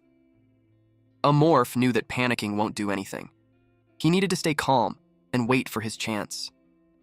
He charged forward, and that made Si-hyun thrilled. A morph was able to deflect the sword on her right hand, but A morph was almost stabbed in the chest with her left sword. But before Si-hyun could do it, A morph splashed acid on her face, causing her to turn away. Then A morph slashed her arm off. Si-hyun was infuriated. While A morph is retreating, he shoots her some spikes from his body. Si-hyun watched as it approached her. She deflected those spikes with her sword. A morph had observed her and finally figured out what was wrong with her. She certainly has the skills that match those of the players, but unlike them, she has a critical weakness. And that is, she can't use two abilities at once. Si-hyun grits her teeth. She told him that he's getting on her nerves. Because of that, she decided to kill him. A morph has to know how long it takes her to switch up her powers. He's certain that there's a gap no matter how fast she does it. He was looking for the moment when she becomes defenseless and normal. Once he has that, A morph plans to make changes in his strategy. He charged forward, with the intention to corner her. Meanwhile, number 26 narrates a story of a slime opening her eyes to a cold and heavy world. Some intelligent beings called it seabed, and that was her home. It was a harsh environment with low temperatures and high pressure. However, she didn't think it was all that bad. There were others who protected her. The slimes were weak, and they always had to fear for their lives. In normal cases, that is. When the slime realized that she had a special power, she used it to protect her own kind from predators. After some time, she became the head of the pack. But her life didn't change much. Sharing food and sleeping together with her pack was the greatest happiness in her life. However, that didn't last long. When she heard the others screaming, she hoped desperately. She hoped that she could fulfill her duties as the head of the pack. She wanted to protect her loved ones. She thought she had successfully protected everyone. But sadly, that wasn't the case. There was no miracle, but only unbearable exhaustion. After years and years, the head of the pack, who hadn't been able to fulfill her duties, woke up. She found herself in a reeking liquid prison. In there, she watched the miserable deaths of those who should have been protected. When a being with a hairy animal in its arms named her number 26, there was no one else of her kind left in prison. At the bottom of hell, she prayed and prayed for someone or anyone to come and help her. If they do, she would sacrifice the rest of her life to protect others. Back to the present time, the only one who helped number 26 was our MC. And right now, he's in deep trouble. Si-hyun yelled that she's getting sick of their fight. A morph runs away while shooting spikes at her. She's infuriated with his petty tricks. Suddenly, a morph used his sharp limb to attack her. Si-hyun barely evaded it. She cut off the tip, and the acid coming from the severed part splattered on her. A morph was about to grab her, but she blocked it by punching. A morph expected her to have some kind of defense skills, but he had no idea that she would have the superalloy skin of the Wolfram Goblin. Si-hyun punched a morph on the gut. She told him by saying that a pet that bites the hand of the owner needs to be taught a lesson. A morph felt the pain from her hits, but she needs to be better than that to defeat him. He attacked from behind. His limbs grab her and lift her up in the air. She was quite heavy, he must say. Superalloy skin is as strong as a super-reinforced suit, but it weighs down the body. But a morph might have his chance. He slammed him on the wall. That made Si-hyun furious. She glared at this monster. So-hyun emits electricity from her body and blades from her arms. A morph, knowing that it's bad, scurried away. She slashed him. A morph endures just a bit longer. His skin has several cuts already. Then when the attack subsided, he took his chance. But Si-hyun docked and teased him that he just missed her. But she noticed her lapses. A morph looked at her intimidatingly. He didn't miss. From the start. His target isn't Si-hyun. Our boy was smart enough to punch a hole onto the wall which opened the spaceship towards the vast space. Si-hyun used her blade to anchor her on the ground. When she turned around, she panicked. She saw that the monster was already behind her. A morph was waiting for that moment. Si-hyun was desperate since she didn't want to die there. Her veins popped out from her arms. She's forcing herself to activate two skills at the same time. She's pushing her limit on the verge of death. Her color starts to change to a lighter color. Amorph decided to take her down before it's too late. He shot bullets that were deflected by her skin. Si-hyun grinned. To their surprise, number 26 joined while telling her to leave the baby alone. Number 26 electrified her face. She yelled, "What the fuck?" Then a loud boom echoed in the ship. Si-hyun's left eye was blasted and a hole was left on her head. Then she was shot again. Number 26 jumped off her while asking help from Amorph. Amorph was able to catch her on time. Despite her injuries, Si-hyun refuses to give up. Amorph grabbed her torso and he slammed her on the wall. He advised number 26 not to let go of him. Amorph thought about the psychic energy that just came out of the tentacle, but he decided to put that aside. His priority for now is to get out of the place. Amorph dragged her body. He was already panting, but he continued. This just proved that he had really won the fight against Si-hyun. The environmental maintenance system isn't even working with the hole in the ship. If there was someone around, they would have fixed it or manually shield the damaged area and stabilize it. But there's barely anyone on the ship except pirates. And he's certain that they don't know what's going on since they're busy hiding from him. He knows that the ship is done for. At that moment, it rumbled loudly. Number 26 asked what was wrong with his arm. His skin crumbles. The effect of psionium and the transformation is wearing off. Amorph was relieved that it didn't hurt to return to his original form. He was hoping it would last longer. But still, he gained something more important than that. In the game, Megacab rankers have an average of over 1,000 genes. All of them are genes from rare creatures that are hard to come by. Sihyun is an NPC at the level of a high-level player. Still, she should have a good number of genes. Amorph expected that just like when he took the samples, he'll probably get around 3 at most. He doesn't care if he gets only 1, but he hopes that it will be the Claw of Galargon. He'll find out. He opened his mouth wide to eat Sihyun, but before he could take a bite, he saw a vision. This showed that upon him eating his meal, a huge explosion will happen and they will be all caught up by it. It startled him. Then he remembered the bomb on the ship. According to his predator senses, there are only about 5 minutes left. That's not enough time to defuse a bomb. He knew that he needed to abandon the ship and get to the escape pod as fast as he could, but it takes at least 5 minutes to pass the hull to the runway. He will never make it on time. The only way he can make it there as quickly as possible is this thing right in front of them. The plasma gun. Amorph immediately grabbed it. Number 26 commented how sparkly it is. Amorph charged the plasma and set it to maximum power. It moved from 30% to 70%, then 100%. Amorph pointed the gun upwards and it created holes on several floors. It slowly dies down. Amorph instructed number 26 to hold on tight. Then he took a big jump. Our boy just created a freaking shortcut. He went through the hole, then a rope-like skeleton came out from his hand and tied it to the ship. He was dangling in the vast space. He moved so he could get on the ship again. This was just like watching Spider-Man making his way to his neighborhood.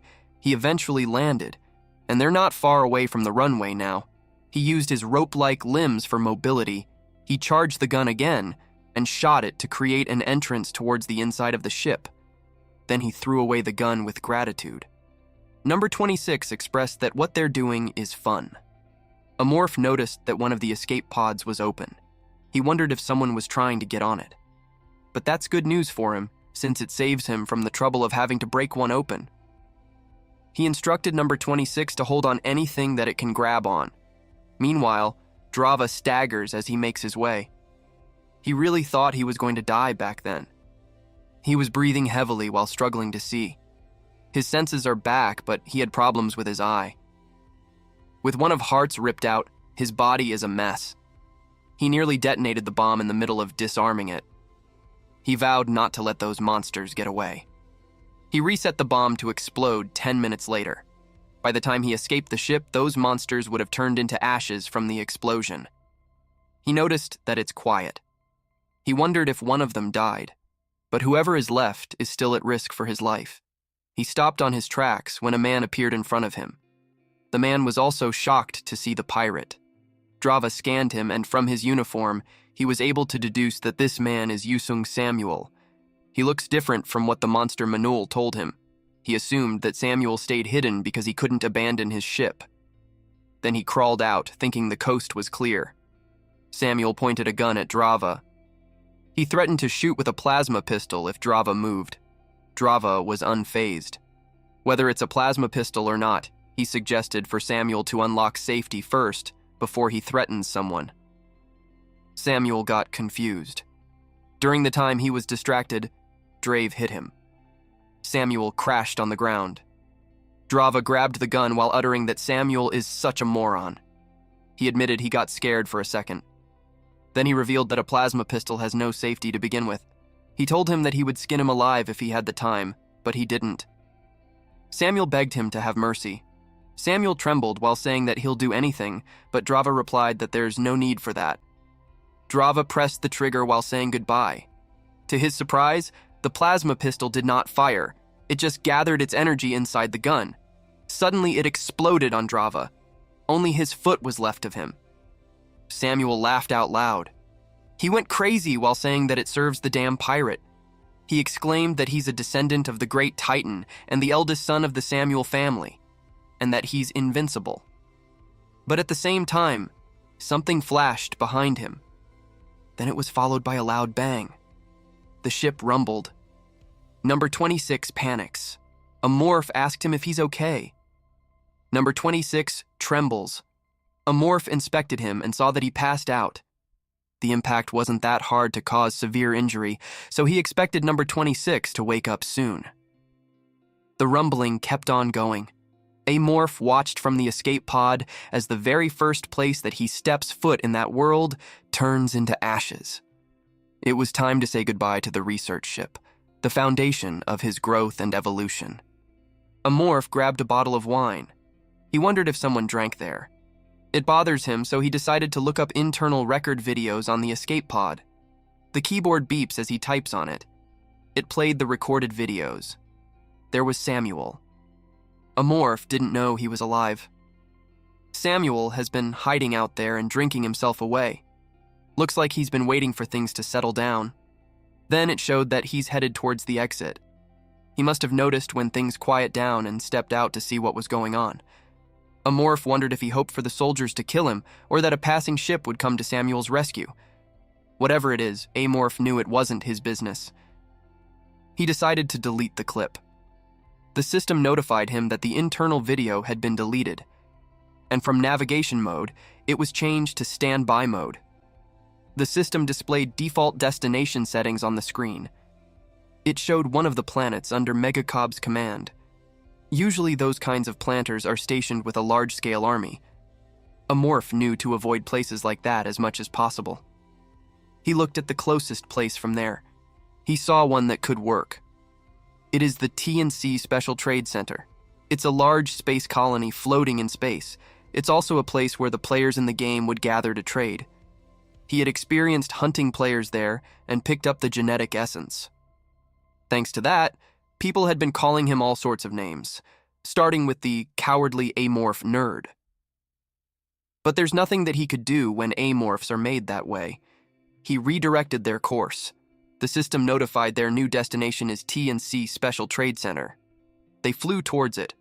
The system changed to autopilot. The remaining time until arrival is 3 hours.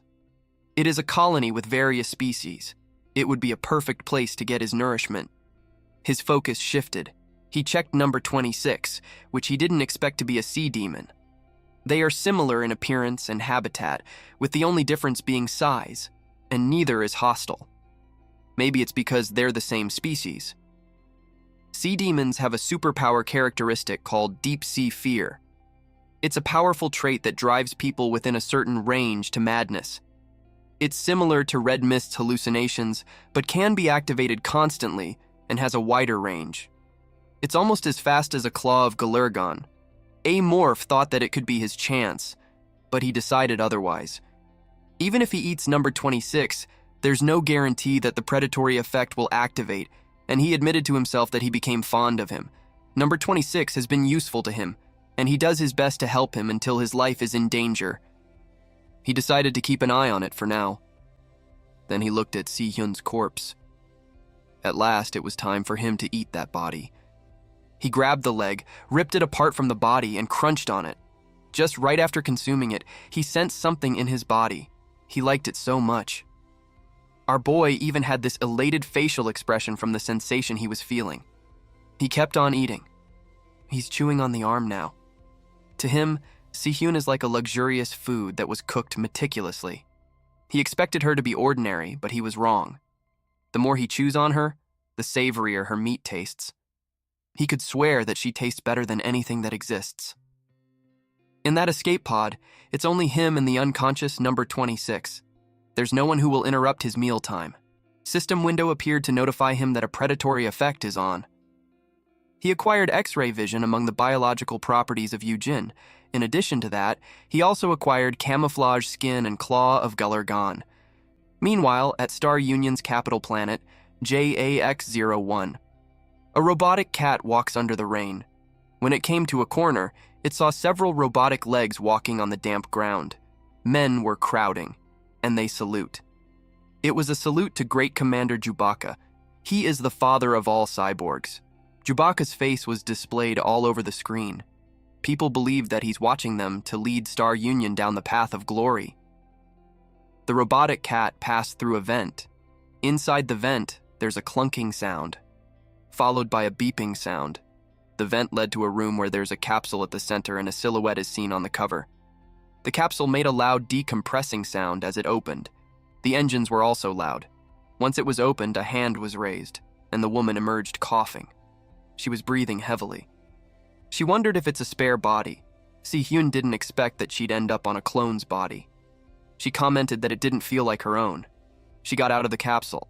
She went to a screen and requested for the gene modification of the clone. She was informed that some genes were not updated. She grits her teeth as she holds back her anger. She punched the screen while screaming that all the genes that she collected are gone, and now her plan has gone to waste. She curses loudly and threatens that she's going to rip her enemy's brain out once she sees him. At the TNC Special Trade Center Port District, a man was listening to music. He was chilling. This man named Carpenter was asked by his friend Howard if he's busy. He was informed that a mangacap escape ship had entered Area 7. The control tower made contact, but there was no response. Carpenter cursed and complained that a motherfucker had run away from home this time. Howard told him that there might be something wrong with it since it's on autopilot mode. Carpenter decided to go check it out. They wondered which capital this one was from. A car moves towards the direction of the escape ship. It got closer. Carpenter uttered how it looked expensive. He plugged something into it. The door opened. He was confused to find out that the lights were off. He turned on a flashlight. Then he noticed a puddle on the floor. He wondered what it was. Then more liquid trickled down from the ceiling. It's actually the saliva of Amorph. Carpenter was about to get eaten. Carpenter's colleagues looked for him. One colleague shared that Carpenter said he was heading in early today. The other colleague was confused since Carpenter needed extra money to buy a new house. The man saw Carpenter. Carpenter was ascending the stairs. They called him. But the man flinched. When he was puzzled as to why Carpenter was standing there, he noticed that there's something off about Carpenter. They talked to Carpenter expressing how he thought Carpenter is going to work late. He asked if Carpenter is leaving already. Carpenter replied that he's busy. The man inquired if the chief had not said anything about him leaving. Carpenter simply replied that he told the chief he was busy and the chief let him go. The man got annoyed that Carpenter talked to him that way. His colleague told him to just let him be. They made fun of Carpenter on why he's acting that way. Little did they know, Carpenter's eyes turned red. Carpenter kept walking. He was alone in the hallway. He kept moving forward. But it wasn't the real Carpenter. Eventually, Amorph showed his true form. Amorph had no idea that his new characteristic would be so effective. Amorph knew something that even the rankers don't know. Fusing the camouflage skin characteristic that he got from Yujin and the imitation characteristic gives him a mimicking organ. It analyzes the victims that he had eaten and emits a special pheromone disturbing the senses of the other creatures. It causes others to see him as the victim. It may seem like an invincible characteristic, but there are many disadvantages. The pheromones don't work on cameras or mirrors, so his real identity can be revealed. In addition, the uncanny valley effect evokes eerie feelings in others. The effects of mimicking are long and hard to explain. There are clearly pros and cons to it, but it's something he can use effectively. Other characteristics he got are the Claw of Galargon, which he wanted the most. Although he won't have any use for it right now since it's similar to the super sense of the Amorph. The superpower characteristic, X-ray vision, will be useful for fusion later. Amorph was surprised when an unexpected mutation called the monster's tentacles occurred. The tentacles on the back of his head began to grow longer all of a sudden. They looked just like the tentacles growing out of the mouths of Galergons, otherwise known as the dragons of space. Amorph isn't sure as to what happened, but he's sure that it's a better weapon than the claw. He acknowledged that it's thanks to Si-hyun. Now that Amorph has the 4 superpower-related characteristics, when he gets the superpower tolerance, after evolving into a juvenile, he'll be able to get superpower type. Number 26 then informed him that he's suffocating. Amorph asked him to bear with him. As Amorph walks around, he recalled how he's been there several times in the game, and now he's in there in reality. The T&C Special Trade Center may look fancy on the outside, but it's dead on the inside. That's one of the reasons why he chose this place. It's divided into 4 districts and a central administrative district. The entertainment and residential districts have the lowest level of security. The entertainment district is where Megacob's citizens unwind with hired slaves. A combat android is always going around to catch criminals. The residential district is close to a slum where the low-class residents live. This is a place where no one finds it strange, even if someone disappears. A morph chose to go to the residential district. He shouldn't have problems as long as he watches out for the android that comes there occasionally. Now, the problem is how he's going to get there. His options are sewers or an underground railroad. They both were made at the same time when the city was built. However, they can't get water in space, so it's very likely that sewers are getting high-scale maintenance. A morph chose to appear as Carpenter again. He would go through the sewers if this was a game, but this is reality. It's a shame, but he decided to take the underground railway. The passage he used to use should be somewhere around there. He turned into a corner and grinned. He found it. Only he knew about the place. He turned the knob to open the door. The door opened. A morph entered. An underground railroad that is located on the border of the port district. It is his very own special passage. A monster roared loudly. It was being restrained in the wildlife smuggling monitoring office in the port district. Several men held down this monster, but they're reaching their limit. They wondered what the binding team was doing. The boss yelled at someone to get a tranquilizer gun. One worker wondered who was the crazy fool who brought in a baby mountain crawler. Suddenly, she was approached by a man to tell her that he'll be going home. She cursed at him for saying that while they're in front of him struggling. She couldn't believe he dared to go home while they were all tied down because of that monster. This cyborg-looking guy replied that he doesn't do overtime, and then he left while the boss screamed at him to come back. Meanwhile, at the TNC Special Trade Center Entertainment District, the cyborg man was welcomed to this place where his fantasies came true. The place was called Special Entertainment Lounge. He checked the women through the screen, and he found someone that looked like his snarky coworker. He remembered that she was a regular there as well. He decided to pick her. After that, he washed his bloodied mech hands. He was pretty satisfied. In fact, it was better than what he expected. He glanced at the body while wondering if he was too harsh with her. The room was a mess because of the bloodstains, and the woman was dead with bruises and blood all over her body. He was complacent that the store will clean it because he pays them well. He inserted his card at the machine, and it thanked him for using their service. Now that he had fun, he craves alcohol. He decided to get 2 bottles of liquor before he heads home. He rode the train and got off at his destination. But he was surprised at what he saw. The streets were so dark. He angrily asked who broke the streetlights. He felt so annoyed. He turned on the flashlight on his arm. As he walked through the dark street, he started wondering when he would ever get out of the dump area. And then he smelled something. He had no idea what it was, but it was giving him an unpleasant feeling. So, he hurried, until someone called out to him. That person asked him where he was going, and he replied that he's on his way home. It was really dark there, so that person asked if he could tag along with him. He told the guy to follow him, and the guy thanked him. They continued to walk. While following him, the guy called out to him, and asked if he's a cyborg. He replied yes. The guy answered, "I see." And it made him furious because he thought the guy was mocking him, a cyborg, for living in the Megacob area. So he turned around and flinched at what he saw. The guy was carrying a pink blob with tentacles. It continuously wriggled, so he wondered what it was. He remembered his coworker telling him about it. He was told about a madman who only takes people's heads and plays with them. He staggered backwards. He knew that if he didn't do anything, he'd end up one of the victims. So he sprinted away. He ran as fast as he could. Black mist came out of the man holding the pink blob, and then he transformed into a morph. The guy was gone, and he knew exactly why. Number 26 thought he was afraid of him. A morph wondered why, but he had no idea. A morph noticed that. When the guy saw number 26, his heart rate hit its peak.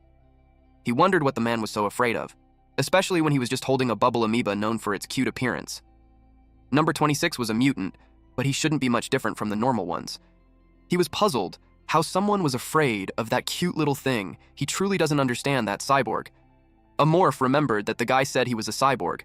While pondering on that, the psionium effect had worn off, and he had gone back to his youngling form. He needed to eat another cyborg to evolve into a juvenile, and the man was exactly what he needed. Meanwhile, the cyborg was nearing the entrance. He immediately went inside and slammed the door. He popped the cap of the liquor and gulped it down. He thought he was done for. He staggered as he walked inside while planning to call in sick tomorrow. He flopped on the bed and turned on the TV. Then he complained of how much he's sick of the dump area. He planned to move out as soon as he earned enough money. Little did he know, a morph had followed him to where he lives. A few hours later, the cyborg went to buy liquor again. He stayed back because if he went home, he knew he'd probably ended up as food for some mountain crawler, but he missed the chance to blow off some steam at the arcade. He had already reported the monster, but he was still worried that the bastard had come into his place. He cautiously made his way home. He thought he'd be fine now since he's far away already, and all that stress had made him thirsty. He planned to grab a nice drink once he got home, but he was surprised at what he saw. He was hiding behind a wall when he saw Amorph tinkering on the machine in the wall. After that, Amorph made his way, and he was gone. The cyborg's hand trembled as he tried to dial in his cell phone. He called the Residential District C area police station. He reported that a monster broke into his house. Meanwhile, Amorph opened the door and saw how cramped the area was. It was a basic studio apartment. The place was pretty run down, but the bed was fancy. He assumed that the guy liked sleeping like a rich guy in the capital. Once he decided to eat cyborgs, scouting became a must. During the day, he coped with who lived in every unit. Turns out there's way more variety in species than he expected. There were cold-blooded reptilian humanoids and half-human, half-beast wolves. To reach the subadult form, the species he needed to hunt got complicated. He had to eat all 60 playable species and get 4 additional types to become a subadult. Most players quit once they unlocked those types, but the requirements after being a subadult got even worse, so it was a wise move for them. Special trade hubs were full of different species, so he thought collecting genes would also be easy there. And Megacorp had diplomatic ties with the cult, so he expects there to be tons of cultists in the Central Administrative District. He imagined getting 60 would be a breeze. He wanted to stay there for a while, so he checked what the area was like. He realized that the soundproofing wasn't great. He could hear noise from the next room and upstairs. And he also found out that no one lives in the apartment below. He sensed someone coming his way. There were 3 of them, a cyborg and 2 cops. He was ready for the fight. Number 26 asked him what was going on. He told her that someone was coming. He wasn't ready to fight openly, so he just observed at the moment. The cop confirmed what the cyborg reported. A monster went into his house. The police officer checked the door, and it was completely fine. The cyborg told them that the monster unlocked it by itself and went inside. The officer doubted him, especially when he's holding bottles of liquor. The police officer confirmed with him if that was alcohol. They also checked the record and saw that he also filed a false report last night about seeing a suspicious person, so they suggested that he was just drunk. The cyborg got annoyed with them. If they weren't civil servants, he already beat the crap out of them. They had to check inside, so he was instructed to open the door. The cops went in and commented that the place was pigsty. The stench was too much for them, and the ref only had liquor in it. And then they announced that there was nothing unusual there. The cyborg refused to believe that, because he saw it with his own eyes. He suggested checking with another apartment for any other reports. The cop dismissed him and suggested that the cyborg should replace his eyes. They informed him that he was the only one who made a report. They advised him to drink in moderation.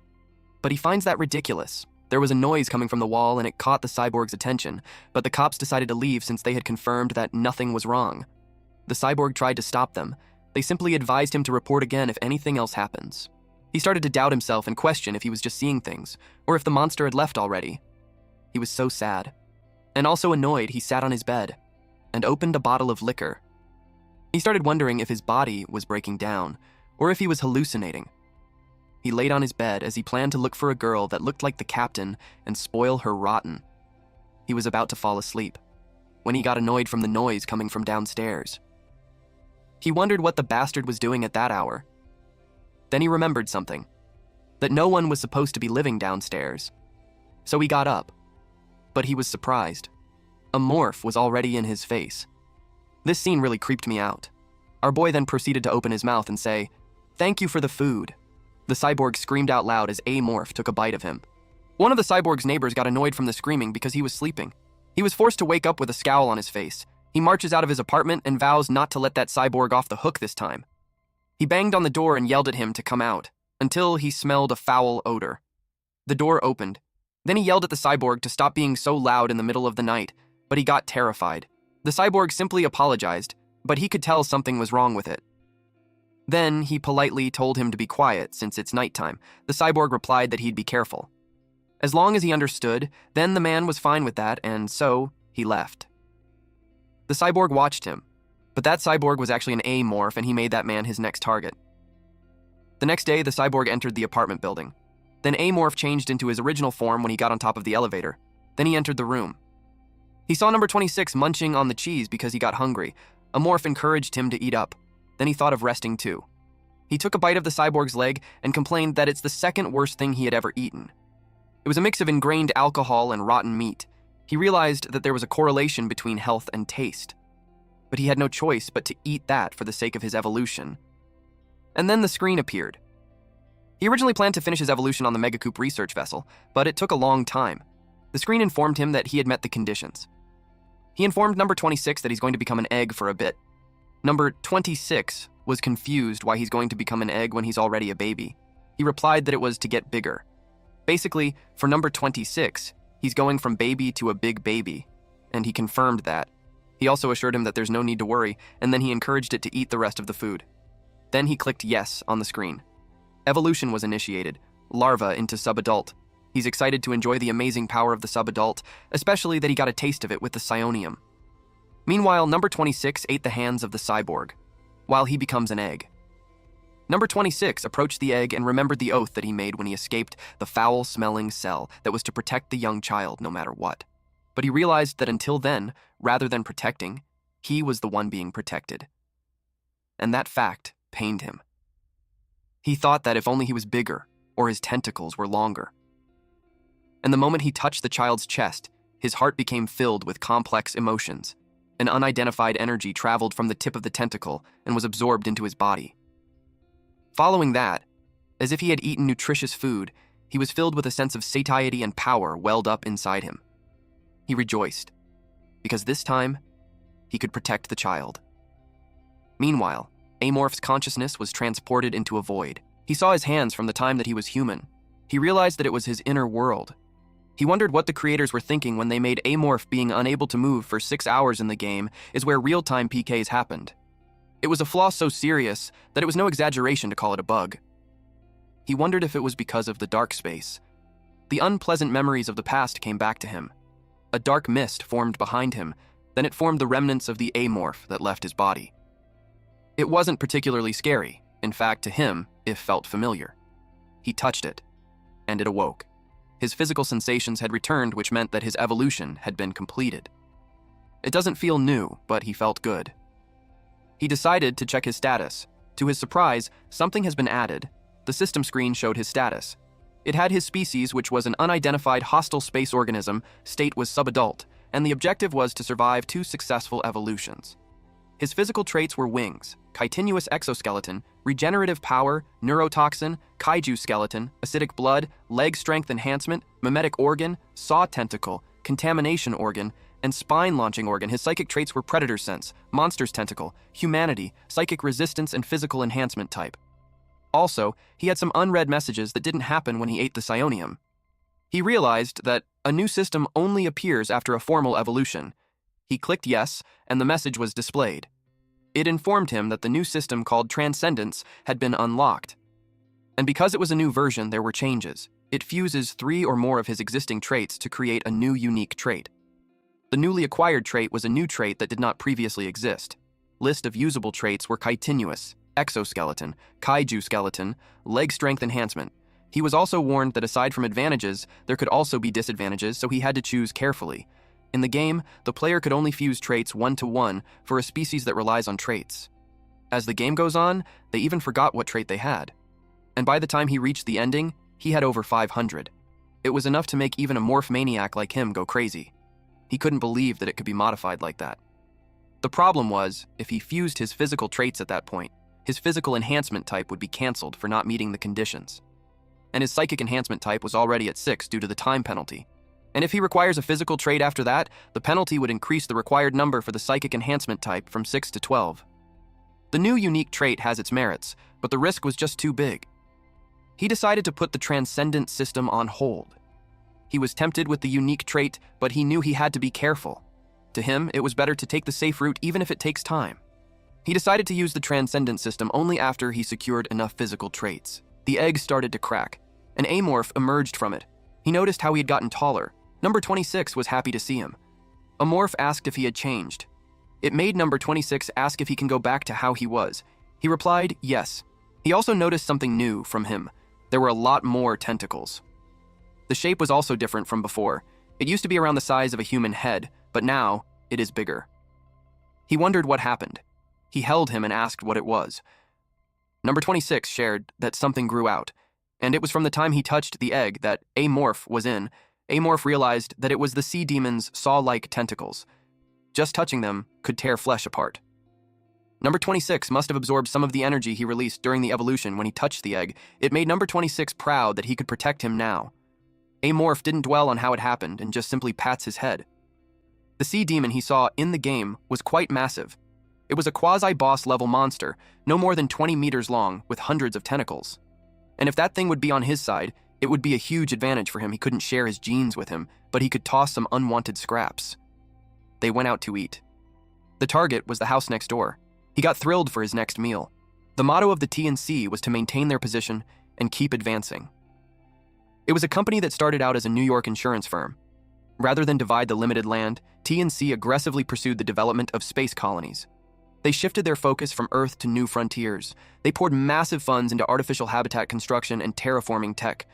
They grew their reach through projects like Mars terraforming, solar system stations, and orbital colony construction. The result was the first space city connecting the solar system to outer space T, and C's Special Trade Center stretches a full 60 kilometers in diameter. Thanks to it, countless alien races now visit daily to witness humanity's architectural milestone at the Monument Tower in the Special Trade Center's administrative district. A woman with blonde hair told the Human Resource Management team that they need an explanation for the 3% drop in incoming supplies. She was informed by the human resource staff that the production dropped on Z101 Ranch Planet and P82 Livestock Planet. She replied that they could handle up to a 20% reduction in employees sent to the entertainment district. But a 3% in supplies was unacceptable. The human resource staff was scared of her, so she stuttered to reply yes. She knew that the entertainment district generates 40% of the special trade zone's total revenue. If the human resource management team lets the supply drop by 3%, that district would have to shoulder that loss. Then she asked the deputy captain, Pizarro, if she knew what was most important to a merchant. Pizarro asked if it was credited. She replied that the most important thing was credibility. Even if they can make excuses this time by blaming circumstances, they could lose credibility because of that. The guests went out of the way to come there, and if they're disappointed even once, they won't bother coming back. She asked her if she understood what she was saying. Pizarro replied that she'll take it to heart. She informed everyone that it was a crucial time because the first board meeting was scheduled to be held there. A massive number of tourists would be coming to the city. They couldn't afford to make even a single mistake. She asked if everyone understood, and they all replied yes. She ordered them to get in touch with the planetary leaders and tell them to use whatever means necessary, even aphrodisiacs, to meet the quota. Then she moved on to the other agendas. When that was done, she sighed. She had more work to do, and she wished that she had one more body. But if everything goes according to plan, the head position of the family might be within reach. There were two surnames in T and C, Thompson and Chamberlain. The winner of the competition becomes the head of T and C. The head monopolizes all T and C related rights and profits within Megacorp. The Chamberlains have held that power for generations, so the Thompsons were desperate to take it this time. If Thompson actually becomes the next head, things could turn bloody. While she was lost in thought, Pizarro gave her the list of VIPs who had requested visits for the next event. She thanked her. Then she read the list. She was surprised at what she saw. It seemed that Kizaragi Yujin would be attending too. Pizarro confirmed with her that they got confirmation from the Yujin family about an hour ago. They won't be attending the board meeting as they only plan to go sightseeing. She knew him as the usurper. The reason he's called that and was looked down on was because he's the only one in the capital who seized power through rebellion. He murdered Jungwoo Yujin, the rightful heir, and turned his daughter into his shadow. Then he killed or tortured other clansmen and nobles with a straight face. He was a psychopath, but he's competent. The family of Jungwoo Yujin went against him again. After Jungwoo Yujin's death, he's been ruling Megacorp and the Yujin family for nearly a century. He could be called a monster. She knew that if he faced him head-on, she wouldn't stand a chance, but turning back wasn't an option now. She asked how long it would be until the next item on the schedule. Pizarro replied that there's 10 minutes. Their schedule involves inspecting critical facilities and discussion on security systems for the administrative districts during the board meeting. She believes that failure is the mother of success, so even if she lost, she could treat it as experience and learn from it. True to T&C's motto, she never backed down from a challenge. She believed that she could always bounce back even if she lost. But she didn't know that. A terrifying thread had already deeply rooted itself into her territory. Amorph has started its mukbang again. The nosy neighbor was done for. After a few moments, we see number 26 eat the sandwich. Amorph asked him if it was tasty, and he replied, yes. Amorph left him in the fridge and checked the house. He could tell that the place was cleaned regularly because it was spotless. Compared to that cyborg's house, it was livable, but more importantly, even if he wanted to eat the fresh meat, there was still work to do. He decided to go over to the next house. Number 26 told him to be careful. He had to do some cleaning up, so he searched for the communication gear. He found the cell phone on the ground. The cyborg's name is Ras. He searched for work contact, and there was an entry named Bastard. He knew that was it since most office workers hate their bosses anyway. As soon as he dialed the number, the boss interrogated Ras on what he was doing in the middle of a busy shift. Amorph pretended to be Ras and replied that he wanted to quit. The boss thinks he's out of his mind. He cuts her off by saying bye. She was still yapping when he ended the call. He knew the boss would forget about it tomorrow, but he wanted to handle it properly by sending a resignation letter from a company laptop. He turned on the laptop to look for more info about Ras.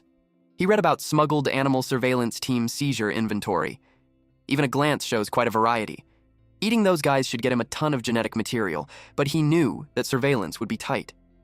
He planned to use Ras's voice to call staff, eat them, and forge transfer documents that should let him easily snatch 1 or 2 specimens. But for more than that, he would need a middleman. Amorph noticed that lots of entries had empty destination fields. It made sense to him, so in the meantime, he used Ras's identity to reach the middleman. If negotiations fail, he planned to just eat the middleman and impersonate him and steal it. That cyborg Ras had left a lot behind. If he had just tasted better, it would have been perfect. Meanwhile, number 26 rests on top of Ras's neighbor's corpse he welcomed Amorph. Amorph expressed that he won't eat the man. But number 26 told him he shouldn't be picky. So he decided to take the legs, and number 26 could have the rest. Number 26 asked if that was okay, and he told him to eat it all.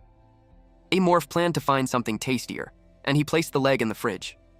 Once Ras's role was done, he planned to impersonate the neighbor next. He started thinking about who he should call next.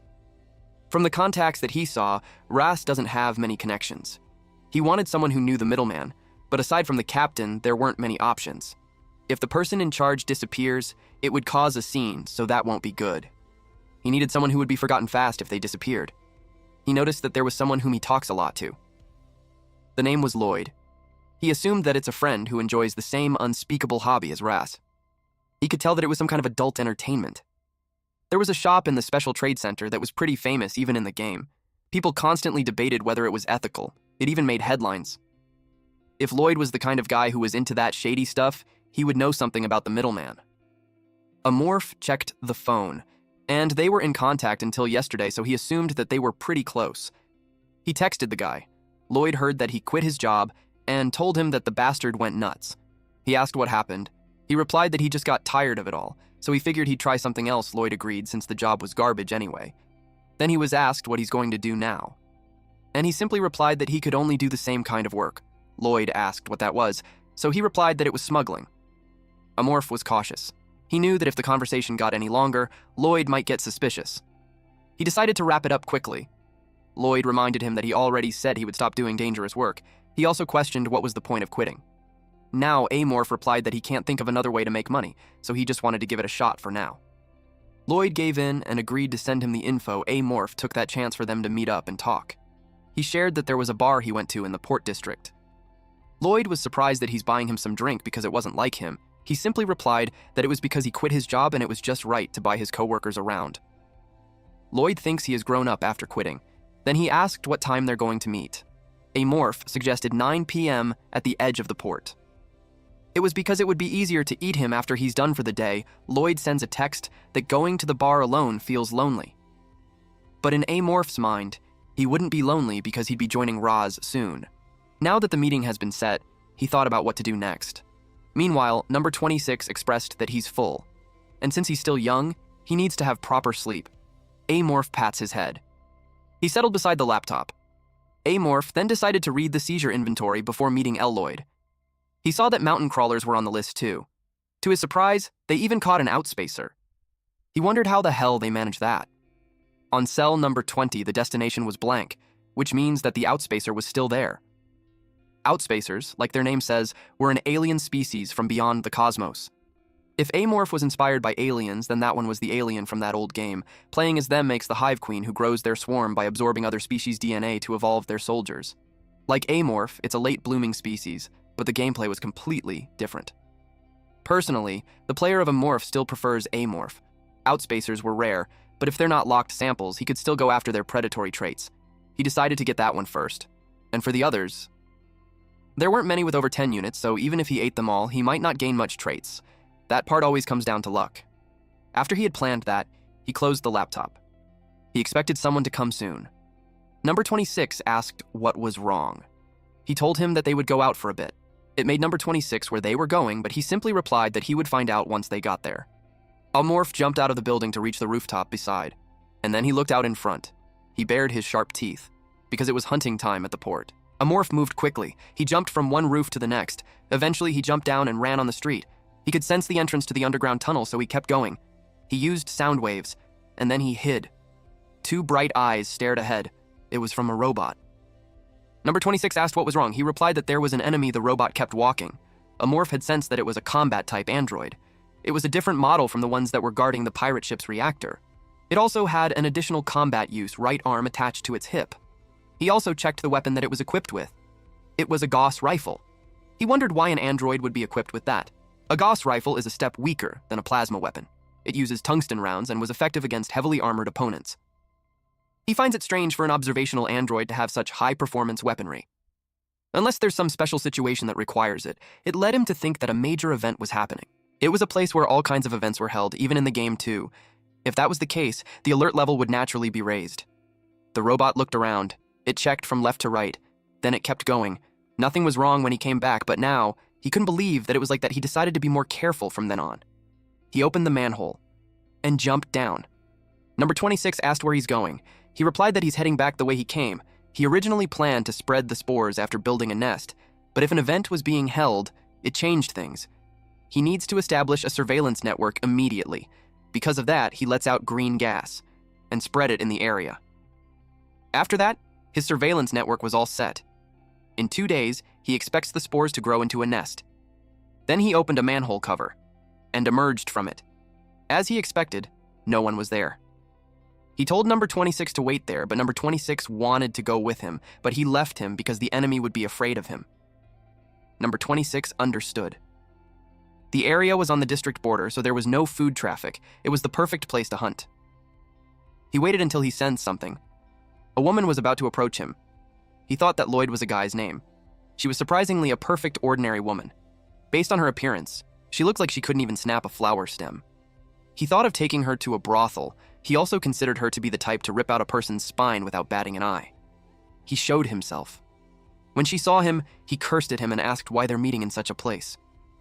He replied that it wasn't a conversation for polite company. She agreed with him. Then she asked him why he's still wearing his work clothes when he already quit. Amorph realized that, in her eyes, it looked like he's wearing some clothes. He realized that the mimetic organ copies clothing too. The mimetic organ collects genetic data, as well as other sensory information, and it creates an exact likeness of the target just before its death. Its weakness was that it cannot reflect any elements that differ from the consumed target. He never had to worry about inappropriate clothing in the game, so he got careless. He took a mental note to be careful from then on. He shrugged and replied that it's the only thing he could wear. She suggested that he buys at least one set of casual clothes, especially since he quit. When she looked at him again, she sensed something. He asked her what was wrong. She replied that she smelled something strange. Amorph took the chance to ask about the middleman. She was surprised that he wanted to talk about it in that place. He expressed that someone might overhear them at the bar. She agreed that it wasn't a conversation that they wanted to be overheard. She gave him a flash drive containing the information on the deals with the middleman. She advised him that the file would automatically be destroyed in 24 hours, so he should remember that. He complained that it was such a pain. She answered that it was how business works. She also sent him the contact info. His cell phone notified him that he received the contact info of S from Lloyd. He wondered if they used initials in case one of them got arrested. Now that they're done with the topic, she happily suggested we go for a drink. She tapped his arm and told him that he would be paying for her drink, but as soon as she did that, she felt something strange. It made her jump back and ask who he was. Amorph realized he's been found out. The mimetic organ can't fool the sense of touch after all. She ran and screamed for help, but he covered her mouth and wrapped her body with his limbs. He could see how confused she was. He's supposed to only have arms, and yet she's being grabbed from multi-places. He used that kind of sensory mismatch a lot in the game. He bites her, making her scream out loud, blood sprayed everywhere. Eventually, the hunt was completed. He disposed of the body there. A morph took a bite. Lloyd tasted average. It wasn't good or bad, just plain, but it was still better than the disgusting cyborg named Ras. And now, he could turn into Lloyd. Next thing he did was to gather the bones left to get rid of the evidence. He thinks it was enough to just dump the bones at the underground tunnel. And once he's back home and checks the data, he'll decide whether or not to meet the middleman. Meanwhile, number 26 smelled food. A morph told him that he's back from eating. Number 26 looked for his share. That's when he realized he hasn't saved anything for him, so he took a mental note to save some for him next time. At the TNC Port Supply Storage Team, a man in a lab coat asked this bearded man, whom he called Thunder, if he's not heading out yet. Thunder replied that he still had something to finish up. So the man went ahead. Then he grabbed his laptop and turned it on. It was all money waiting to be made. He was annoyed at some bastards because of the money he's losing because of them. He was supposed to have the stuff smuggled off that morning. But because of the board meeting, every single outgoing shipment has an eye on it. Thanks to them, all the creatures scheduled for transport were stuck in limbo. He was frustrated at the loss he's getting from all the delays. He invested that much, and it didn't match the security level he received. Suddenly, he got a call. It was another bastard. It was named L in his phone, and he's annoyed because he already told her that things were heated. When he read the message, he didn't expect that someone would want to buy the Outspacers, since those creatures were pretty dangerous. He wondered who wanted to buy them. He read that the buyer was the cult from the administrative district, which made sense. Those guys love collecting rare animals and ancient artifacts. He knew Elle was sharp, but he didn't know that she had some connections with the cult in the administrative district. He thought of asking for some introductions. Elle messaged him to meet at 10 p.m. in the Port District, container berth, near the crane. After reading that, they knew that there was no need for external transport since they would handle it over there. He was about to do his next task when his phone rang again. She wanted to change the time to the middle of the night. It annoyed him since first she demanded a deal when security was that tight, and now she wants to change the time. He decided to call her because something was fishy. So he asked her what was the big idea since she never had requested to change time, before she reasoned that she had to work overtime. He was puzzled about what she's talking about, and then he realized it. He heard from a guy at work that some idiot tried to smuggle a mountain crawler a while ago and got caught, causing a huge mess. He asked if it was because of the mountain crawler. She responded that things had been hectic because of that incident. He empathizes with her, so he agreed to the meeting at 1 a.m. But he couldn't shake the feeling that something was off. Even for a cult, a deal in the middle of the night was suspicious. He decided to prepare some insurance. He called someone to come with him, and ordered that person to go to the place at 1 a.m. He doesn't know what she was plotting, but if she tries anything funny, he is determined to kill her. Amorph realized that Broker S was a cautious one. But he couldn't blame him. He had a guess that the guy was a goods manager for the supply storage team, or a security guard on the port security team, in other words, a middle manager. So if he eats him, the cleanup would be a nightmare. There were too many people involved, and they would be on his tail in no time, so he needed to find a way to use the guy for the long term. But it's not like there wasn't a way. The Outspacers have a trait that can solve the problem. But the issue was that whether he could get that trait through predation was up to luck. A few moments later, our MC got out of the tunnel and arrived at the Port District container terminal. He was just on time. He sensed 3 security cameras, and they were everywhere. Just as he expected, S had some connections with the security guards too, but he was not one to be caught by something like that. Then he sensed movement by the crane. There were 10 of them, all armed except for one. He expected S to be cautious, but he didn't expect him to bring back up. He wanted to handle this as peacefully as possible. He showed himself as Lloyd. Then she asked S on who they were. S told her not to mind them, since he was their insurance. Amorph realized how it was. He didn't really mind, but there was a troublesome race among them. It was a wolf. His mimicry organ could fool the wolf, but they would feel a stronger sense of unease compared to other races, so he had to finish it as quickly as possible. She asked for the item. S replied that it was in the refrigerated container over there. As usual, once the transfer was complete, the password would be displayed on the screen. The password was confirmed. And that took care of one of the problems. The deal was done. Then S inquired if it was the chief who connected him with the cult. S knew the guy was pretty sharp, so he asked if she could introduce him. If she would, he would give her an extra cut every time a deal goes through them, but she refused. He simply replied to let him know when she changes her mind. But then, the wolf called out to her. She could tell it was trouble. She was called Kate, and S asked what was wrong. She approached Lloyd and told everyone that she was suspicious. S wouldn't believe Kate since he had done several deals with Lloyd already. Kate couldn't exactly tell, but she knew she was hiding something. So S asked Lloyd, what was that? He revealed that Kate's sense of smell was superior to that of other wolves. He heard things were strange with the security team, but now he wondered if she was working for someone. So he ordered the man with a gun to seize her.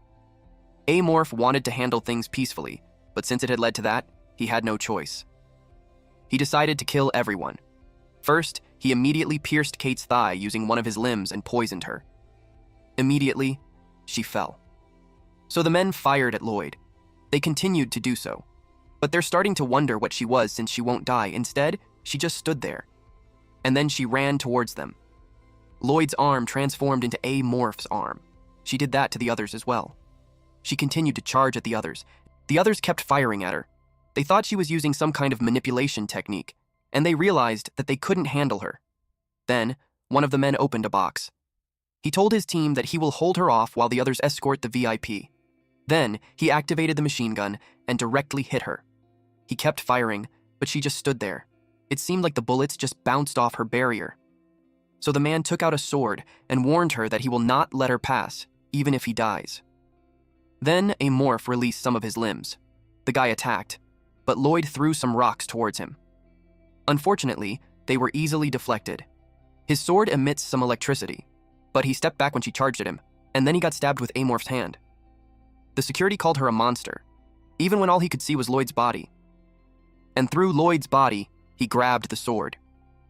He inspected it and realized that it was a sonic blade, just like the Pines the pirates who infiltrated the research vessel were using. It was the same model too, which led him to think that they belonged to the same organization. Then, he threw away the sonic blade and left. He didn't pay much attention since they ended up being killed by him anyway. He admits that the guy's explosive power was impressive, but he picked the wrong opponent. Then he approached the wolf. Wolves were a playable shape-shifting race. In other words, they would meet one of the conditions of his evolution. His plan to contact the middle had failed, so he no longer needed to impersonate Lloyd. He thought that there shouldn't be any problem with him absorbing a wolf's genes. The wolf got spooked when he showed his real form, and then it was time for him to eat, but it was better than he expected. But first, he needed to take care of S, who escaped with his bodyguards. He used his sonic wave and sensed that they were closer than he thought. It looked like they wasted time trying to avoid the security cameras. That's when he realized that the place had no people, not even androids. He wondered if S used their connections to alter the patrol routes. After all, smuggling was a serious crime in Megacorp. Ironically, their caution had sealed their own fate. They must have never dreamed that a being like him could exist, but his hunt wasn't over yet. S ran as fast as he could. He refused to go down like that. One of the men sought his attention and he asked what he needed. The man suggested that they go to the police. It infuriated him. Because if they go to the cops, he'd be done for. But the man reasoned that they were no match for it. So, the man wanted to request protection. S was so mad that he kicked the container. It also pissed him off that the man had a point. To him, it was better to buy some time than to die. Luckily, there was a police box right over the iron fence. He paid off the district general security team plenty of times. It has a good chance to see how effective that has been. He had no choice but to get there. But he sensed something. He shrieked when he saw the man with him was being drained of life, and Amorph was in his true form. Amorph looked at him. His legs trembled. He got scared of the monster. One of the escorts grabbed the monster's leg, then he begged for S to run right away. S did what he was told. He ran as fast as he could. He was almost at the exit, if he could just get past that fence. But suddenly he got dizzy and he fell when he was just a few steps away from the exit. He felt strange, so he was confused about what was happening.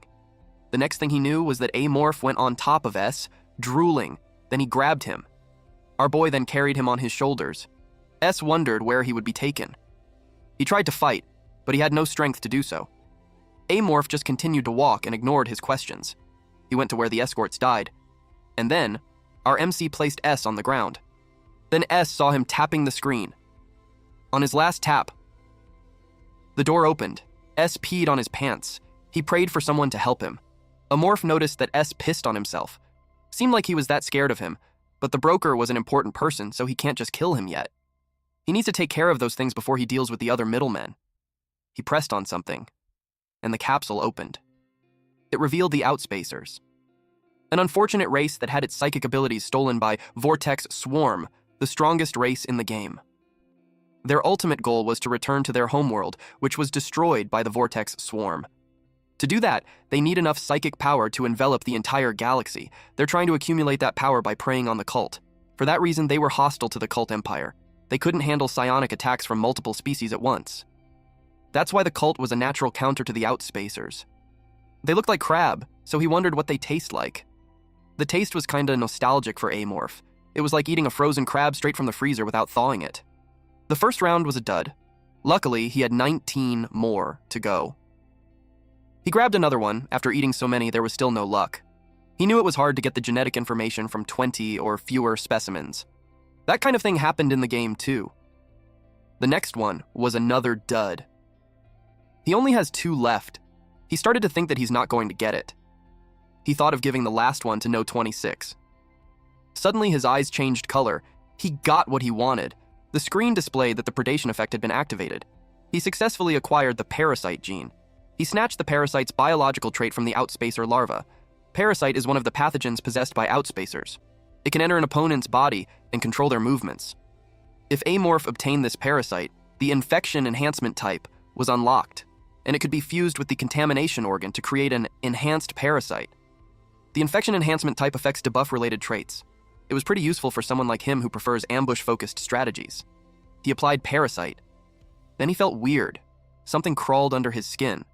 He was notified that the parasite trait had been applied. Then he fused it with the contamination organ and made it evolve to parasite swarm. With this, the effect of the contamination organ was lost. In exchange, he could create enhanced parasites. There are currently 2 available trait types, psionic enhancement type 5/6 and infection enhancement type 1/4.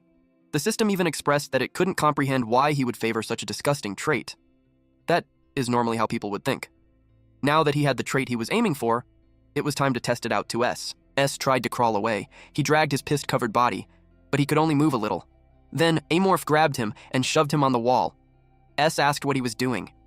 He shrieked when he saw a parasite. He yelled at him to stop, but the parasite crawled to his eyes. And he screamed loudly. After a while, he expressed that he would be heading out. The parasite implant was a success. It would only last for 24 hours, so he would have to keep swapping it out. We then found out that this guy's real name was Thunder, and he had become Amorph's slave now. After 24 hours, the parasite would have dissolved and Thunder would die. That was because the parasite had taken complete control of his brain. If Thunder tries anything funny, the parasite would read his thoughts and inflict excruciating pain. Thunder was very familiar with that pain, so Amorph was confident that he won't resist him unless something truly drastic happens. On top of that, he had already shown him the disposal method for the bodies, and since he was a smart guy, he would know what exactly that means. It was time for him to go home. Number 26 was waiting by the door. He was furious because Amorph's late, but he brought him some food. He threw one of the guards at him. He encouraged him to eat up. Number 26 happily ate. Amorph has learned so he won't make the same mistake twice. It was time for him to become someone else. Again. 1 week later. Someone asked what the status of Broker S was. These men were in the TNC District Security Team, 5th conference room. One man replied that they had suspended the smuggling investigation after the board's announcement, but he suddenly started up again a week ago. He had 6 successful runs since then. It means he was smuggling almost every single day. They asked if the method of operation has changed. One of them explained that S used to focus on brokering deals between planets, but his last 6 deals have all been with clients inside the city. They think it was because they had increased surveillance. But that couldn't be it, since there was no real profit to be made inside the city. The guy in the green shirt knew that Broker S was extremely cautious. They don't think that a guy who tries to maximize profit with minimal risk does something like that. He asked who was S's contact. They found out that it was an individual with no prior transaction history. It meant that it was a new guy, and they only spotted him 3 days ago.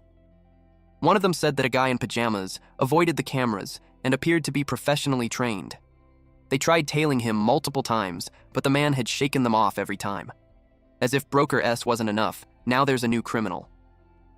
The green guy knew there was a reason why the always cautious was suddenly making such bold moves. He told them to get a composite sketch of the new face and run an analysis, and also to contact the port sector and find out when he first showed up there. Aside from that, he wants them to keep a close eye on all of Broker S movements. After that, they were dismissed. The guy in the green shirt failed to arrest S every time, because of the bribe that he had been paying the higher-ups. But this time, not even the execs could get in his way. The true ruler of the space city is a noble capital, and their orders were absolute. A guy from his old unit was on S security detail. He hated using a friend, but he promised himself it would just be this time. He was determined to catch Broker S before the board meeting was over. Meanwhile, Amorph changed into a man in pajamas and came to the meeting place. It was 10:55, so he expected the other party would be there any minute. He finds it a pain in the ass, changing location every time, but he can't risk being seen, so he had no choice. For the past few days, he had been meeting Thunder in that form. He sensed someone watching him near the container berth. He suspects it to be the police who had been tailing Thunder. That's why they had to change the time and place for every meeting. Thunder wasn't happy about it, but his resistance was meaningless. All he could do was obey him. Number 26 started to ask where Thunder could be, and he told him to just wait for a bit. Then he noticed something. He saw an incoming truck. It stopped in front of him. Thunder stepped out. Amorph noticed that Thunder's face had changed so much that he was like a different person. He lost a third of his body weight and his skin sagged. It was the result when a parasite was squeezing out of his brain 24/7.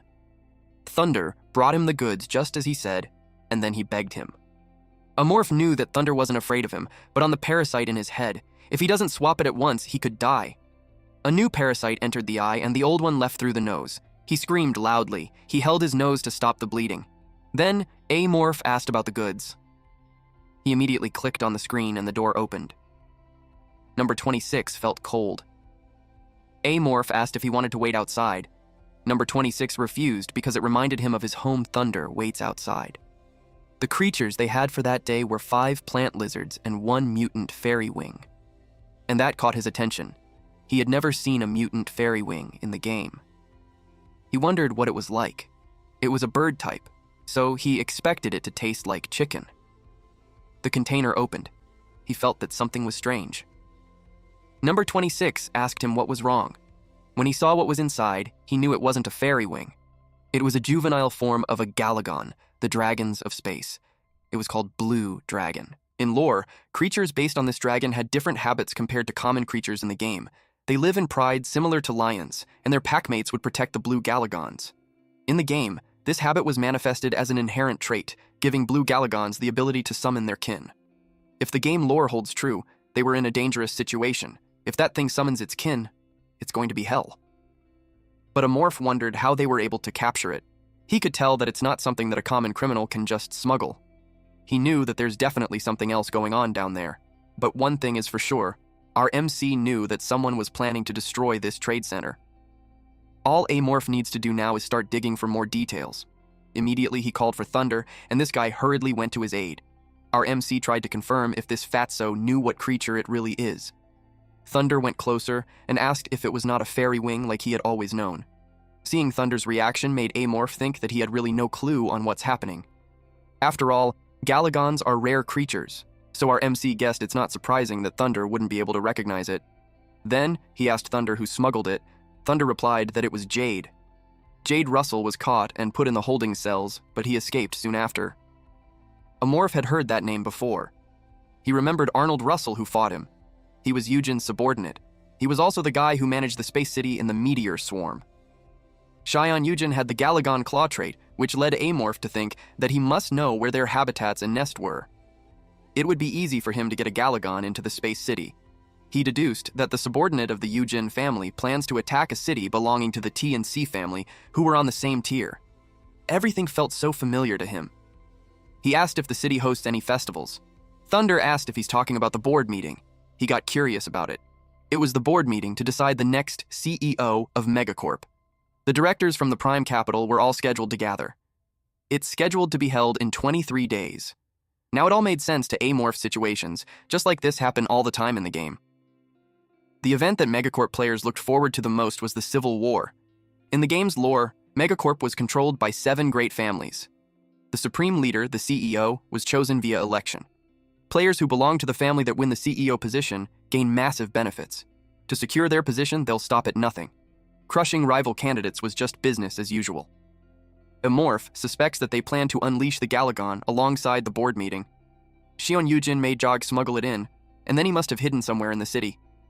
The plan died with Jade, but Amorph had no way of knowing its current status. He wanted that Galagon trait so bad, but the timing sucks. If it weren't for the board meeting, he could have just eaten it and bailed. But with the security that tight, it's pretty much impossible. It was such a pain. Number 26 noticed the blue Galagon moved. Amorph saw it too. He quickly puts it in the cryo tube before it wakes up, but he froze because it was already staring right at him. It was about to cry, because it got scared. It released its powers, which knocked Amorph out of his feet. It's young, but it had a telepathic attack worthy of a Galagon.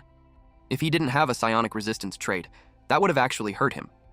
The blue Galagon uttered words like black, fear, death. Amorph told it to calm down. He assured it that he won't hurt it, so it stopped. Then it stated 4 words: you, adult, trust, calm. Amorph wonders if it sees him as one of its kind. He wondered if it was because of the tentacles on the back of his head. It looked like tentacles of white Galagon, so it might have confused the baby. He decided to use the situation to its advantage. He asked why it was there. It replied that it suddenly mutated and was cast out of its home. Amorph learned that it was cast out because it was a young mutant. He's aware that Galagon variants weren't supposed to be that small. If anything, it seemed more like one of those giant monsters mutated from a psionic power overdose, but he knew Galagons don't lie, so he thinks the story was true. And if it was cast out, it probably couldn't summon its kin even if it tried to. He confirmed that Shion's subordinate really messed up. Then Amorph realized something, that he could eat it without any problems. But it started talking. It told him phrases like, I survive, you promise, and my treasure. Basically, it was saying that it would give Amorph a treasure in exchange for helping it. It remembered a dragon nest and offered to guide him there. For an Amorph, a dragon's nest was basically a treasure trove. It was the perfect place for farming Galagon genes. Either way, he had to prey on a Galagon to evolve past the sub-adult stage. Aside from rare traits, it was a condition for evolving to the adult stage. There is no guarantee he'll get predation if he eats it now. On the other hand, if he kept it alive, he could get info on the dragon's nest. Besides, it sees him as an adult, so it wasn't showing any signs of resistance or deceit. It was leaving the choice solely up to him. Amorph made up his mind. Meanwhile, in another setting, a woman sat on a chair under the tree. There were birds chirping too. Someone came. This person snapped his finger. The image of the forest was gone. They were just in a room. The butler apologized for the interruption. He told her it was time for her meal. The lady was pale, and she's skin and bones. The servants brought the dishes in, and the cutlery was placed down on the table. They brought her favorite dishes. The main course was roast duck with maple sauce. She was about to grab the utensils, but she stopped, and the butler noticed her behavior. He asked if there was something wrong. The dish served to her was her favorite. She grits her teeth and replied that it was Sihyun Yujin's favorite. Her butler approached her again and expressed that she once told them about the side effects of cloning technology. She instructed them to make everything exactly the same. Her meals, her clothes, habits, and everything was just how she liked it. So the butler asked if they made a mistake. He knew the soul transfer to the clone worked. The proof of that was that she remembers every memory until her death.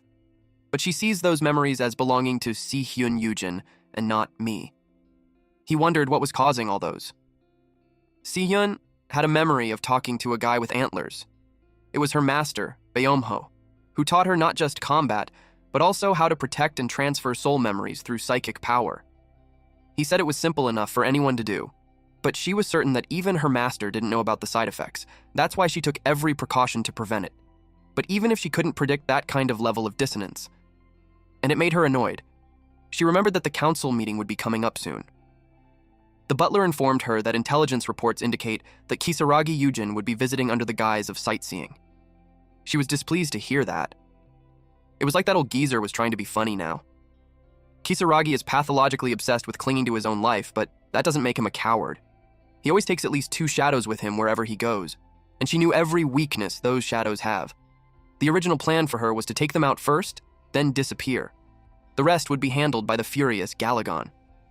She asked about the transportation of the Galagon disguised as a fairy wing. The butler told her that in Jade's report, it was still in the city. Kisaragi doesn't know she's still alive. No matter how capable that old monster was, he'd never imagine a clone of a dead human coming for him. She thought about the best condition for an assassin. It was when the target didn't realize they're being hunted. And to her, it was the golden chance to wipe out a bunch of capital's nobles. She couldn't just let it slip away. She ordered the butler to proceed with the original plan and tell Jade that there were no changes. She was so annoyed with that monster. She vowed that once her job was done, she would find him and grind him into mincemeat. Meanwhile, Amorph carried some monster for food. He told them they could eat now. Number 26 got excited. Number 26 told him that he should eat too. The Blue Galagon asked if he could join. Amorph told him to eat with them, but he was hesitant because it was his food. So number 26 gave the food to him, and he thanked the little one. 2 days had passed since Thunder was offered the mutated Galagon. Instead of killing it, he made it swear to serve him, the adult. It said it was an Adhai belonging to Odo, but since he doesn't do packs, he decided to just call it Adhai. Finding the nest was a real pain in the game, so he needs to protect it until they get there. Number 26 showed him something. He got another tentacle, and that made him so happy. Amorph had no idea what his growth conditions were, but he felt good being able to gauge strength just by looking. Number 26 promised to protect him too. Amorph pats his head while thinking that their world was totally different from the game. Amorphs are solitary creatures that live and evolve alone, but he's carrying around 2 creatures like that. He told them that they would be leaving. When Amorph first came to that world, he had 3 goals: to survive, hunt, and evolve. Then rise to the top. Those goals haven't changed, but the journey was way too different from what he thought. He realized that it could be because he's evolving too, and he's adapting to that place while dealing with humans. From an Amorph living in solitude to a predator that builds a group of hunts together. He jumped to the roof and sensed something. A big guy was standing outside Jerry's house. This guy doesn't look like someone with a normal job, and he doesn't look like the police either. Amorph wondered who he was. He decided that they would hide for a bit. Amorph transformed. The guy wondered when the bastard would come back. Someone approached him and asked if he needed someone from his neighbor. The guy asks Jerry if he knows who lives there. Jerry replied yes. Then he asked if he knew that the guy had been messing around with someone's woman. He was worried about her, so he bugged her communicator, but he hadn't been able to reach her for a week, so he tracked her signal and ended up there. It was a twist that Amorph didn't expect. He never expected Lloyd to have a man, but he also saw an opportunity since whatever the guy was doing was illegal.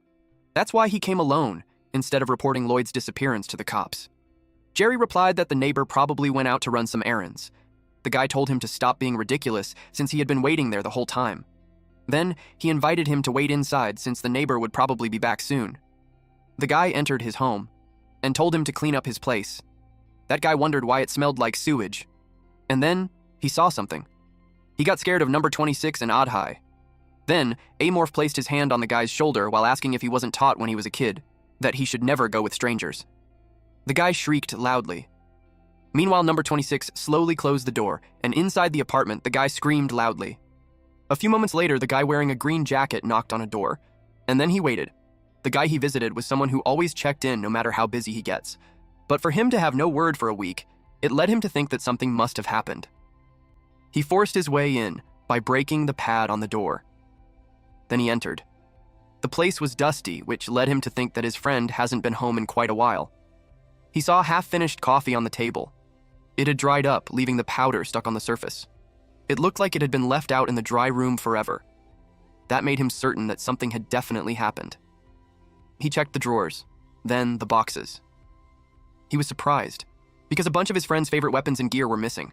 It led him to think that his friend vanished while still armed. Or it could be that he's already dead. Before coming to that place, he checked reports of violent incidents near the port, but nothing showed up involving weapons bigger than laser rifles, which meant that his friend was quietly taken out by someone.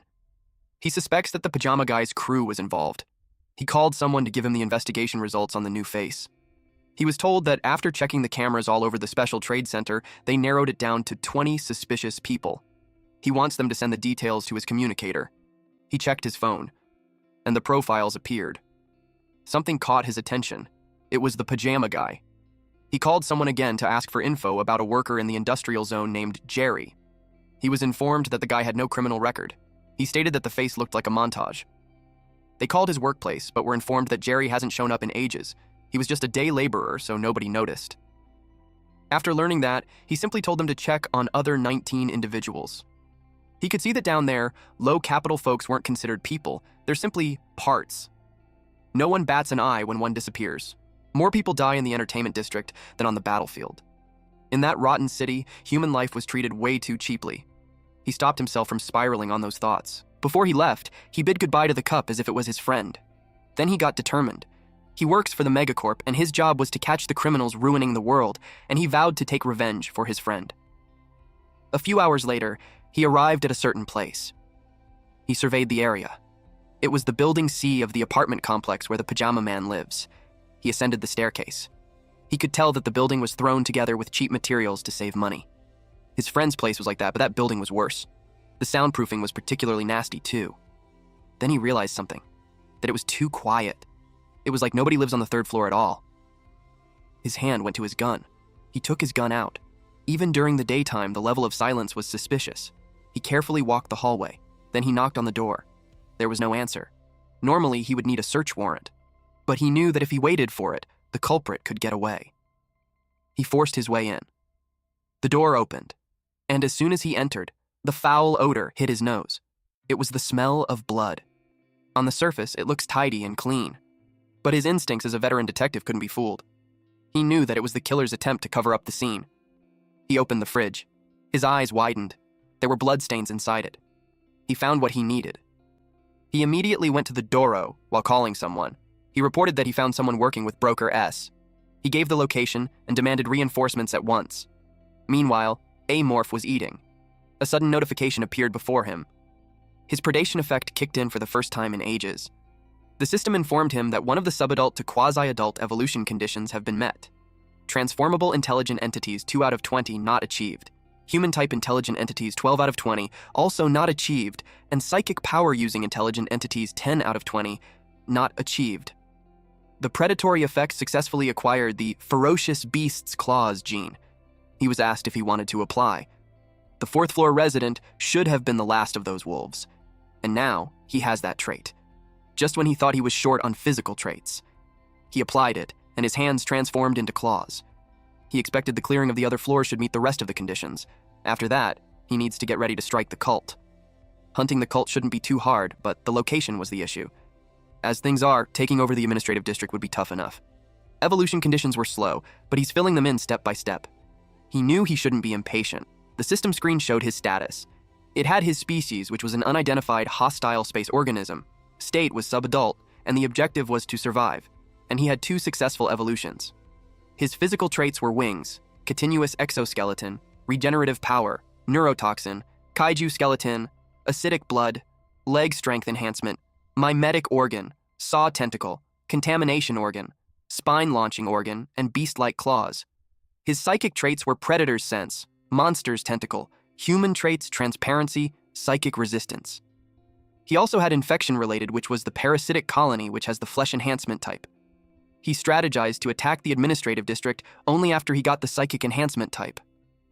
While he was planning, he sensed something that distracted him. He heard someone making a report about Building 3 in the C housing complex. The cop stated that it wasn't only connected to Broker S, but a vicious criminal was attacking armed guards, so he requested backup to come immediately.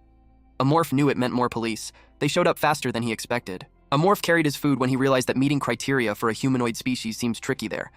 He had 2 options, either to run or fight. But the cop already called for backup, so they knew escaping won't be easy. If the secret passage gets exposed during escape, it would be a huge loss. That leaves him one option, and that was to fight. He had the upper hand in every way, but he also knew that the strong don't always win. He planned to eliminate them and throw them into chaos. That's the only way out of the mess. He placed down the food. He told number 26 and Adhai that he had brought back the prey. Number 26 was impressed, while Adhai, who calls him Adult, thanked him for the food. When that was done, he went to plan on how to deal with those cops. He still had time before they showed up. He's in Building 3 Complex C. It's a 6-story building, with hallway and 6 floors on each floor. The basement's got the shared stuff, like generators and laundry. There's no elevator, so moving requires using the staircase at either end of the hallway. He expected them to bring combat androids, and had already uploaded the building's layout into their system. But their weak point was the lack of independent judgment. So they would deploy support units with the androids. A-Morph had seen those androids carry Gauss rifles before. The tungsten rounds they use mostly can't pierce his armor. The problem is that the gun could switch ammo based on the enemy. If they load enhanced rounds, even his outer shell would get punctured. He expected the police to be equipped the same way, so he planned to take them out before they noticed him. Then he remembered that number 26 and Oddhigh were classified as high-threat NPCs. They're young, but they're perfect for hunting cops. So as long as he aims right for the vital spots, they would go down easy. He planned to teach them where to hit. He called those two. Number 26 asked him what was wrong. Oddhigh expressed that he's still hungry. He promised them that food would be coming soon. How the building would be transformed by A-Morph was something to look forward to. A-Morph was determined to make them remember the fate of anyone who dares step into his territory. Moments later, the police car arrived. Armed android deployment completed at main entry points. The perimeter has been secured. The assault team was told to check their weapons and power suits one by one, and to report any malfunctions right away. Someone rushed and scolded the person named William. He asked what this person, the captain of port security, needed. The captain was furious that they were sending armed police just to catch one of the broker's goons. He yelled at him not to make the issue bigger than it is. What made him angrier is that they searched the completely unrelated supply storage team on top of that. He claimed that it was a blatant abuse of authority. William, the guy who used to wear a green jacket, was now wearing full protective gear and asked the captain how he knew about it. The captain was caught off guard. He revealed that they haven't sent any reports to the port district, so he questioned how the captain knew about the supply storage team search. The captain didn't know how to answer. Then he added that the one working with S wasn't just a random goon. That person killed a military-trained bodyguard who was with S. The captain was shocked to hear that because he never got any report about that. But that was to be expected since the report was sent directly to the top. They saw how serious this was and approved the support request. The captain was rattled and questioned him if he even knew what he was doing. He accused him of treason. That triggered him, so he grabbed the captain on the neck. On the topic of treason, he revealed to the captain that even the higher-ups knew that he was in on it, with the broker. He warned him that he's finished and threw him on the ground, and advised him to prepare for paying his crimes quietly. Detective William from the Port District security team introduced himself to the androids. The androids greeted him. M01, an android from the security team, introduced itself. As an android, it will be commanding the operation, so it requested that William follow his orders during the mission. William replied that he understood. Their goal was to seize the cells and evidence from the organization member who worked with codename S. S is currently in a coma for unknown reasons. He was instructed to check his suit terminal for the full details. He was also told that his power suit was a new model issued by the upper management. The built-in stimulant and healing systems had been improved too, and a compact psychic shield was mounted on his left wrist. It's psychic equipment developed by the Galmella family in collaboration with the cult. He was instructed to press the purple button of the terminal. The shield came out. And then he was told by M01 that with his helmet on, he could deploy the shield remotely.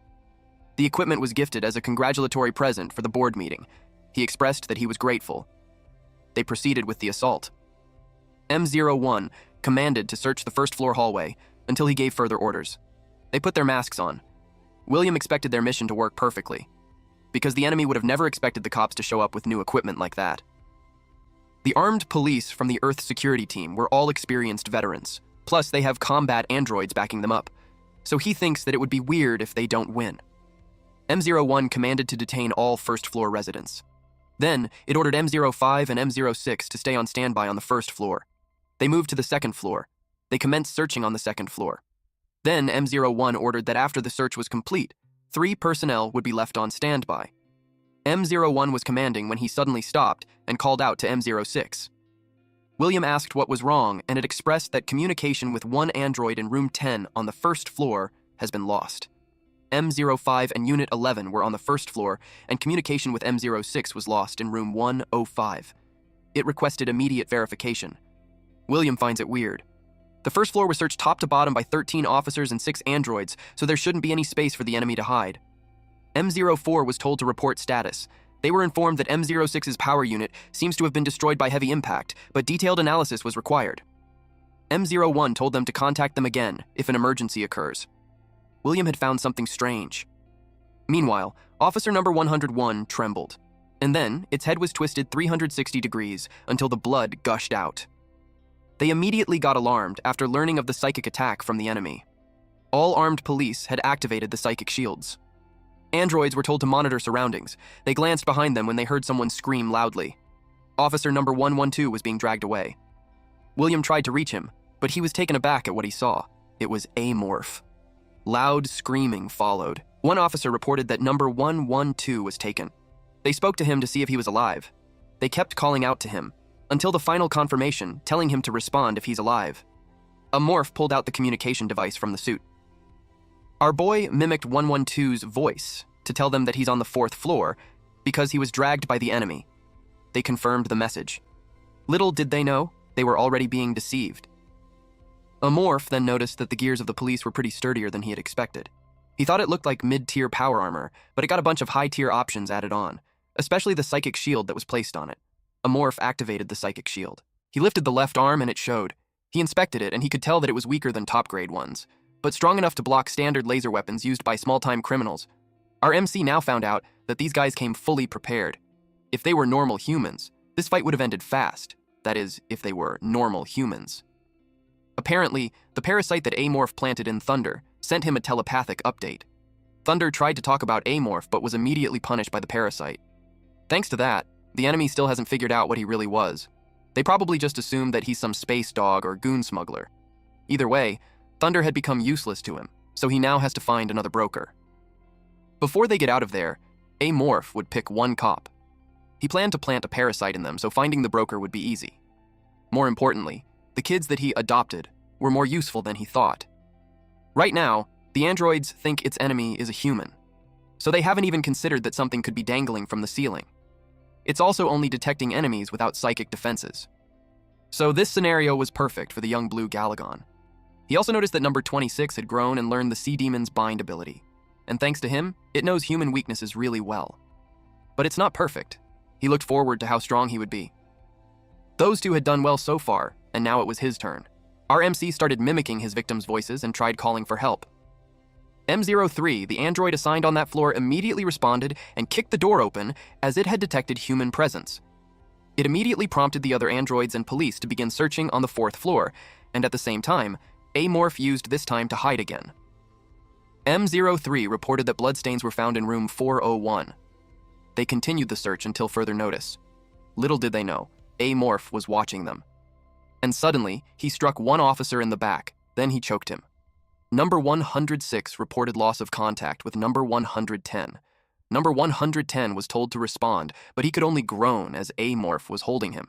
He was told to respond again, but Amorph squeezed tighter on his neck, until it exploded. When Amorph placed the body down, it was already hopeless. He planned to throw those cops into more chaos, for chaos and fear paralyze reason. Seeing that the cops were still rational, he decided to hit them one more shot. He used their communication device and pretended to be a cop reporting that he's being tortured by the enemy. Amorph, who was pretending to be number 112, told them that he's on the 5th floor. M01 responded and told him to stay calm, but he screamed for help. He was so loud that the residents simultaneously opened their doors. One guy scolded him for being so loud in the middle of the night. But when this guy saw Amorph, he got scared. Amorph screamed loudly. He intentionally scared them. Those people ran as fast as they could. They screamed for help. As they were about to reach the staircase, M02 and an officer had arrived. But since they were civilians, the androids were not able to go into battle mode. Our boy then used this opportunity to extend one of his limbs, and then it immediately got wrapped around M02, which automatically reported that an enemy attack was detected. Immediately, M02 requested permission to engage, but it was suddenly hit by Amorph's limbs. At this point, Amorph became annoyed. They fired at him, so he entered one of the apartments. It was the reason why he thinks androids were a pain. They don't feel pain and treat civilians like obstacles. Plus, they're way better at collecting intel than humans. They probably already figured out his defense stats from the last attack. Because of that, they would switch ammo to high penetration rounds next, and it was probably already logged in their internal system. Which means Amorph had to wipe out every android. Our boy had no choice but to contact number 26 and Adhai. He wanted them to help him. Number 26 responded and notified Adhai about the plan. At the same time, Amorph found something that he was looking for. He knew and could sense the androids and police approaching silently and fast. It was the sign of their rigorous training. They could have taken a normal enemy down. But too bad for them, they're up against him. M04 and M03 were the closest to him. He threw a rock across the wall and hit the head of one android. The androids immediately reported the enemy attack. M03 tried to retaliate, but before it could do anything, it was struck. A morph destroyed it, and it was broken into pieces. The officers shrieked when they saw a morph. They had no idea what creature he was, but they refused to back down. They fired at him, but to their surprise, one officer got dragged by the neck. It was done by number 26. Odd-Eye helped to take down the other officer. The backup has arrived. The officers screamed loudly. Odd-Eye broke the helmet of one officer using its many short tentacles, and then he bit into it. While number 26 chokes the other officer, a morph helped out but grabbed the head of the officer using his claw-like hands, and then he ripped it out. Then he praised those two for the job well done. It was A-Morph's first time relying on someone like that during a fight. If they could sync better, it would help with their future hunts. He wanted to praise them, but there were more enemies on the lower floor. So once they clear those, there won't be any more obstacles, and they would be able to enjoy the spoils later. Officer number 102 wanted to hurry upstairs. M01 told him to calm down.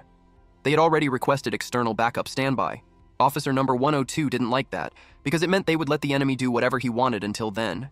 He suggested that they move before he picks them off one by one, but M01 didn't permit that. It made him angrier that he told him not to mess with him because he's just a piece of scrap metal. William noticed that Megacop's hatred for robots hasn't changed a bit. Back when Megacop was still new, there was an incident during space development. The androids managing the colony ships malfunctioned and turned on their masters, the High Capitals. A massive uprising led by machines, supported by workers, was the beginning of the Star Union. The Star Union claimed body mechanization was key to survival.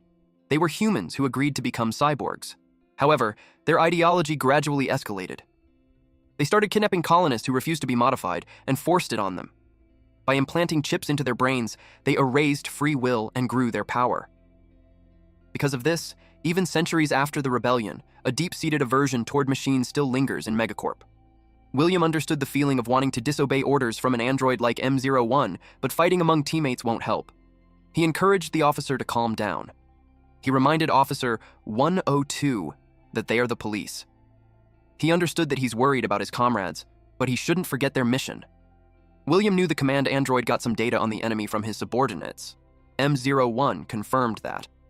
But their policy changed recently to prevent EMP attacks. Now, all models were equipped with shielding technology to defend against EMPs, and this restricts data transfer using communication networks. William asked if he could investigate something using that information, because he had an idea that the enemy wasn't human. M01 was shocked that the target could be an intelligent life form different from humans. He admitted that when 112 was taken, he had a glimpse that it wasn't human. He related that it looked like a monster or beast. M01 understood, and it initiated data analysis.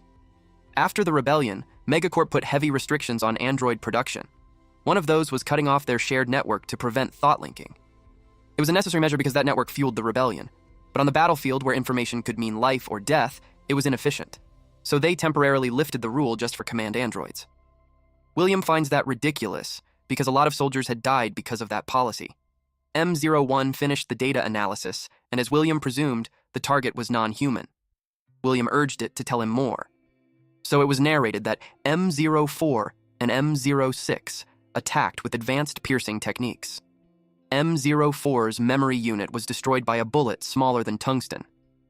M06, stationed on the first floor, had its power source destroyed by psychic force. So the enemy had both psychic power and advanced piercing weapons.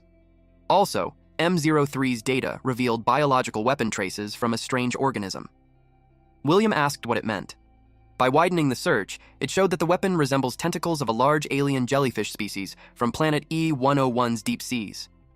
The E101 planet was entirely covered by seawater. It was hard to imagine that aquatic life ended up there. He asked if it was a Hulk mutant model. M01 responded that no model exists with transplanted genes from that creature.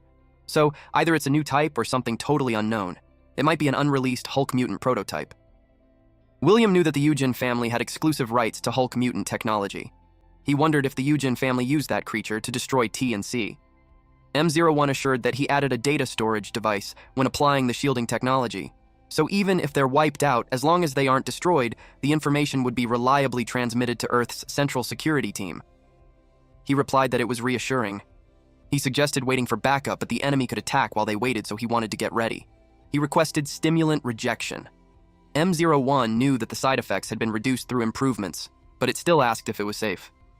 For William, it was better than dying. M01 understood, so it authorized the use of stimulants. The drug passed through William's veins. His pupils became smaller. He looked like he's in pain. But one thing's for sure, he's more powerful now. Suddenly, they heard someone scream.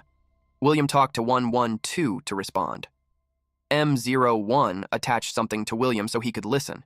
Then M01 urged 112 to respond. 112 informed them that he's being tortured by the enemy. M01 asked if the entity torturing him was human. It was quiet then. 112 just told them to help him. They had confirmed the 15-second delay in response, and M01 calculated that the probability that this person on the line was 112 was less than 30%. So it declared that from then on, 112 was considered deceased. Then M01 pulled out the wire from William. Then it ordered all units to switch to communication frequency. Based on analysis of the information they gathered so far, the enemy was judged to be a life form capable of mimicking the victim's vocal cords. And if communication was lost even one, the member would be considered deceased. Amorph learned their strategy, and it was something that he hadn't seen before. He suspects that it realized that he wasn't a human. He remembered that one of the cops saw him earlier. It was too dark for them to notice him. But now, he knew tricking them was impossible now. He decided to go for a more direct approach. The cops and androids were armed with Gauss rifles and juiced up on stimulants. He suspects that their stimulants were upgraded along with their power suits. He would probably lose a limb or two in the fight. At that point, he couldn't even leave a single one alive, especially when they already knew that he could mimic voices. Galagon's monster tentacles were like the beast's claws, and it lets him use Galagon's psychic powers, a technique modeled after the heat rays monsters fire in Japanese movies. So he thought that if he used it, he could wipe out all the enemies. The only issue was that it burns through a ton of energy. Using that technique could leave him vulnerable. So he decided to save it as a last resort, and this time, he had to pull off the two-pronged plan perfectly. He told number 26 and Adhai to listen carefully on what he's about to say. After that, number 26 told him to be careful. Adhai knew how dangerous it would be for him, so it told him to take caution. He was touched by their gesture. He expected things to go smoothly if they stick to the plan. All that was left was the assault. He gave his enemies credit for noticing him, but they still hadn't realized that there were 3 of them. So this time, in his plan, he puts his faith in his outer shell, and to the strength of those 2. As Amorph left the room, he wondered what route he should take. If he used the hallway, he would be shredded the moment he shows himself. He couldn't go to the outer walls too because they would be watching it since he already pulled that trick once.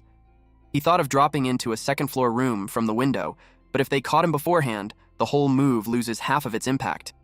If he wanted maximum shock, he had to make a scene, so he kept thinking. And then he remembered something. The trick he used on the pirate ship might work again.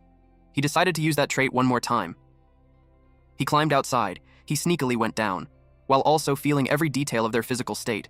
It was a duet of flesh and machine. He could sense the faint electromagnetic waves bleeding from their gear and the humans' swollen and tense muscles and their pounding heartbeats.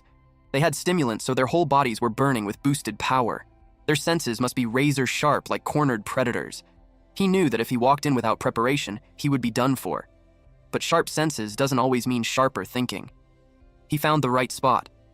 He released the acid from his body and dropped it on the floor. They expected him to be at the stairs or outer wall, and they would have never imagined he would come crashing down from the ceiling. Our boy thought that a few minutes from now, there'll be a giant hole right there. Then he crawled again. One of the officials noticed that the ceiling was melting. They panicked when they realized it was an acid attack. While they're trying to move, Amorph charges at them. He hit the wall, which hit the official. M01 commanded open fire. Amorph grabbed onto the cop and used him as a meat shield. But as he expected of the robot, it tracked him and fired non-stop. At this rate, even him can't use the humans as shields. M01 had finished the analysis and learned that standard rounds had negligible effect. All units were called to switch to penetration rounds. Amorph hid because he was hit. Right after he exited the hallway, they started firing again. And while he was running away, some bullets scratched him. Those penetrating shots were even stronger than in the game. Some cops came out from his left. He immediately sprayed them with acid. They complained about their eyes. They realized that its blood was acidic. Amorph kept going. but they wouldn't let him get away. A cop forced its way through the wall. Even if he lost the left side of his head, he was determined to kill the monster. He tried to punch Amorph, but Amorph was able to evade and ran. Immediately, he closed the gap between them.